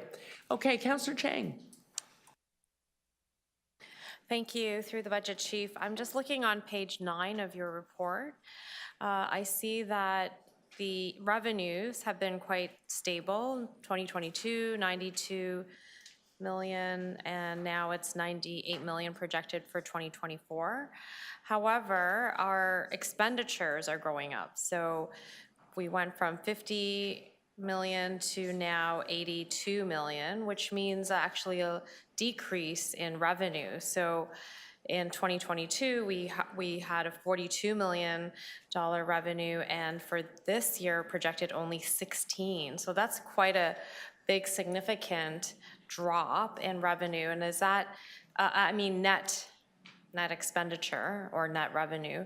So I'm just wondering, you know, our costs are increasing. Is there a way we could have cost recovery? What is preventing us, what is this big change that we're seeing over from just 2022 to 2024? Toronto Building operating model functions on a, can you hear me? Okay, sorry. Toronto Building operating model functions on a fully cost recovery model, 100%. There's no reliance on the tax base. With respect to the particular numbers, I'm going to turn to Matthew Crysdale, and he'll provide the details. Yes, through the chair. So the revenues you're seeing there, those are the net numbers. So the 16.1 million net is our consistent budget target. That net revenue gets contributed to the city to cover indirect corporate costs. The 32 million is a result of a surplus in revenue over and above the 16 million, which gets contributed to our reserve. So over the years, we've been meeting and exceeding our budget target. So there's no revenue issue here. So I guess what I'm saying is in 2022, I see 42 million. And then last year, it was 32 million. So are you saying that this year, on paper, at this point, we put 16 million, but it's likely that by the end of the year, it will be much higher? So the budget target is kind of set at 16.1 through the budget submission. What we're seeing there, 2022, the actual experience, so the permit activities were higher than expected, which resulted in realizing $42 million. Revenues were contributed to the reserve over and above the 16. What we saw in 2023, yes, as you've heard from city planning, building activities were lower last year. We realized a 12% reduction in activity, which resulted in lower revenues than the previous year, however, still exceeding the budget target. Okay. I think I will take it offline. Thank you very much. Doing a crash course behind the scenes here. Are there any other questions? Okay, seeing none, I just have a couple myself. It is hard to grapple with this one, the cost recovery nature, but it's also, I think what Councillor Chang is sort of demonstrating is there can be a fluctuation in what's going on here, and we still get back to your target number. And so we're seeing what came in, but your target is that it goes into a reserve if you get beyond that 16. So the question is, the only thing is within the operation, I'm looking at the number of positions, and is that set such that you're challenged when activities are much higher than they are now, and if building activity and the number of sites you have to visit goes down, you're overstaffed? How do you arrive at your ongoing complement? Well, the division does have vacancies, ongoing vacancies. The division is currently actively recruiting for those vacancies. In days gone by, we did have retention and attraction challenges, as majority of the industry did within this area. PNE has assisted us, and council has approved a retention and attraction strategy. We're beginning to see positive impacts of that. The strategy was impacted late last year. But we expect within 2024 that we'll certainly gain further positive impacts of the implementation of that strategy. But you're 100% correct. In terms of requests for inspections, they do go up and down. That's just the nature of the business. But we are meeting approximately meeting our service target levels for whether it's inspections or plan reviews. We're not 100% on par where we wish to be, but we're in the ballpark. And if I could just add to that, over the last couple of years, we've been embarking on a organizational review, program review, looking to find some efficiencies to better meet our service levels. And through that, the last few budget cycles, we've added over 100 new positions, and we're continuing to work through filling those positions. And we're starting to see the positive result of that. Our turnover rate for 2023 after the wage adjustment went through has gone down, and we're starting to make positive gains. So losing less people and attracting and retaining more. And this is all, again, going to help us achieve our increase. And you'll notice many of our targets for 2024 and our service levels, we have notched them up as a result of being able to make progress on the staffing. Right. And am I right that if we're losing fewer, if there's less headhunting going on and people are staying for the long haul, you also get it, you'd have a feature of complement management whereby someone's staying till retirement, and upon their retirement, you can decide how quickly you need to replace them or how long you can gap. Correct. As part of the exercise. So that'd be another demand management arrow in your quiver? Correct. It's certainly more predictable, and it certainly makes staffing or, upkeeping the resourcing much more predictable, much more easy. Right, right. Okay, perfect. And I think that's all the questions on Toronto Building. All right then. Okay, thank you. Okay. So, councillors, now we're into the two biggies that we're going to have presentations on. But the good news is we're doing so when it's a reasonable enough time in the afternoon to be doing it, as opposed to starting library at almost 5 o'clock. So we have TCHC coming first. Yes.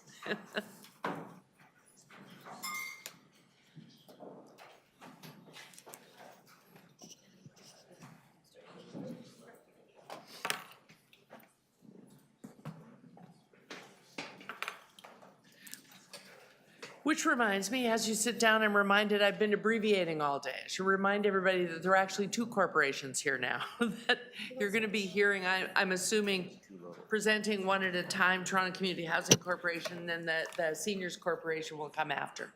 Yeah, yeah. Okay. To the chair, it's a joint presentation. Oh, okay, so you're just combining it all. Okay, then I really will have to pay attention then, won't I? Okay, go ahead. Through the chair, and good afternoon. Just by way of introduction, I'm Tom Hunter, the interim president and CEO at Toronto Community Housing. Next to me is Lily Chen, the CFO at Toronto Community Housing. And then we have Jill Batta, the interim CEO at Toronto Seniors Housing.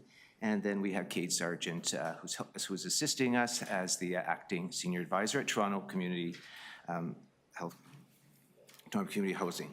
And I first of all would like to thank the city's team, the team at Toronto Community Housing and the Toronto Seniors Housing for the work in the consolidation of this balanced budget that reflects the needs of social housing and support services for low-income and equity-deserving tenants.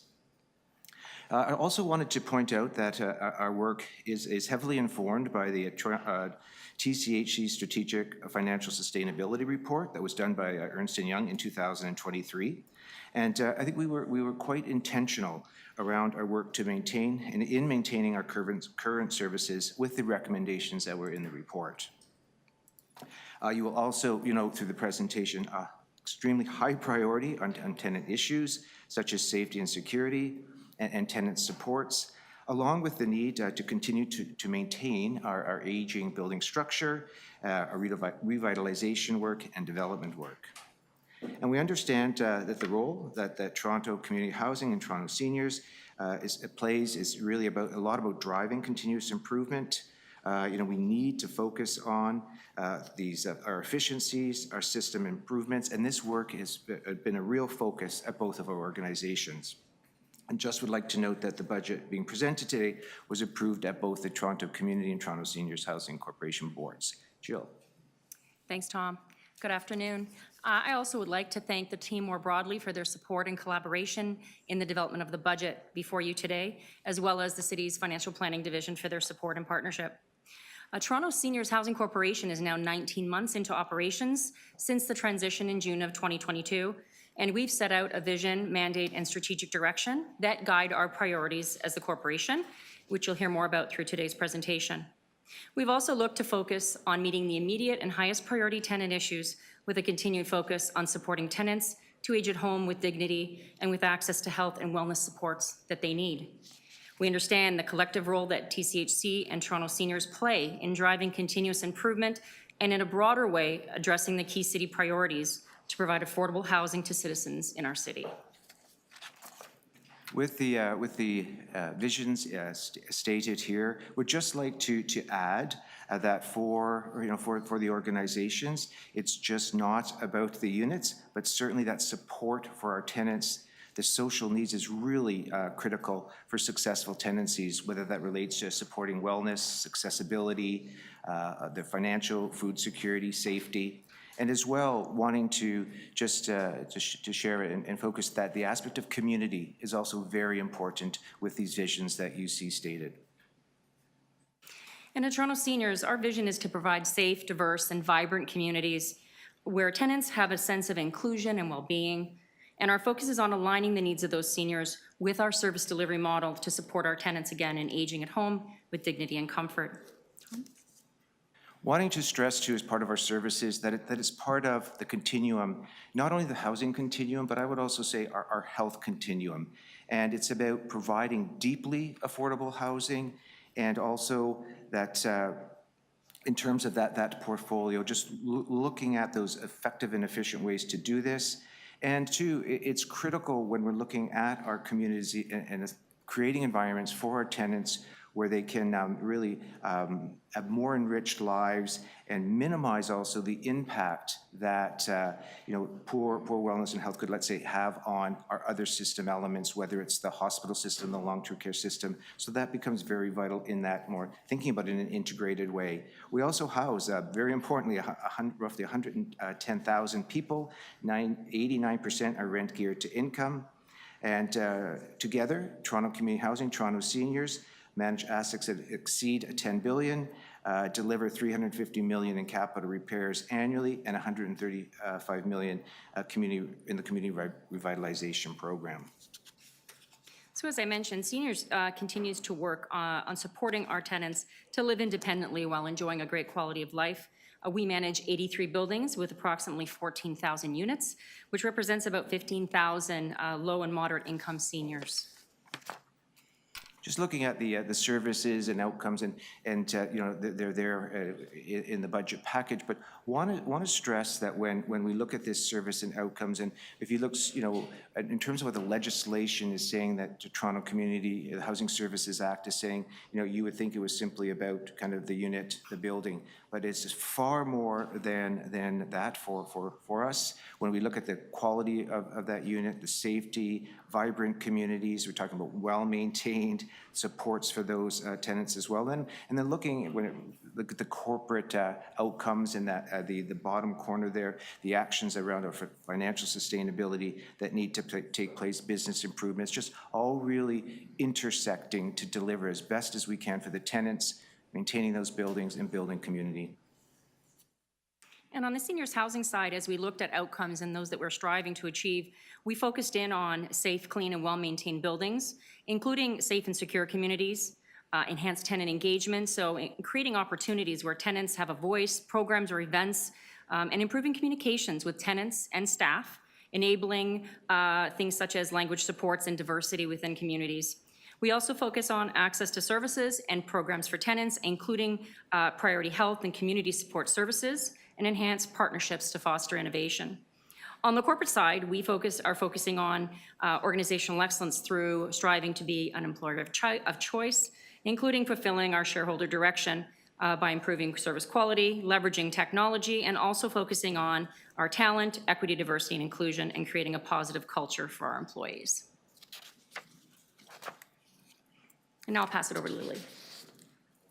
Here's highlights of the consolidated budget for TCHC and TSHC, including the multi-year planning and bridging strategies.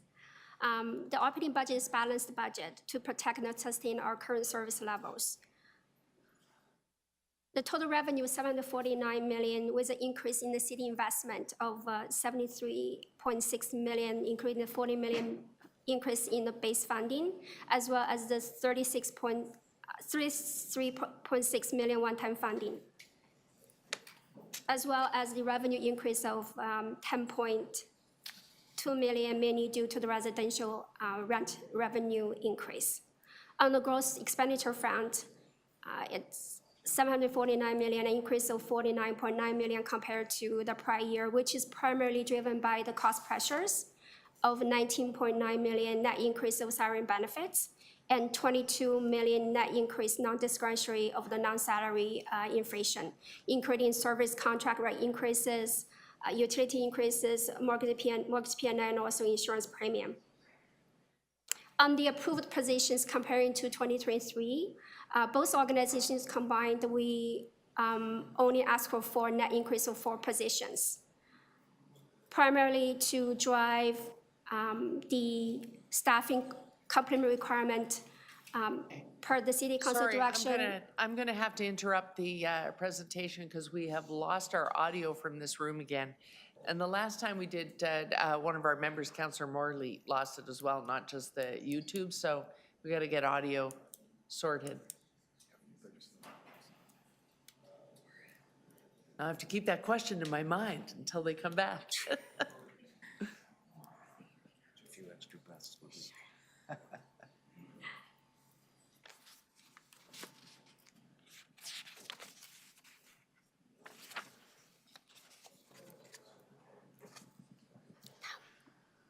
You are back. Thank you, Okay. Madam Chair. I was Yes. following along on YouTube, which was still working, so just a heads up. We caught that you were losing audio faster than last time when you were trying to text me. We picked up on it this time much faster. We did stop the presentation though, so I hope that you have not missed much. I'll get Ms. Chen to start, and then if it's out of sync with where you were listening, you'll let us know. Go ahead. Thank you, Chair Carroll. On the approved positions, we only asked for about 4 positions, and that increase from the 2023 budget. 2 were assigned to address the tenant human rights recommendation from the Ombudsman report, and 2 had to come to our right to right-size the capacity to implement the EY recommendation Tom alluded earlier, especially on the procurement transformation and special project to achieve cost efficiencies and savings. In terms of the 25 and 26 net projected outlook, assuming the city funding flat to the 2024 level, it's $43 million and $72 million respectively. I do want to highlight in this budget cycle, this is the first time TCHC and TSHC are doing the multi-year planning, really in alignment with the city's planning assumption and economic factors, also including the TCHC unique union collective agreements bargaining requirement, and working very closely with the city planning, city FPD, as well as the housing secretary to arrive at our budget. In terms of the 10-year capital plan, we'll continue to provide the critical investment to advance the state of good repair of our aging housing stock and continue to build a mixed use, mixed income, and inclusive and vibrant community through our community revitalization project. On the 10-year basis, the total investment will be $3.39 billion, with building repairs accounting for 68%. 32% for development capital, as well as 0.3% for the IT and corporate capital. The city investment is around $1.8 billion, accounting for 53% of the total capital investment. Excellent. Just highlighting for 2024 some of these key risks and challenges, and I'll in light of time, focusing on the financial sustainability, tenant supports and needs, and certainly through the EY report was one area where we saw some of these key risks and pressures run from uncontrollable market conditions, year-over-year cost pressures, and so this financial element of both of the corporations is key as we move forward into 2024. And also want to identify under that element with the city and the CMHC, the 10-year co-investment fund that does expire in 2027. So we will need to work with the city to explore and seek opportunities for additional funding to maintain a good FCI score. And then also looking at the tenant support needs and you know, as these change relative to kind of the socioeconomic pressures with our tenants and wellness pressures, really looking at those supports and be more efficient and effective in terms of really enabling our tenants to have a successful tenancy. And then finally, just quickly around the corporate capacity, just needing to ensure that the support for and from a compensation, benefits, and learning and development, keeping keen on that to have a very enabled workforce. And then just moving to the priority actions, I just like to look at these columns as our places, as our people, and our partnerships. There's priorities in each one of these areas, and with the tenants, it's about we want to continue to focus on a real tenant-centric services and approach. And we know that within the places, our focus in 2024 on our state of good repair is a key area as well. And then just looking over for our partnerships, this is going to be another area as we move forward. This is very key in working with other organizations and groups within our community to partner and support our tenants. Thanks, Tom. And in 2023, Seniors Corp, adopted a set of interim strategic directions through our board. And through those objectives and enablers, we've been focusing on tenant engagement, partnerships, being an excellent housing provider, innovation, organizational excellence, and being an employer of choice.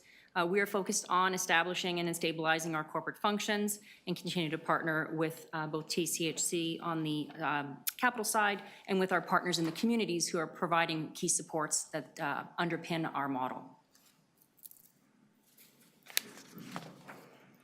For the 2024 operating budget, in terms of the funding sources and then also the use of funds, on the funding sources front, 46% are from the city funding subsidy with 42%, roughly $312 million for the city-based subsidy and 4% of $33.6 million for the one-time funding.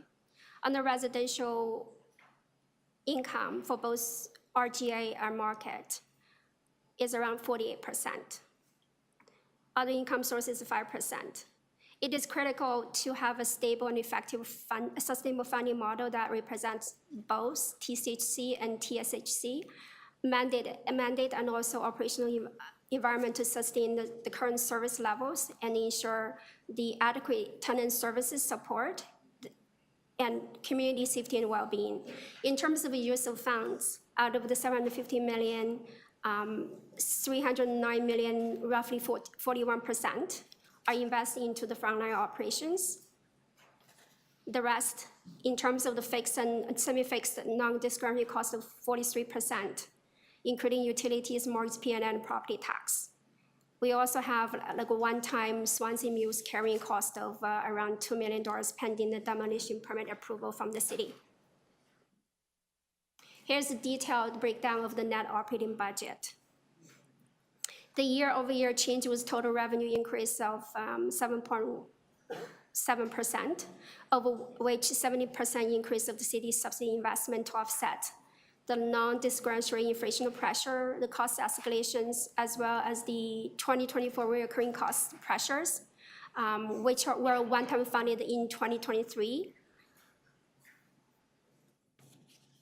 We have been working very closely with the City FPD team and the Housing Secretary, and then going through a line-by-line review with the validating as well as alignment of the planning assumption. So there's a lot of confidence in the number we have presented here in front of the Budget Committee.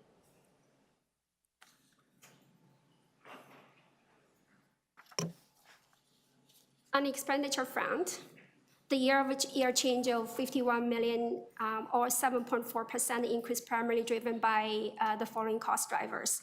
A prior year impact of the recurring cost pressure, salary and benefits, non-salary inflation, mortgage P&I, and some of the bridging strategies. I do also want to mention as part of the UI's sustainability strategy work, based on the recommendation, the efficiency work and cost savings already were underway. So on an annualized basis for the next 3 years, we're also adopting very much in line with the city's planning vision of the multi-year planning and also bridging strategy. On annualized basis, we're estimating between $15 to $20 million once we realize those benefits.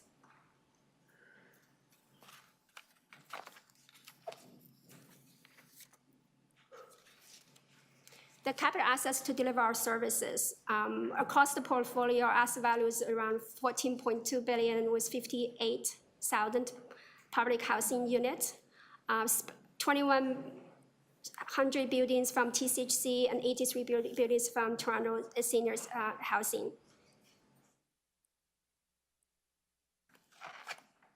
And the average building size is around 50 years old, and then we are accounting for 2/3 of the Toronto's total social housing stock.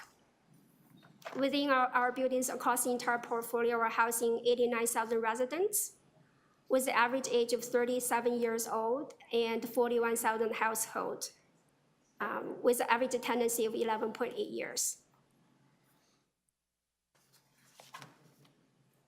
2024 capital budget breakdown. Out of the $477 million investment, 42% were funded by the city. We also have federal funding, specifically from the CMHC co-investment fund on the capital repair stream, roughly 35%, with the loan amount and also some grant. On the development portfolio, as part of the delivery strategy, we also receive 16%, roughly $76 million of the revenue through the land sale proceeds and also profit distribution on an annualized basis. In terms of where the money goes, 70%, $332 million goes to our state of good repair for our aging stock, and then 28%, $135 million goes to our development capital, with the remaining balance of $8.6 million goes to our critical IT and corporate capital investment. $3.4 billion 10-year gross capital program are being invested into the following areas. Planned capital about $1.16 billion into the building envelope grants, emergency generators, HVAC, roofing, demand capital of around $796 million, 23.5%, into our accessibility upgrades, waste repairs, risk management, as well as $54 million into our additional energy program. Most of our programs are funded through the combination funding from the city investment of $160 million a year, as well as the CMHC funding and then TCHC own funds. On the 10-year plan basis, the total of $3.4 billion, once again, it's a combination funding sources from the city funding, from federal CMHC investment, development funding sources, and the TCHC's own funding.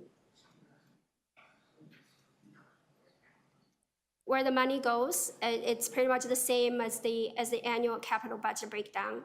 The majority of the 67% is going into our building capital repair to advance our state of good repair. 3.32%, $1.09 billion going to the development capital, as well as our critical IT and corporate assets.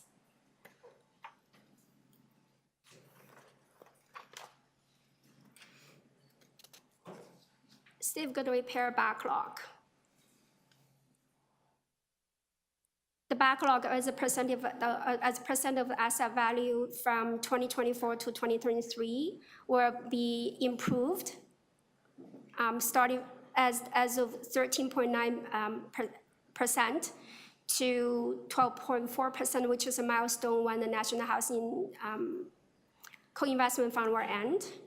Starting from 2028 to 12.9% will continue to improve or deteriorate based on the funding availability. So based on our current model projection to 2033, the backlog as a percent of asset value will be 15.6%. The National Housing Strategy, in terms of the investment on the 10-year basis, is roughly $1.34 billion compared to the city's investment of $1.6 billion, out of which $813 million is the low-interest loans and $527 million is forgivable loan based on a couple of criteria in terms of accessibility, energy efficiency, affordability, as well as demographic environment. And TCHC is on track in meeting those targets from the funding requirement. The accumulated backlog is primarily driven by the pressure, such as significant volume increase in on-demand capital funding in the areas of tenant service interior. TCHC continues to manage the repair backlog of the formerly contract managed buildings, as well as the market reality of the price escalation, inflationary pressure, supply chain issues, and the rising capital cost that is more expensive to deliver the same amount of work compared to pre-COVID. And just through the chair, just wrapping up, wanting to thank you for listening and hearing more about both of our corporations and for us to present our 2024 budget. Thank you. And now we'll open the floor for questions. I'm going to go to our visiting counselor. Counselor Morley, are you going to have questions? Okay. Counselor Sachs, you want to go first? And then while you're doing that, I'll start a list. Seems I have to go first. Hello, and thank you for the enormous difference you make in the lives of so many people in Toronto under difficult circumstances. First question, are you on track for net zero by 2040? Through the chair, I'm just going to ask our VP of Facilities Management, Alan Murray, to respond to that, to the councillor. Thank you for the question, and through the chair. Currently, right now, no, we are not on track to meet our net zero target, and that's due to basically we haven't received any specific funding regarding net zero.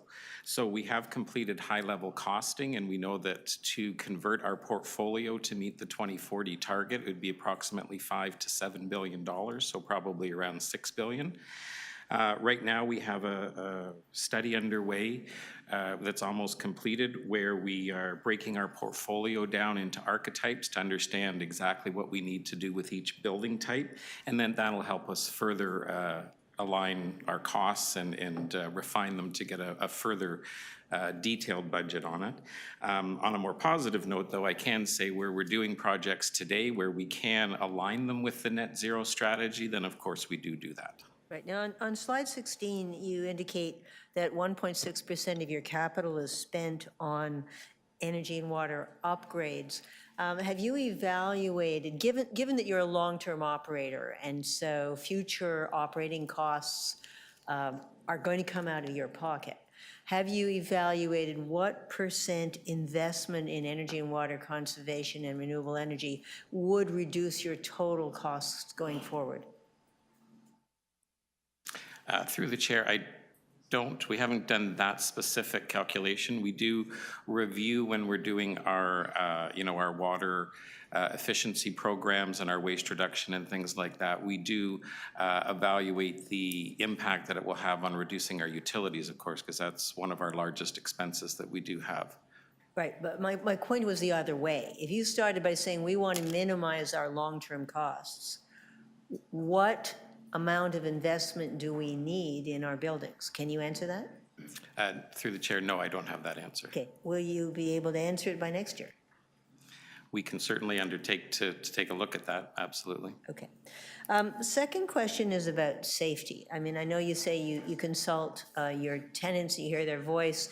The single loudest thing we hear from tenants in Ward 11, and I have 12 buildings, is lack of safety. And in particular, as I think, I don't know who I should put this to, at 250 Davenport, the postal workers were attacked so many times they will no longer deliver mail upstairs in that building, which greatly disadvantages a number of the residents. So I didn't see anything in this budget that's going to make a material difference in the safety of residents in the year coming forward. Is there something here? Yes, through the chair to the councillor. I'll start at a more kind of a strategic and high-level operation where we are undergoing a review of the community safety unit, right? That is the unit. There's funding with a particular focus on the community safety, the safety of the buildings with community safety constables, and so that is one element. And with that review and through that process, I think it's really important that it's about the community safety as well, right? So we have the building and the safety there, but how do we really engage and work with the community around us and other providers to look at creating a more kind of safe environment for the building, for tenants, but also what partnerships can we establish with whether it's, activities to engage and help to promote safety within the building. So that we're optimistic that out of that community safety unit review, that will help to provide further direction. Okay, I'd certainly like a briefing when you're ready because we're getting a continuing flow of complaints. Slightly related is the question, you talked about the social needs of tenants. And it's been well documented that one of the real keys for social and economic inclusion is access to the internet. Do you have funding in this budget to provide free Wi-Fi in the public spaces of your buildings? Through the chairs of the council, no, we do not. But we have been asked by our board for information on that aspect of support for our tenants. But I would like to add that I know in buildings we have worked with the Toronto Public Library around programs to promote digital equity, where they have staff members come in and working with the tenants to provide more access to the internet. We have also been looking with providers around how could we even obtain common Wi-Fi within the building so that it helps to enable more tenants to have access, because it is just so important to them and also could be for the operation. So really appreciate that perspective. Okay. Have costing data soon. And that's your time. Okay. Okay. Councillor Moise is next, then I have Councillor Chang, then Councillor McKelvey, then we'll be coming to Councillor Morley. Thank you. Councillor Moise.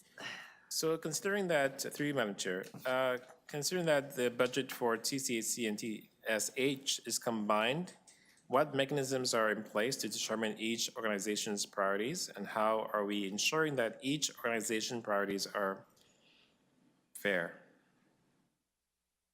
So, through the chair to the councillor, I can start to answer that, and if anybody wants to provide input, that would be good. I think we can look at even how we work so collegially, collaboratively through the budget process, where we, there was just continual communication around aspects of our various priorities. Where were there opportunities to be, to working together to be efficient, and you can look at something like pest management is an area, arrears collection. These are areas where there can be support and understanding not only the priorities, but how do we support each other to achieve those. And there also is there's a joint steering committee across both of the organizations where issues or challenges or opportunities can be brought to look at how do we work with those across both of the organizations.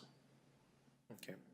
And also, given that TCHC continues to experience higher than average work orders from buildings that were previously managed by third parties, how much did this third-party mismanagement cost TCHC, and what lessons were learned from that? We started taking some of those formerly contract managed buildings back in September 2022. It's a stage gating approach. We started with West Region and then gradually, especially in 2023 for East and Central regions. In 2023, it's already ended. So based on our cost analysis, it's around $5 to $6 million net increments, just to address those repair backlogs.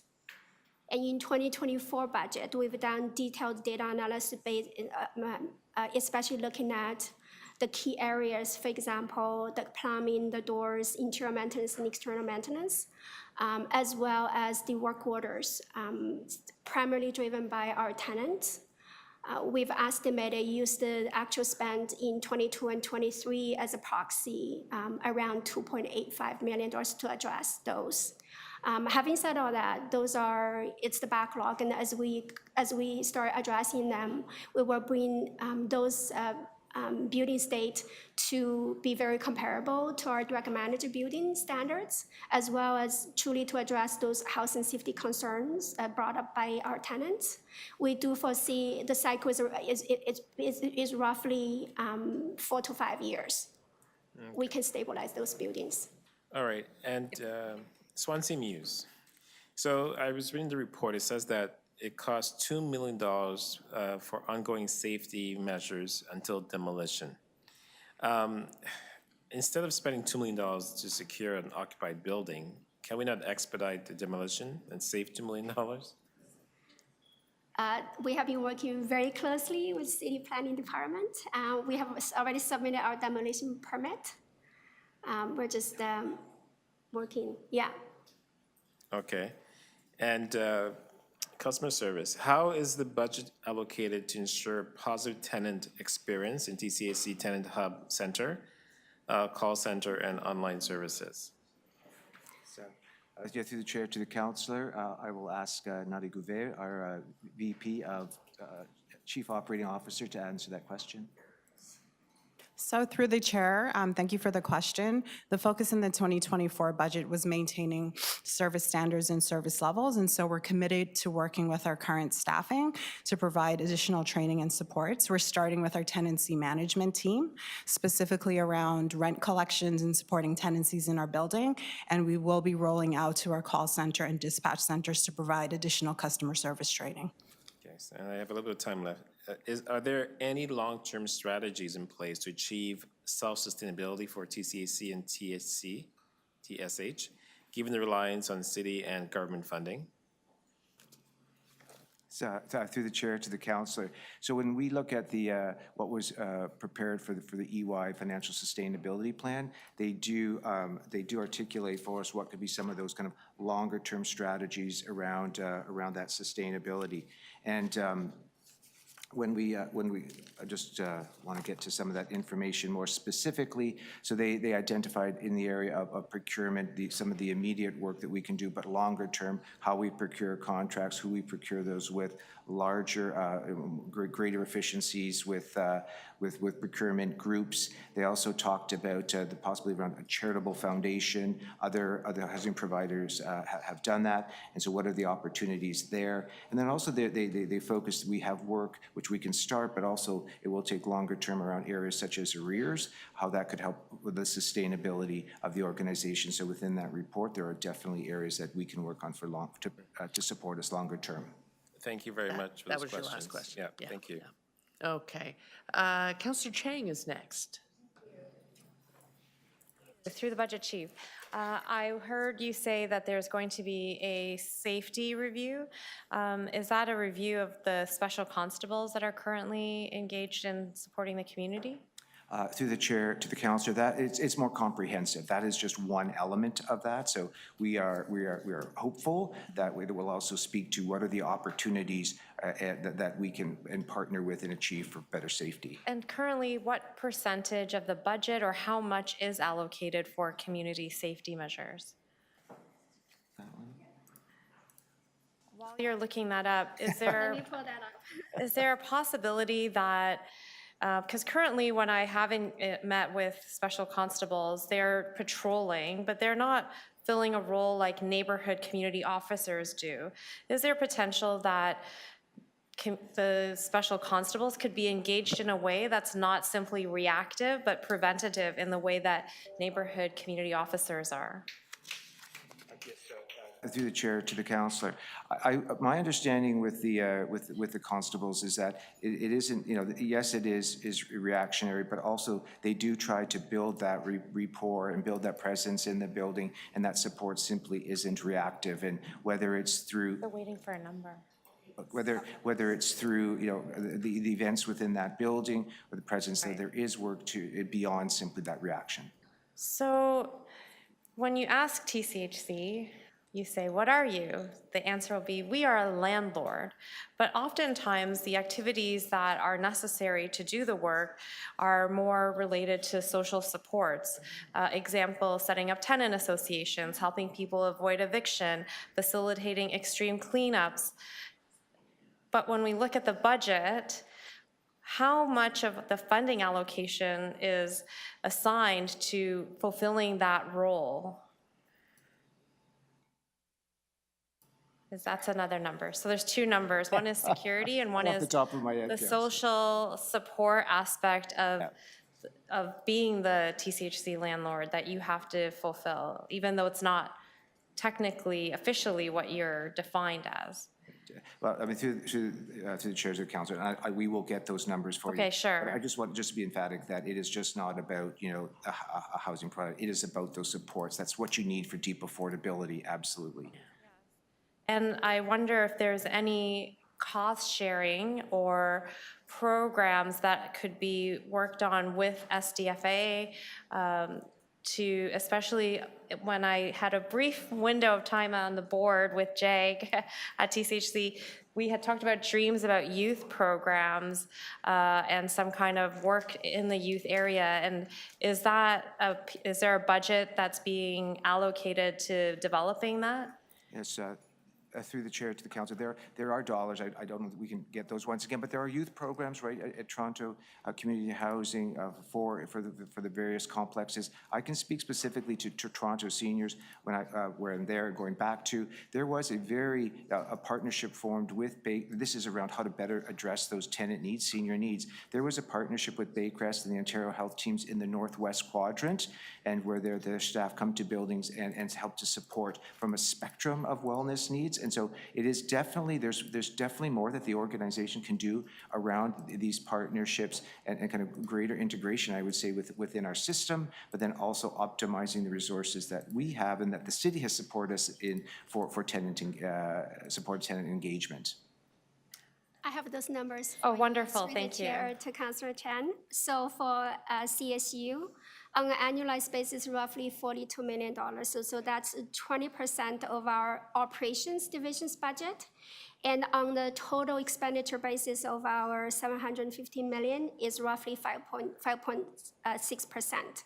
In terms of the social support, we do not necessarily have a specific social support programs and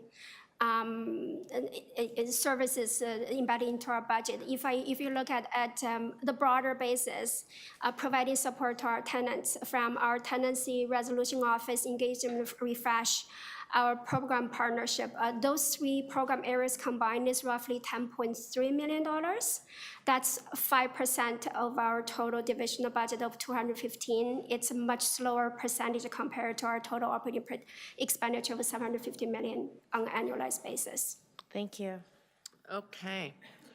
And I should sort of frame this, and I'm going on to the next questions. I still have Councillor McKelvey and Morley, but just to keep in mind, just in defense of staff not having sometimes some of the smaller numbers and programs like community stuff that's spread out across or decentralized altogether. It's only the last decade that TCHC presented to this budget committee at all. And they were asked to begin presenting to us so that we had a sense of that, yes, indeed, we do send money to them. We also, advocate for other orders of government to help us there. And so it's so that we see what happens to that money when it goes there. But in terms of some of the social programs and things like that, their main responsibility is to keep the board apprised of that, their board. So, and if we wanted to change any of it, we would have to go through their board. So I just didn't want you to seem unprepared. It's not something we're regularly demanding of you at a budget presentation from the corporation. That's why they may not have had the details today. Okay, I had two more. I have Councillor McKelvey and then Councillor Morley. Councillor McKelvey. Thank you. Firstly, I just want to say thank you because I really appreciate your commitment to continual improvement. Like I see that, and whether it be cleanliness, state of good repair, safety, like you go over and above when it comes to like trying to improve. So thank you for that. My question is about the CSU and the review. I think like many different special constables of different types, including our traffic agents, et cetera, like we have problems retaining, recruiting, and keeping them. So I'm just wondering, how many you're looking to hire this year, but also through this CSU review that you're doing, have you thought about, less but paying them more to retain them so that we actually have people on the ground? So how are you playing with that dynamic? Yeah, through the chair to the councillor. So there are currently 132 special constables, and there are 25 vacancies, right? And so there is this continual cycle of trying to keep those positions filled. But I think also to the point, though, as we look at this CSU review, it is what are other options, right? What is it, what are other elements that should be in place using those resources, using that $40 million to really optimize those elements of safety and responsiveness to our tenants? Okay, so there's a pot and you may reallocate within the pot on the basis of that review and Yes. your broader investigation. Okay, my second question, I will admit, is on behalf of my colleague who ran out of time. So related to Swansea Muse, are there proactive measures for arrears management that you're taking to help households maintain their tenancies so that they don't have to go to the landlord and tenant board, in particular this is tenants on ODSP, pension fixed income, who have challenges providing documents often for their annual review or documents submitted to TCHC or the Toronto Seniors Housing Corporation? Yes, So that we can avoid evictions. Yes, through the chair to the councillor. So that aspect of arrears collection and avoiding risk is a priority, for both organizations. And I think one of the things that speaks to that is with OACH, the Office of the Commissioner of Housing Equity, where they work. They're funded through Toronto Community Housing, and they work with us to really kind of optimize our tenants' abilities to repay their arrears, to put those plans into place, to so that we don't have to go to the landlord tenant board. And also there's OACH who have a part to play when a case escalates to a certain point, it will go to OACH. But even before that, there's a real focus with our staff. And both at Toronto Community Housing, there has been a Lean Six Sigma project on the arrears. And I know also that Toronto Seniors Housing as well, there's this focus with staff on arrears, just understanding that, there is a commitment to pay rent, but understanding that, there are limitations at points. We have to be kind of respectful and responsive to those and ultimately optimize what can be paid, but certainly do not want to move towards eviction. And if I could share as well on the senior side, on the arrears perspective, we are basically have only in 2023 only evicted 9 tenants in the total population of our residents and our units. And again, to Tom's point, we've implemented a new arrears and repayment process within the corporation that has seen great success. Thank you. Okay, and Councillor Morley, thanks for waiting. Go ahead. Thank you, Madam Chair. Through you, thank you. My thanks to staff. This is such an important conversation for us to be having. We've been talking about housing. We know the value of maintaining our existing housing stock. I just wanted to pull the thread a little bit that my colleague, Councillor Sachs, brought up initially around safety in communities, and Councillor Chang dug into it a little bit further. Sorry. And point well taken from the chair. It wants to mute and unmute me, I'm sorry. Yeah, your sound's cutting out a little bit there. We hear you now. Yeah, sorry, thank you.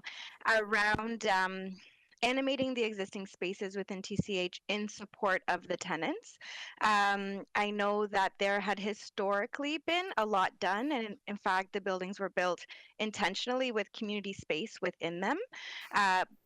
Back in the day, there was a premier who cut services within those buildings, and it had a deep, deleterious and long-standing impact on the vulnerable communities within our TCHC and now TSHC communities. I'm specifically thinking of our youth and newcomers.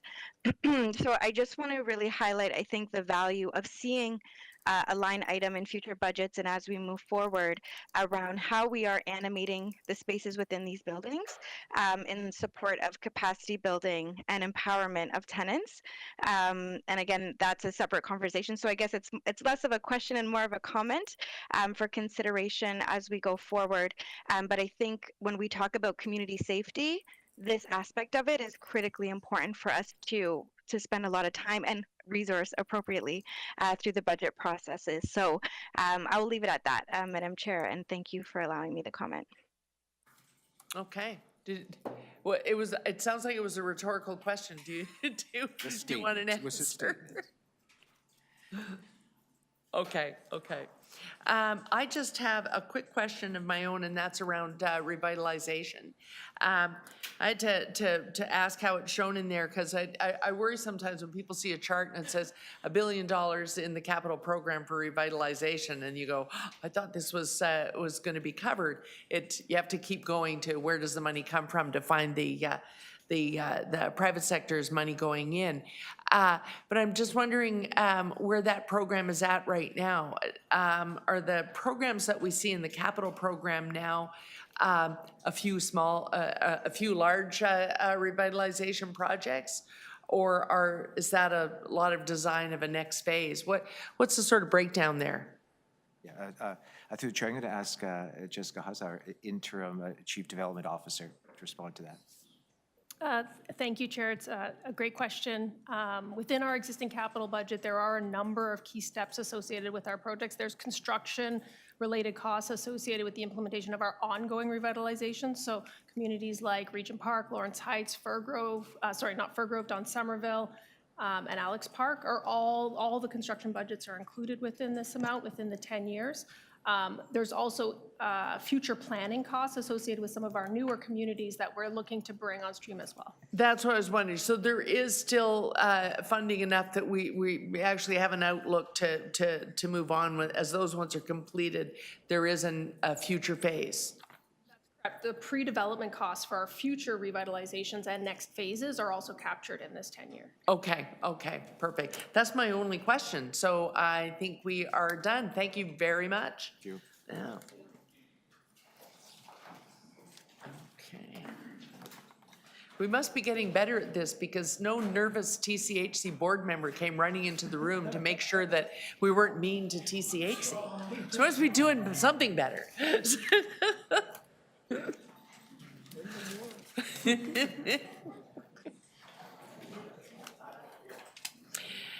And next is the big presentation. It's TTC time. Oh. And here everyone's going to have questions, because we've all taken a bus in our lives. So we have questions. I have a lot of questions about the service quality of the Dundas Street. You might have noticed I've been late. Oh, I didn't attribute that to the TTC system.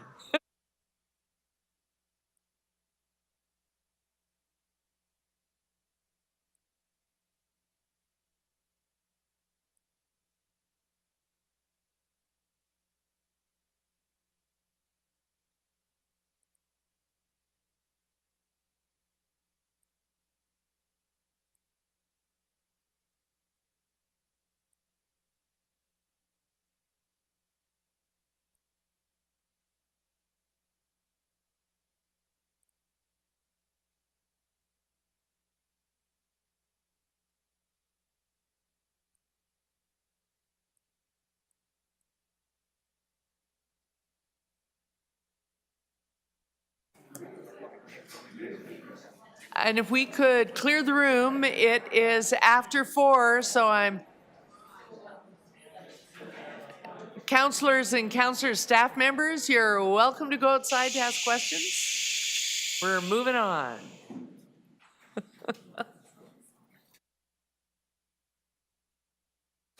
I know that's harsh, but I'm anticipating a lot of pages, so we should probably get on with it. Actually, Miss Levita knows I have a 50-page maximum. This is a 35-page presentation. Miss Levita's autobiography.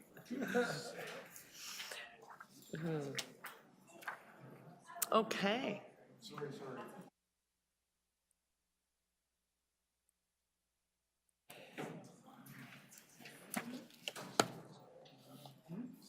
Okay, councillors, we are, just in case there are any councillors left in the room, I know it's late in the day, but I did have a couple of people ask me in the hall, when are you doing Toronto Transit Commission? Budget Committee is now about to hear a presentation on the Toronto Transit Commission. That being said, yeah, we're ready when you are.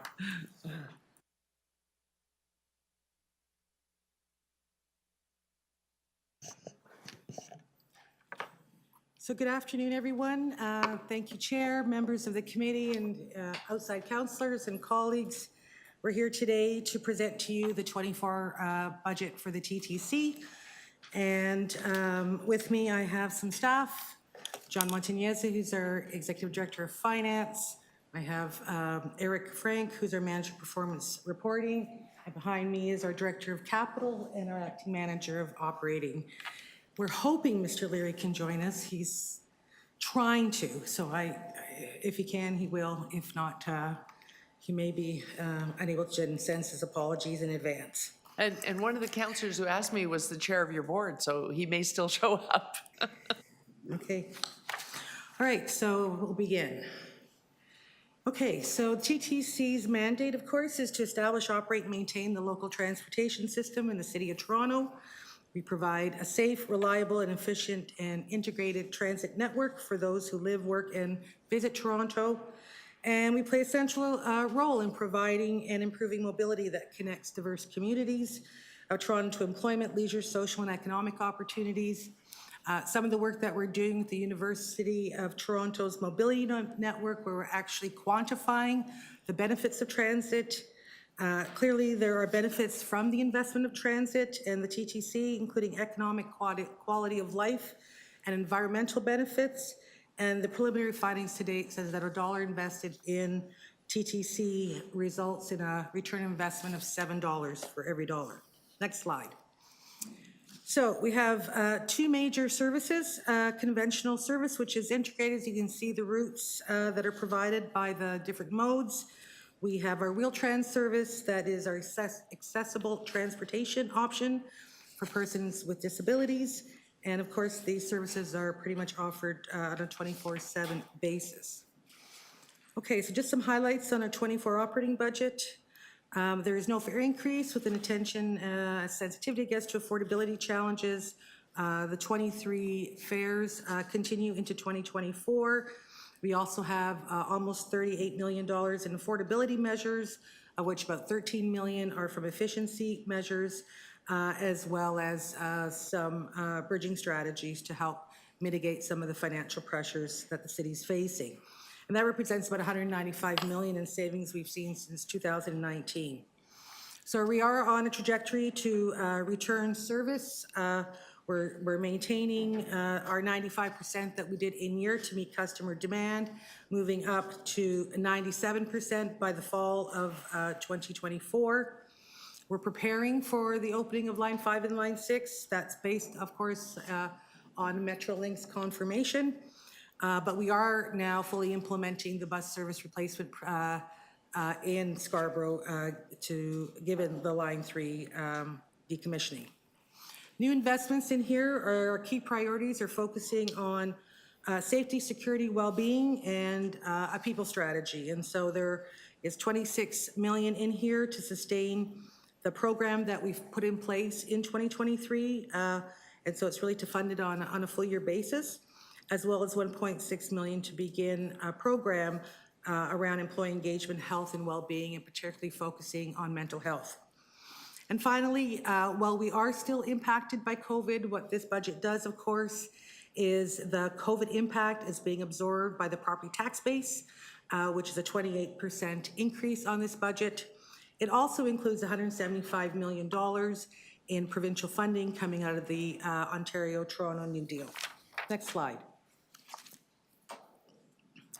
On the capital side, we have taken our existing funding and repurposed funding so that we can deal with cost escalations, primarily for some of our large programs, and we've seen in our vehicles. And we've also included and updated our 1/3 share of the new subway car procurement in the event we're successful with the federal government announcing their share. We're ready to go. We also have added some state of good repair funding to deal with risks on Line 2 in the event that we do not get that funding, because we'll have to review what we need to do on Line 2, because there's so many interdependencies associated with the train procurement and the state of good repair of Line 2.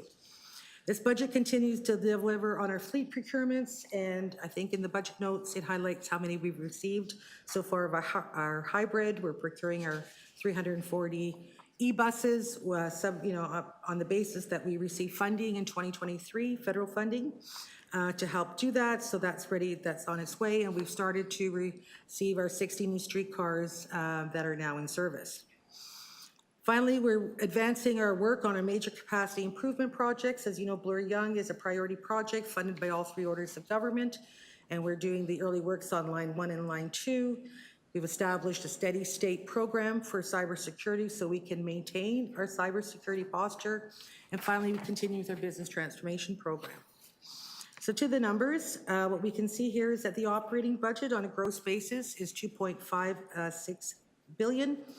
Our revenues of $1.337 billion, which includes the $175 million from the provincial funding, and the net, of course, is now $1.231 billion.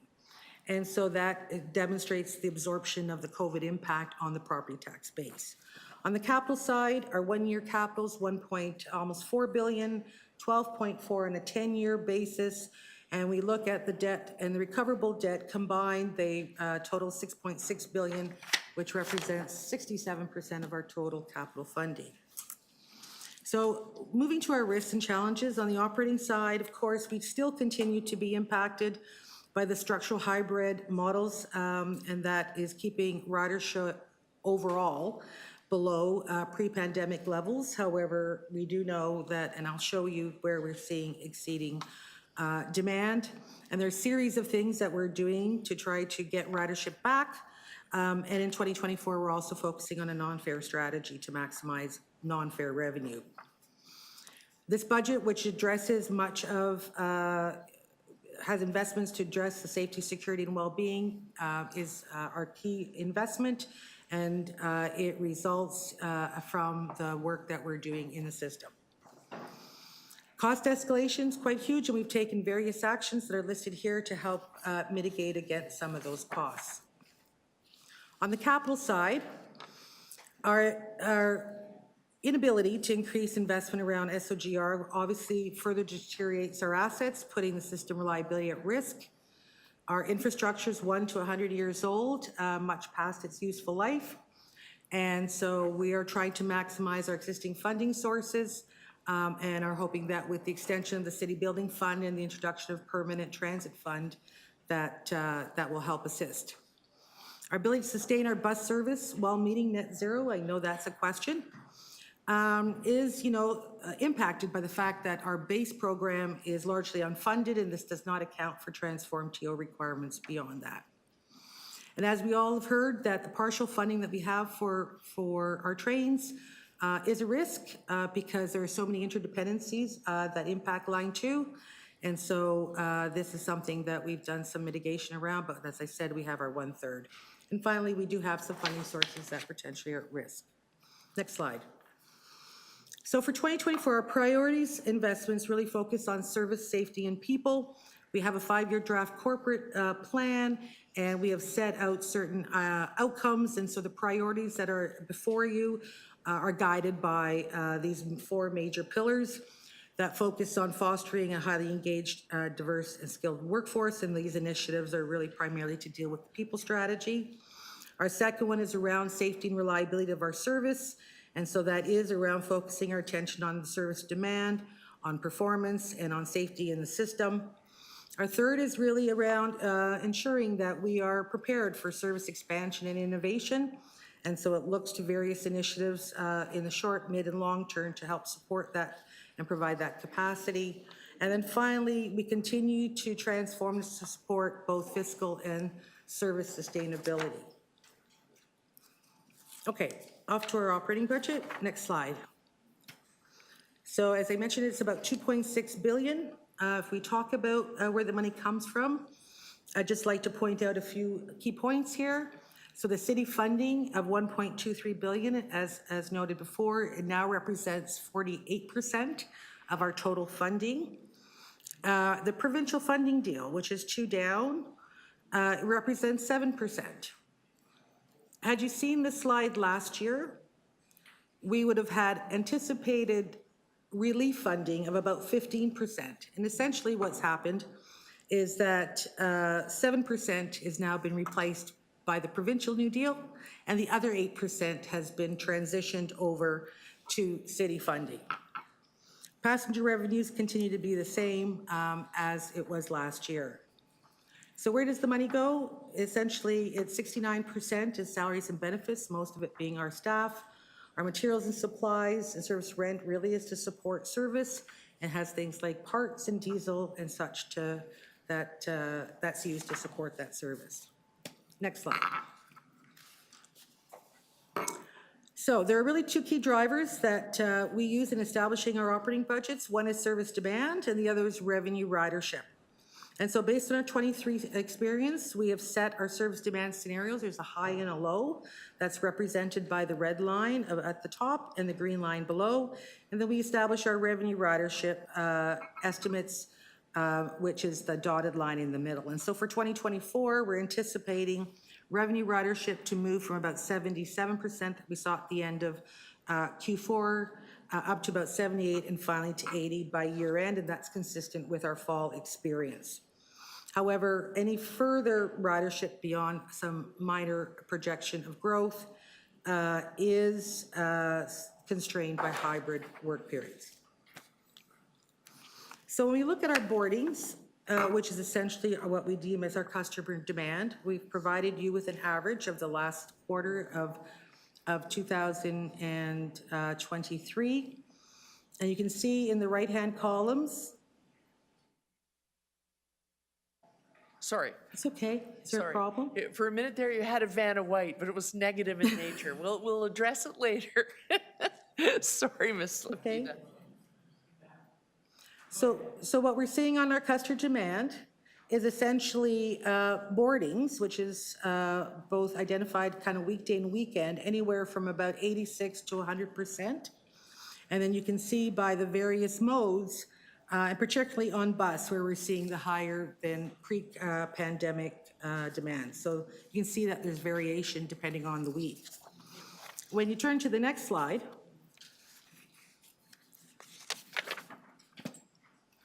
from our Presto data on the revenue side, what we can see here is that about, on average in 23, 89% of riders have returned to transit, but only about 56% are commuters.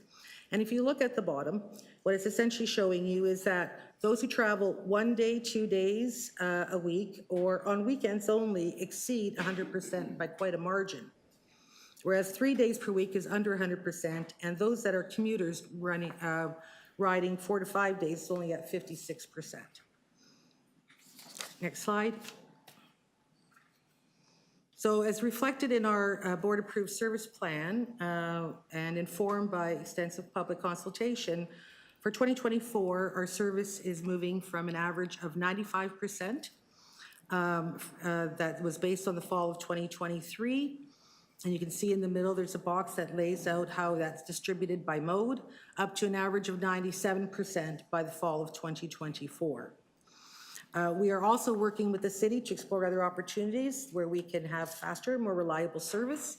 And if you look to the left on the green, Rapid TO is one particular option, as well as looking at some priority changes and looking at exploring how we can have better access to the right-of-way. Next slide. So this budget addresses about $110 million in base pressures. We had about 148, mostly driven by economic conditions, safety critical maintenance and service requirements, and that's been reduced by 39. So about 88 million is from prior year impacts and cost escalation. Another 13 million to maintain our capital assets, 46 million related to service demand, and finally about 38 million in affordability measures, as you can see there. Next slide. So the investment for the new investment for 2024 essentially been allocated into 4 buckets. The first and the most significant, of course, is sustain the safety and security and well-being program that we began in 2023, and that is valued at $26.2 million. 1.6 is the people strategy, and the various initiatives are highlighted here. There is some service support that's required primarily to help support our Wheel-Trans customers using the conventional service, and that's the travel trainers, and then finally, 2 initiatives that are council-approved priorities. So looking forward, what we're seeing are pressures of about 74 and 44 million respectively. We've highlighted some of the key drivers for 2025, but just to note that it does not include any collective, any COLA increases beyond April, as we are in a bargaining year, nor does it include any service acceleration based on demand or any other service improvements that might be identified. Next slide. Okay, so I'd like to turn the committee's attention to our capital investments, and I'm going to just take a couple of moments to talk a little bit about our 15-year capital investment plan, because that has guided our investments in our capital program.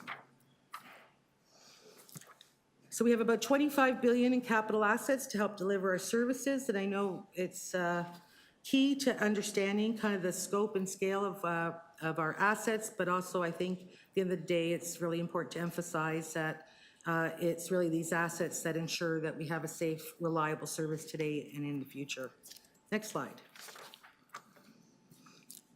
So in 2019, we created the capital investment plan. It's a 15-year plan that guides our asset inventory, and along with that, more recently, a real estate investment plan, and they're updated annually.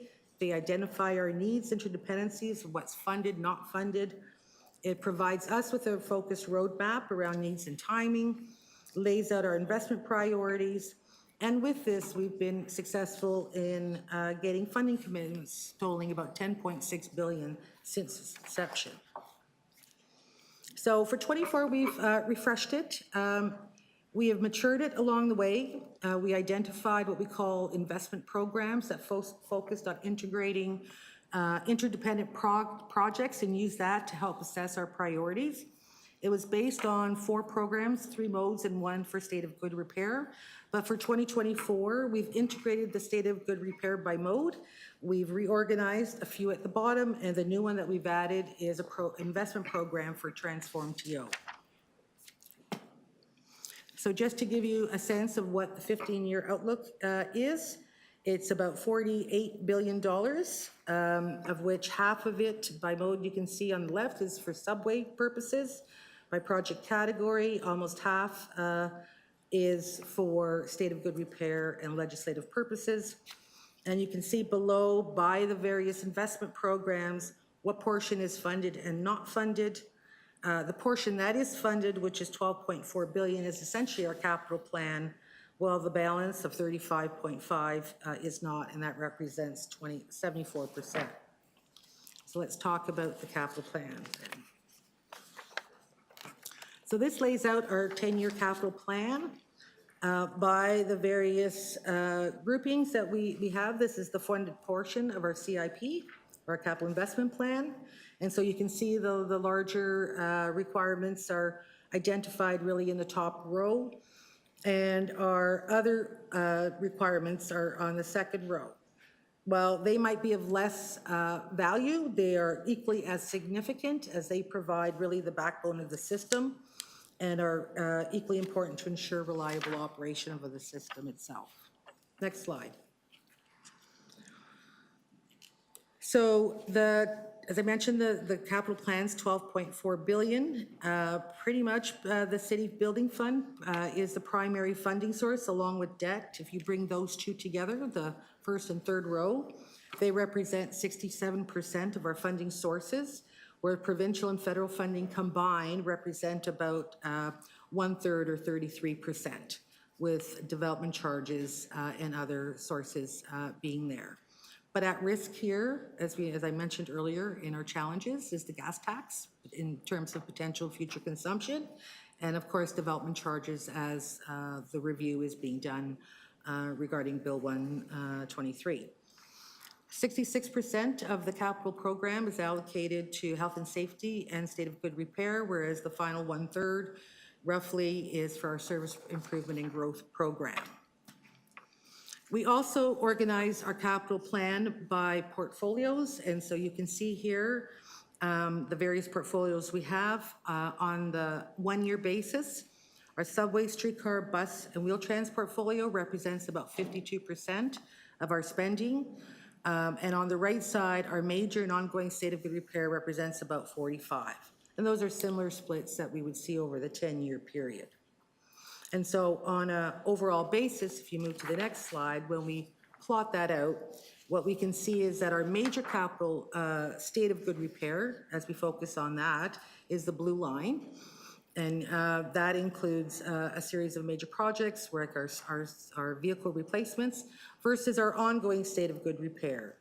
And what we're seeing in our ongoing state of good repair is a decline of about 62% from 2026, peaking at about 465 million down to 166 million. Next slide. So as a result, based on what's funded by implication over the 10-year period, we are seeing that there's about 8.2 billion not funded. And the green line there represents our basic state of good repair program that's worth about 3.4 billion by the end of 2033. If you then add our vehicle purchases and overhauls based on their life cycle that are unfunded, that takes us up to the 8.2 or 20.7% of asset value. And so while it may appear that we're okay in the first few years, we really aren't. Funding commitments are required in advance, as we know, vehicle procurement awards and the resourcing of overhauls. And as you also know, if there is no money for trains, then our ATC Line 2 cannot be implemented, and the state of good repair for subway will need to be accelerated, as the assumption here is that we have that funding. So, almost in closing. So our needs constraints over the 15-year period, and we show the 15-year period because many of them are multi-year, total 35 billion, and you can see the various groupings that we have with our fleet purchases programs at about 6.6 billion, overhauls, particularly in the middle years, of 1.4 billion, our line 1, line 2, and then of course we've added Transform TO to this for 5.3 billion. Next slide and final slide. So what does this really all mean? I know it's a lot of money, but it's about making clear and aware of what we do not have. And so if we were to fully fund these unmet needs over a 10-year period, it would be roughly about 1.8 billion of additional funding and 2.3 billion over 15 years. And so if we could just show you here, health, safety, legislated, state of good repair, and service improvement and growth is our base program. And so the portions that are not funded total about 14.5 billion in 10 years and 26 billion over 15, and roughly about requiring about 1.5 billion a year over that 10 and 1.7. If you were then to add, Transform TO to that, which is just the beginnings of that program to meet the targets, that's another 5.3 over the 15 years. And that would take us up to about just over 2 billion per year of additional funding. And if there was a discussion around platform edge doors, that would add more. So in short, we know that it's significant. It's here just for information, but it is telegraphing the point around what's not funded and not funding them and the impact it has on service, and honestly to forego really the economic quality of life environmental benefits from these investments. Thank you. Okay. So we're going to go to questions. I'm going to take the unconventional step. Mr. CFO, before we start the questions, I'm just wondering, because the New Deal is it's in a gray area. So I'm wondering if you want to comment. City manager was the real person at the table. I wonder if you want to comment on that. Otherwise, we're going to see a bunch of long questions trying to clarify it. So maybe you just clarify it up front. So sure, one of the, thanks, Chair, one of the really, I think, fundamentally celebratory pieces of the New Deal was the commitment to transit that came in two forms. So one is on the operating side, 3 years of commitment to the operating costs for Line 5 and 6, the Eglinton and the Finch West LRT system. Now, that is going to cover operations of that system, which is pegged for later in the year, but it also in 2024 will allow the TTC to have access to resources as they gear up for the operations of it. The second piece is a one-time contribution of $300 million for safety and security on the TTC. It is front-end loaded, so it's coming to us immediately. We will be spreading it over 3 years with the TTC, and again, that will help offset some of those costs that are being annualized around some of their safety and security measures, and also improve the safety and security on the TTC. And finally, we are inching towards completion, but it is fair to say that after the new deal was finalized, we now have 2/3 of the commitment towards the new subway cars on Line 2. It is conditional on the federal government, but so is our money. There's no way that ours could be stretched, and the TTC's funding could be stretched to cover that. So after years of being stuck at 1/3, it's nice to be inching towards 3/3, but we're at 2/3 at the moment, and we hope that this tripartite approach to transit funding, which is the norm around transit funding, will occur as well. So some good news pieces. It's great that the TCC has been able to build them in for 2024. We don't have to wait. This can immediately impact their budget, and we're thankful that the provincial government recognized the transit system we have in Toronto and its needs. And then I also want to thank the TTC staff for their backup. Anytime they backed up the table while they were at the table. Interesting exercise. So we'll go to questions now. We have one visiting counselor. We're going to start with Councillor Sachs, and then I'll start a list. Hello, Josie and team. Thank you very much. Usual excellent quality presentations. Really do appreciate it. First of all, I mean, I know you've just said this, but let's be really clear.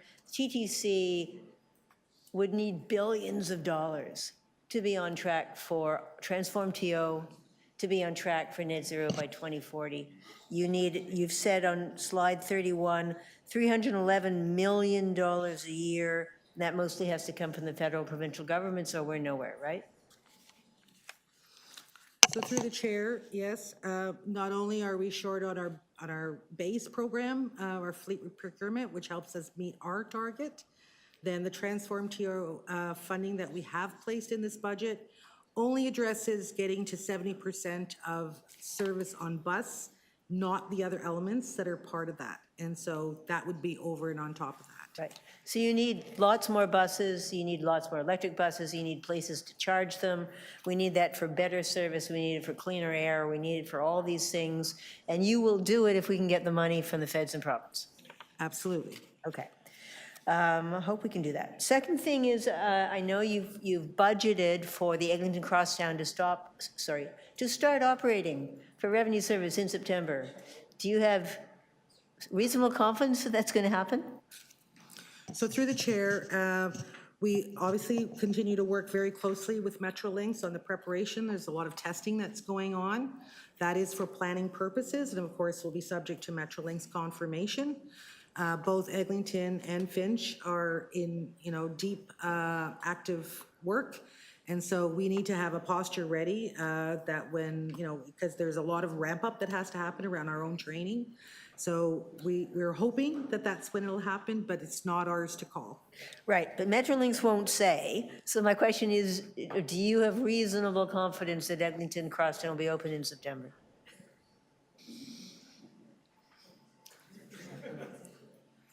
Through the chair, I would say that it is maybe. All right, got it. Optionally maybe. Let's talk about safety. You've shown us the stats over and over again on the loss of ridership on the TTC. And one of the reasons is perceptions about safety. And that's been a particular issue in my ward at Spadina Station, one of the only two stations that's open 24/7. With the actions that you've described and that you're proposing in this budget, are we going to see a significant improvement in safety for customers and operators on your system this year? So through the chair, we are monitoring that on a regular basis. It's actually part of the safety TO table and the portal that's there. Our latest indications show a slight increase in customer satisfaction and a better sense of personal safety. And we're also seeing assaults down slightly as well. But we really need to continue that work and monitor, given that we just have added some additional new resources that are part of this budget. The biggest and largest portion of the investment in safety and security are the additional CSAs. They're adding increased presence that are actually contributing to that outcome. So it should get better. All right. On slide 15, you list a number of items that include opportunities for savings, and you have several items in green, which seem to be things where you're not so much asking the city for money, but you're asking us to do other stuff that allows you to operate on time. Because again, we know that one of the big reasons that discourages people from taking TTC is if the vehicles aren't reliable, don't arrive on time, or then are stuck in traffic. So these four things that you've indicated in green on the left side of slide 15, how much of a difference would that make to your ability to provide on-time, predictable service without increasing the money you're looking for from the city?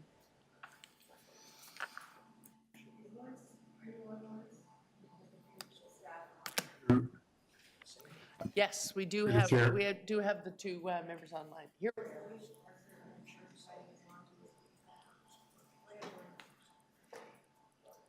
Can we get the online participants on screen there so that it'll be less discombobulating that they're answering your question?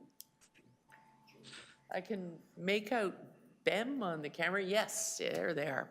Okay. They'll aid in answering of the questions. Did you want to rephrase that question?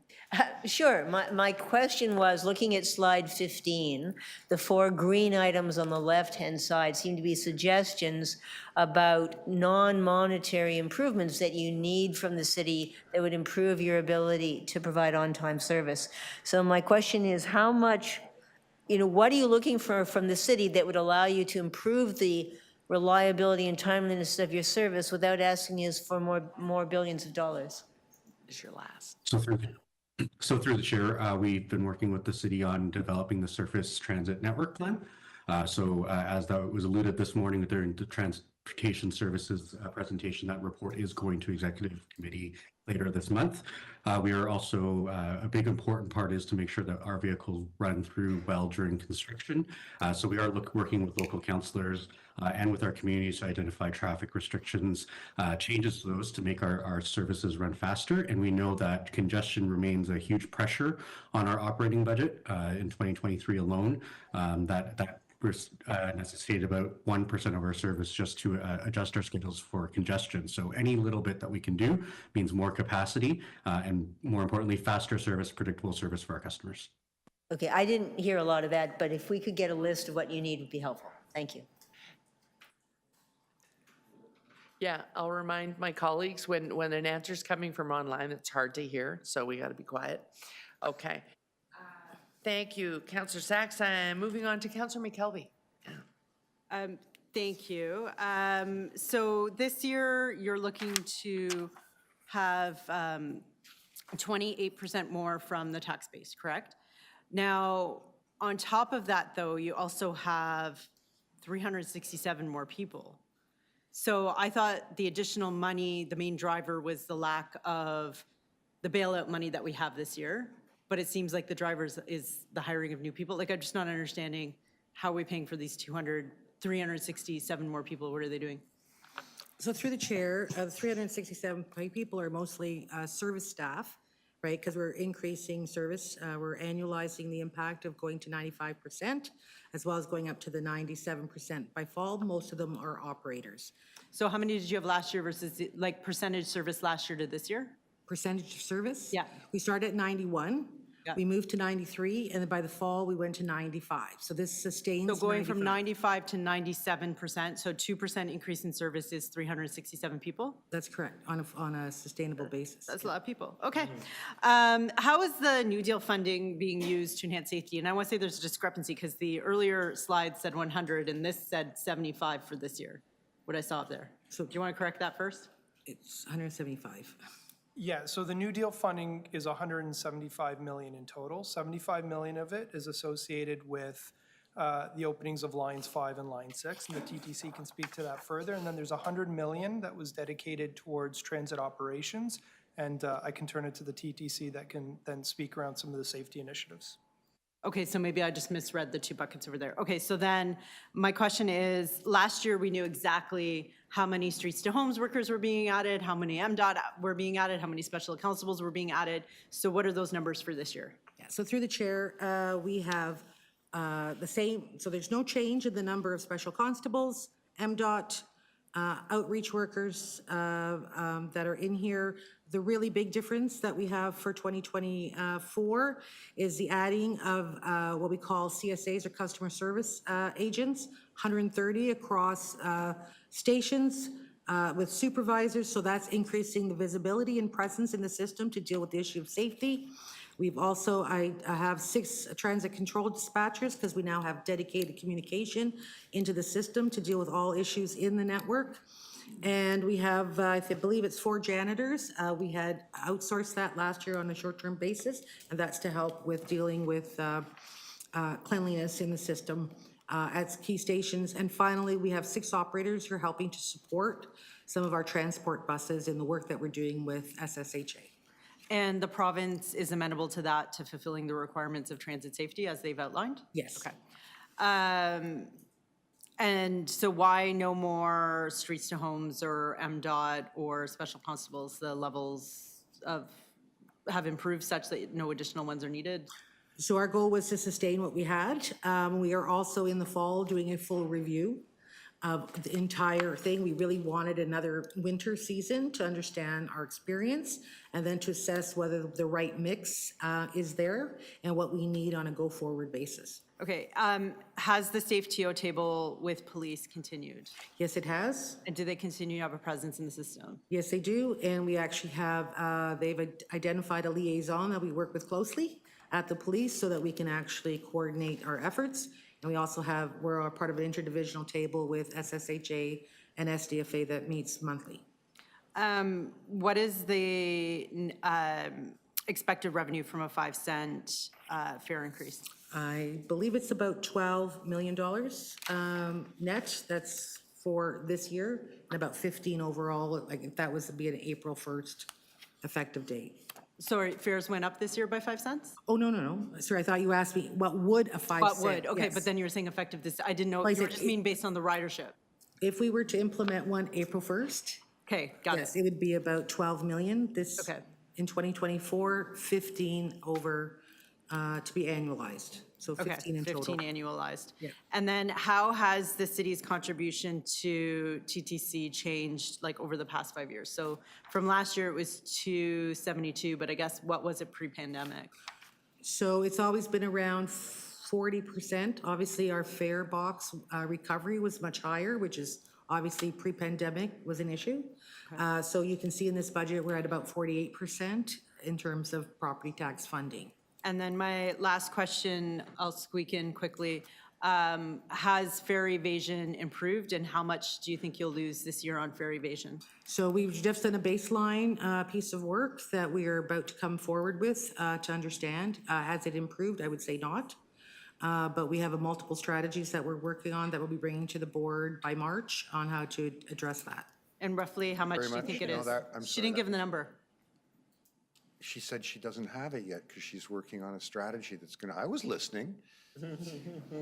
Okay, the next The counselor. strategy was the measures. I didn't think it was the number. The number you said hasn't changed since Oh. last year, so she has the I'm number. just not as good at this as Shelley is.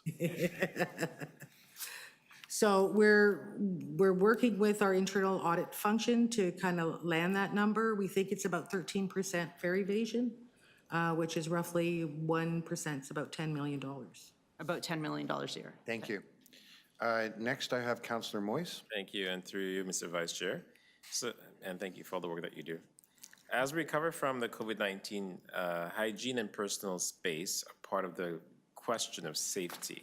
How much of the budget is allocated to directly addressing cleanliness? Cleanliness Cleanliness. in the system? Yes, across the system. So in 2023, we had about $1 million to help support cleanliness, particularly on our streetcar system. And then we have these additional janitor positions that are focused on certain stations. And of course, then just there are the regular janitorial staff we have that is part of the regular station support staff. So What about extra. the buses and the streetcars, though? Because how often are they cleaned?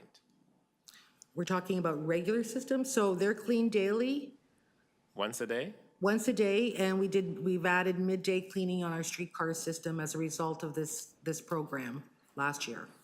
Okay. So we're expecting to reach 80% capacity of pre-pandemic ridership. What plans do we have as we continue to address overcrowding with less budget? So revenue ridership, that's paid ridership, we're anticipating to get to about 80% by year end. Customer demand, though, is much higher, and that's really people boarding from mode to mode. Our goal is to, as you know, as a member of the board, we have a 5-year service plan that's about to come forward. Its focus is on ridership reacquisition. We're also trying to maximize our non-fare revenue strategy. And so there are various tactics in there and service improvement issues that will be coming forward to address it. Some of the reliability issues that are being funded in this budget and the work that we're doing with the city in terms of what Councillor Sachs just asked about are also items to help with ridership reacquisition. Okay. And in Ward 13, my ward, relies on line 1 and 2 and streetcars. And in 2021, 22, 23, Toronto streetcars on-time performance has continued to score below 70%. Correct. What are tactics that will improve streetcar performance, budget intensive and non-funding intensive? So through the chair, I'll start, but I think Lawrence is the expert here. One of the things that we are doing is looking at some very specific route management solutions. We've had issues around Broadview and some others, and so we're taking a very targeted approach there. Clearly, some of the congestion is around the construction and our coordination with the city on some of those elements. Lawrence, do you have anything else to add? Sure. So through the chair, as you mentioned, we are doing some increased route management, including on-street management for both the King and Dundas routes starting this spring from Broadview Station. We're also working, as I mentioned, with various communities and with construction projects to adjust our time of day restrictions, for example, on some of the busy routes like Queen and on St. Clair to make sure when we're dealing with construction that the vehicles are able to get through. And of course, we'll continue to monitor our ridership, and in some cases, if we need to add more service to make the vehicles less crowded so they can be faster, the funding that we have in the budget addresses a lot of our off-peak crowding issues that is contributing to some of our on-time performance issues. So just as a follow-up to that, do we have any plans to maybe make streetcar more of a priority lanes sort of thing? I know we do that in King Street, but you know, Dundas is a mess. Any thought as to perhaps looking at making our more streets more priority when it comes to streetcars? So through the chair, I think our first focus, our priority is to get King Street a priority corridor, and to work on some of our bus lanes. But Barbara, I don't know if you have anything else you would like to add? Yeah, through the chair, so I was just going to add, Councillor Moist, that we are bringing a surface transit network plan, which looks at some short-term but also longer-term redesign of corridors to do similar things that we did on King Street, or just adding queue-jump lanes, or even as much boots on the ground looking at traffic agents to help support throughput and travel time of streetcars on crowded corridors, like maybe on Dundas as well. Okay, I'll stop there for now. Thank you. Thank you. Councillor Cheng? Thank you, through the chair. I'm looking at a chart that talks about vehicle crowding standards, and prior to the pandemic, the standard was 35 on a bus, 70 on a streetcar, 500 to 540 on a train. And in 2023, we changed that to 45 on a bus, 90 on a streetcar, and 600 to 650 on a train. I'm wondering, when we say we're going back to pre-pandemic service levels, is the vehicle crowding standard also reverting back, or are we maintaining the standard? And how does this standard affect the other standards in terms of timing between cars? Lawrence, over to you. Sure. So through the chair, thanks for that question. So the service standards, you're correct that we've adopted a modified off-peak standard. And this is really just to make sure as we're going through this period of a lot of ridership change that we make sure that we can distribute this capacity appropriately. We aren't reducing service to that standard. It's just that we won't add service until we hit that widened standard. That does mean that the vehicles will be slightly more crowded during off-peak periods, but that is a priority for us, especially coming this spring, is to invest those dollars that we are getting through this budget to deal with those most acute periods of off-peak crowding and move back towards that 35. And then through the 5-year service plan, we'll see the longer term implications to get us fully back to our service standards that are currently approved by the board. And would increasing the crowding affect those who have transferred to the family of services model who are using mobility aids? Would that affect their comfort and ease of access to transit? So through the chair, that is exactly why we choose an off-peak crowding standard that uses the seated capacity of a vehicle. Right now, the standard that we are planning to is still the 35, which is still the seated. It's just that if we may not add until we hit 40, but then where we are seeing individual trips that are very busy, that could impact whether or not someone can board with a mobility device or a scooter. We're making sure that we are adding some demand responsive service to supplement immediately, or making sure that's a priority for investment come this spring. Thank you. And what are the financial implications of the Ontario One Fare program? It's supposed to start this March, and it says that the province will be contributing something, but is this in the budget? Do we know the financial implications? So through the chair, I think you're speaking about the fare integration program. So that is to take place hopefully between February and March. They're doing final testing. There is no financial implication from a revenue loss perspective. The whole agreement that was just signed and approved by the board is that we actually are reimbursed for those fares that would have otherwise come to us through our tracking of Presto taps. And so there's a reconciliation process every month that would be looking at that. Now, if service increases, if demand increases because of that, then that's separate and not part of the agreement. So in truth, a ride on the TTC is not the amount of revenue that we receive. It's a subsidized ride, right? This is the $3 that people pay. So it's a unique opportunity because now we can track people from outside of our system who are coming into our system. And in fact, when the province is reimbursing us just for the ticket, it will show how many out of service, out of city riders we're actually subsidizing the additional $3 to $4 per ride. Is that some data that would be helpful for us in the future when we are looking at funding sources? So through the chair, it will give us, and we will be tracking any growth. We're taking a baseline from before this starts, and we will be tracking to understand what migration goes out and what comes in to see, is there greater ridership? There may be an opportunity because we will get paid for that, but we will also understand what that looks like. And there may very well be higher demand coming from outside, particularly in a campaign where we're hoping to attract people downtown. So that's one of the things we're talking about as well. Thank you.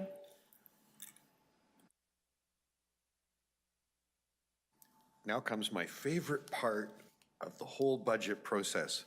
Ms. Levita, I have questions for you. Yes. So a standard thing that City Council used to receive from the TTC before the pandemic, one of the markers was the cost recovery ratio. Yeah, and I'm just wondering where we are now. Cost recovery ratio. Fare box ratio is another way of saying it. That's okay. Like I said, this is my favorite part.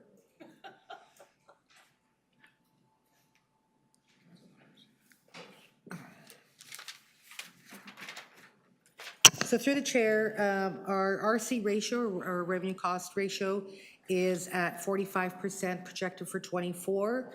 It was at 46 in '23 and 38 in 2022, so it's going higher. This is probably the whole thing.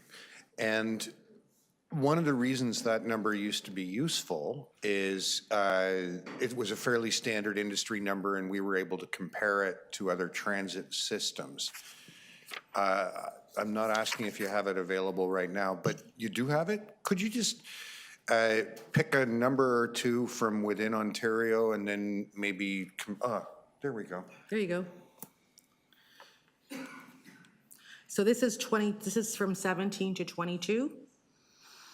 And so you can see, we even have GO in here.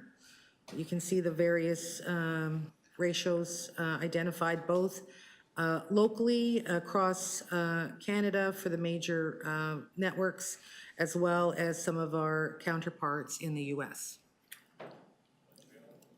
Yeah, okay. Yeah, I know. Honestly, I'm moving to Seattle because it's like they pay you to go on the system. Okay. And that is reflective of the different funding sources. Yes, and that was my next question.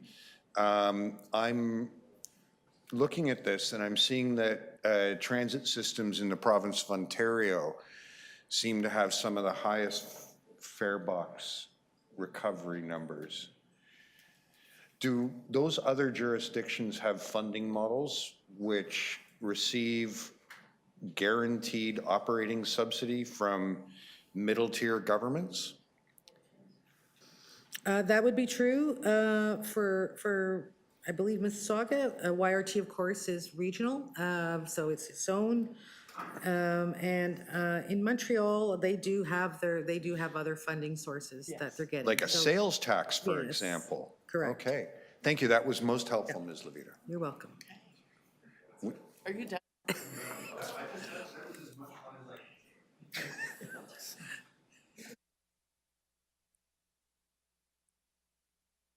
We're almost done, but I didn't ask my questions yet. If we could go back to that wonderful slide about the fare box ratio. I'm wondering if it is possible, has anyone in the commission asked, can we break this down in a way that I guess would be a lot of work, to do the kind of work that demonstrates where that fare box ratio is being achieved with property taxes or with other sources of revenue, so that it's clear that while what it looks like on this is that we're now all sort of clustered within a range there. We all have a fare box ratio that has taken the fare box down to 40% or lower, except that some of us got there with sources other than revenue taxes. And for you, it's largely due to the fact that we have now injected beyond what we used to contribute. We've now added another 275 odd million in property taxes. So while it looks like we're similar to other systems, we still have that dissimilar characteristic. Correct. Has that been broken down? Has that been researched? No, but we could do this. I'm not sure we could do it for a budget briefing, no, but we could do this work. Well, I suspect that it'll be somewhat complex. Yeah.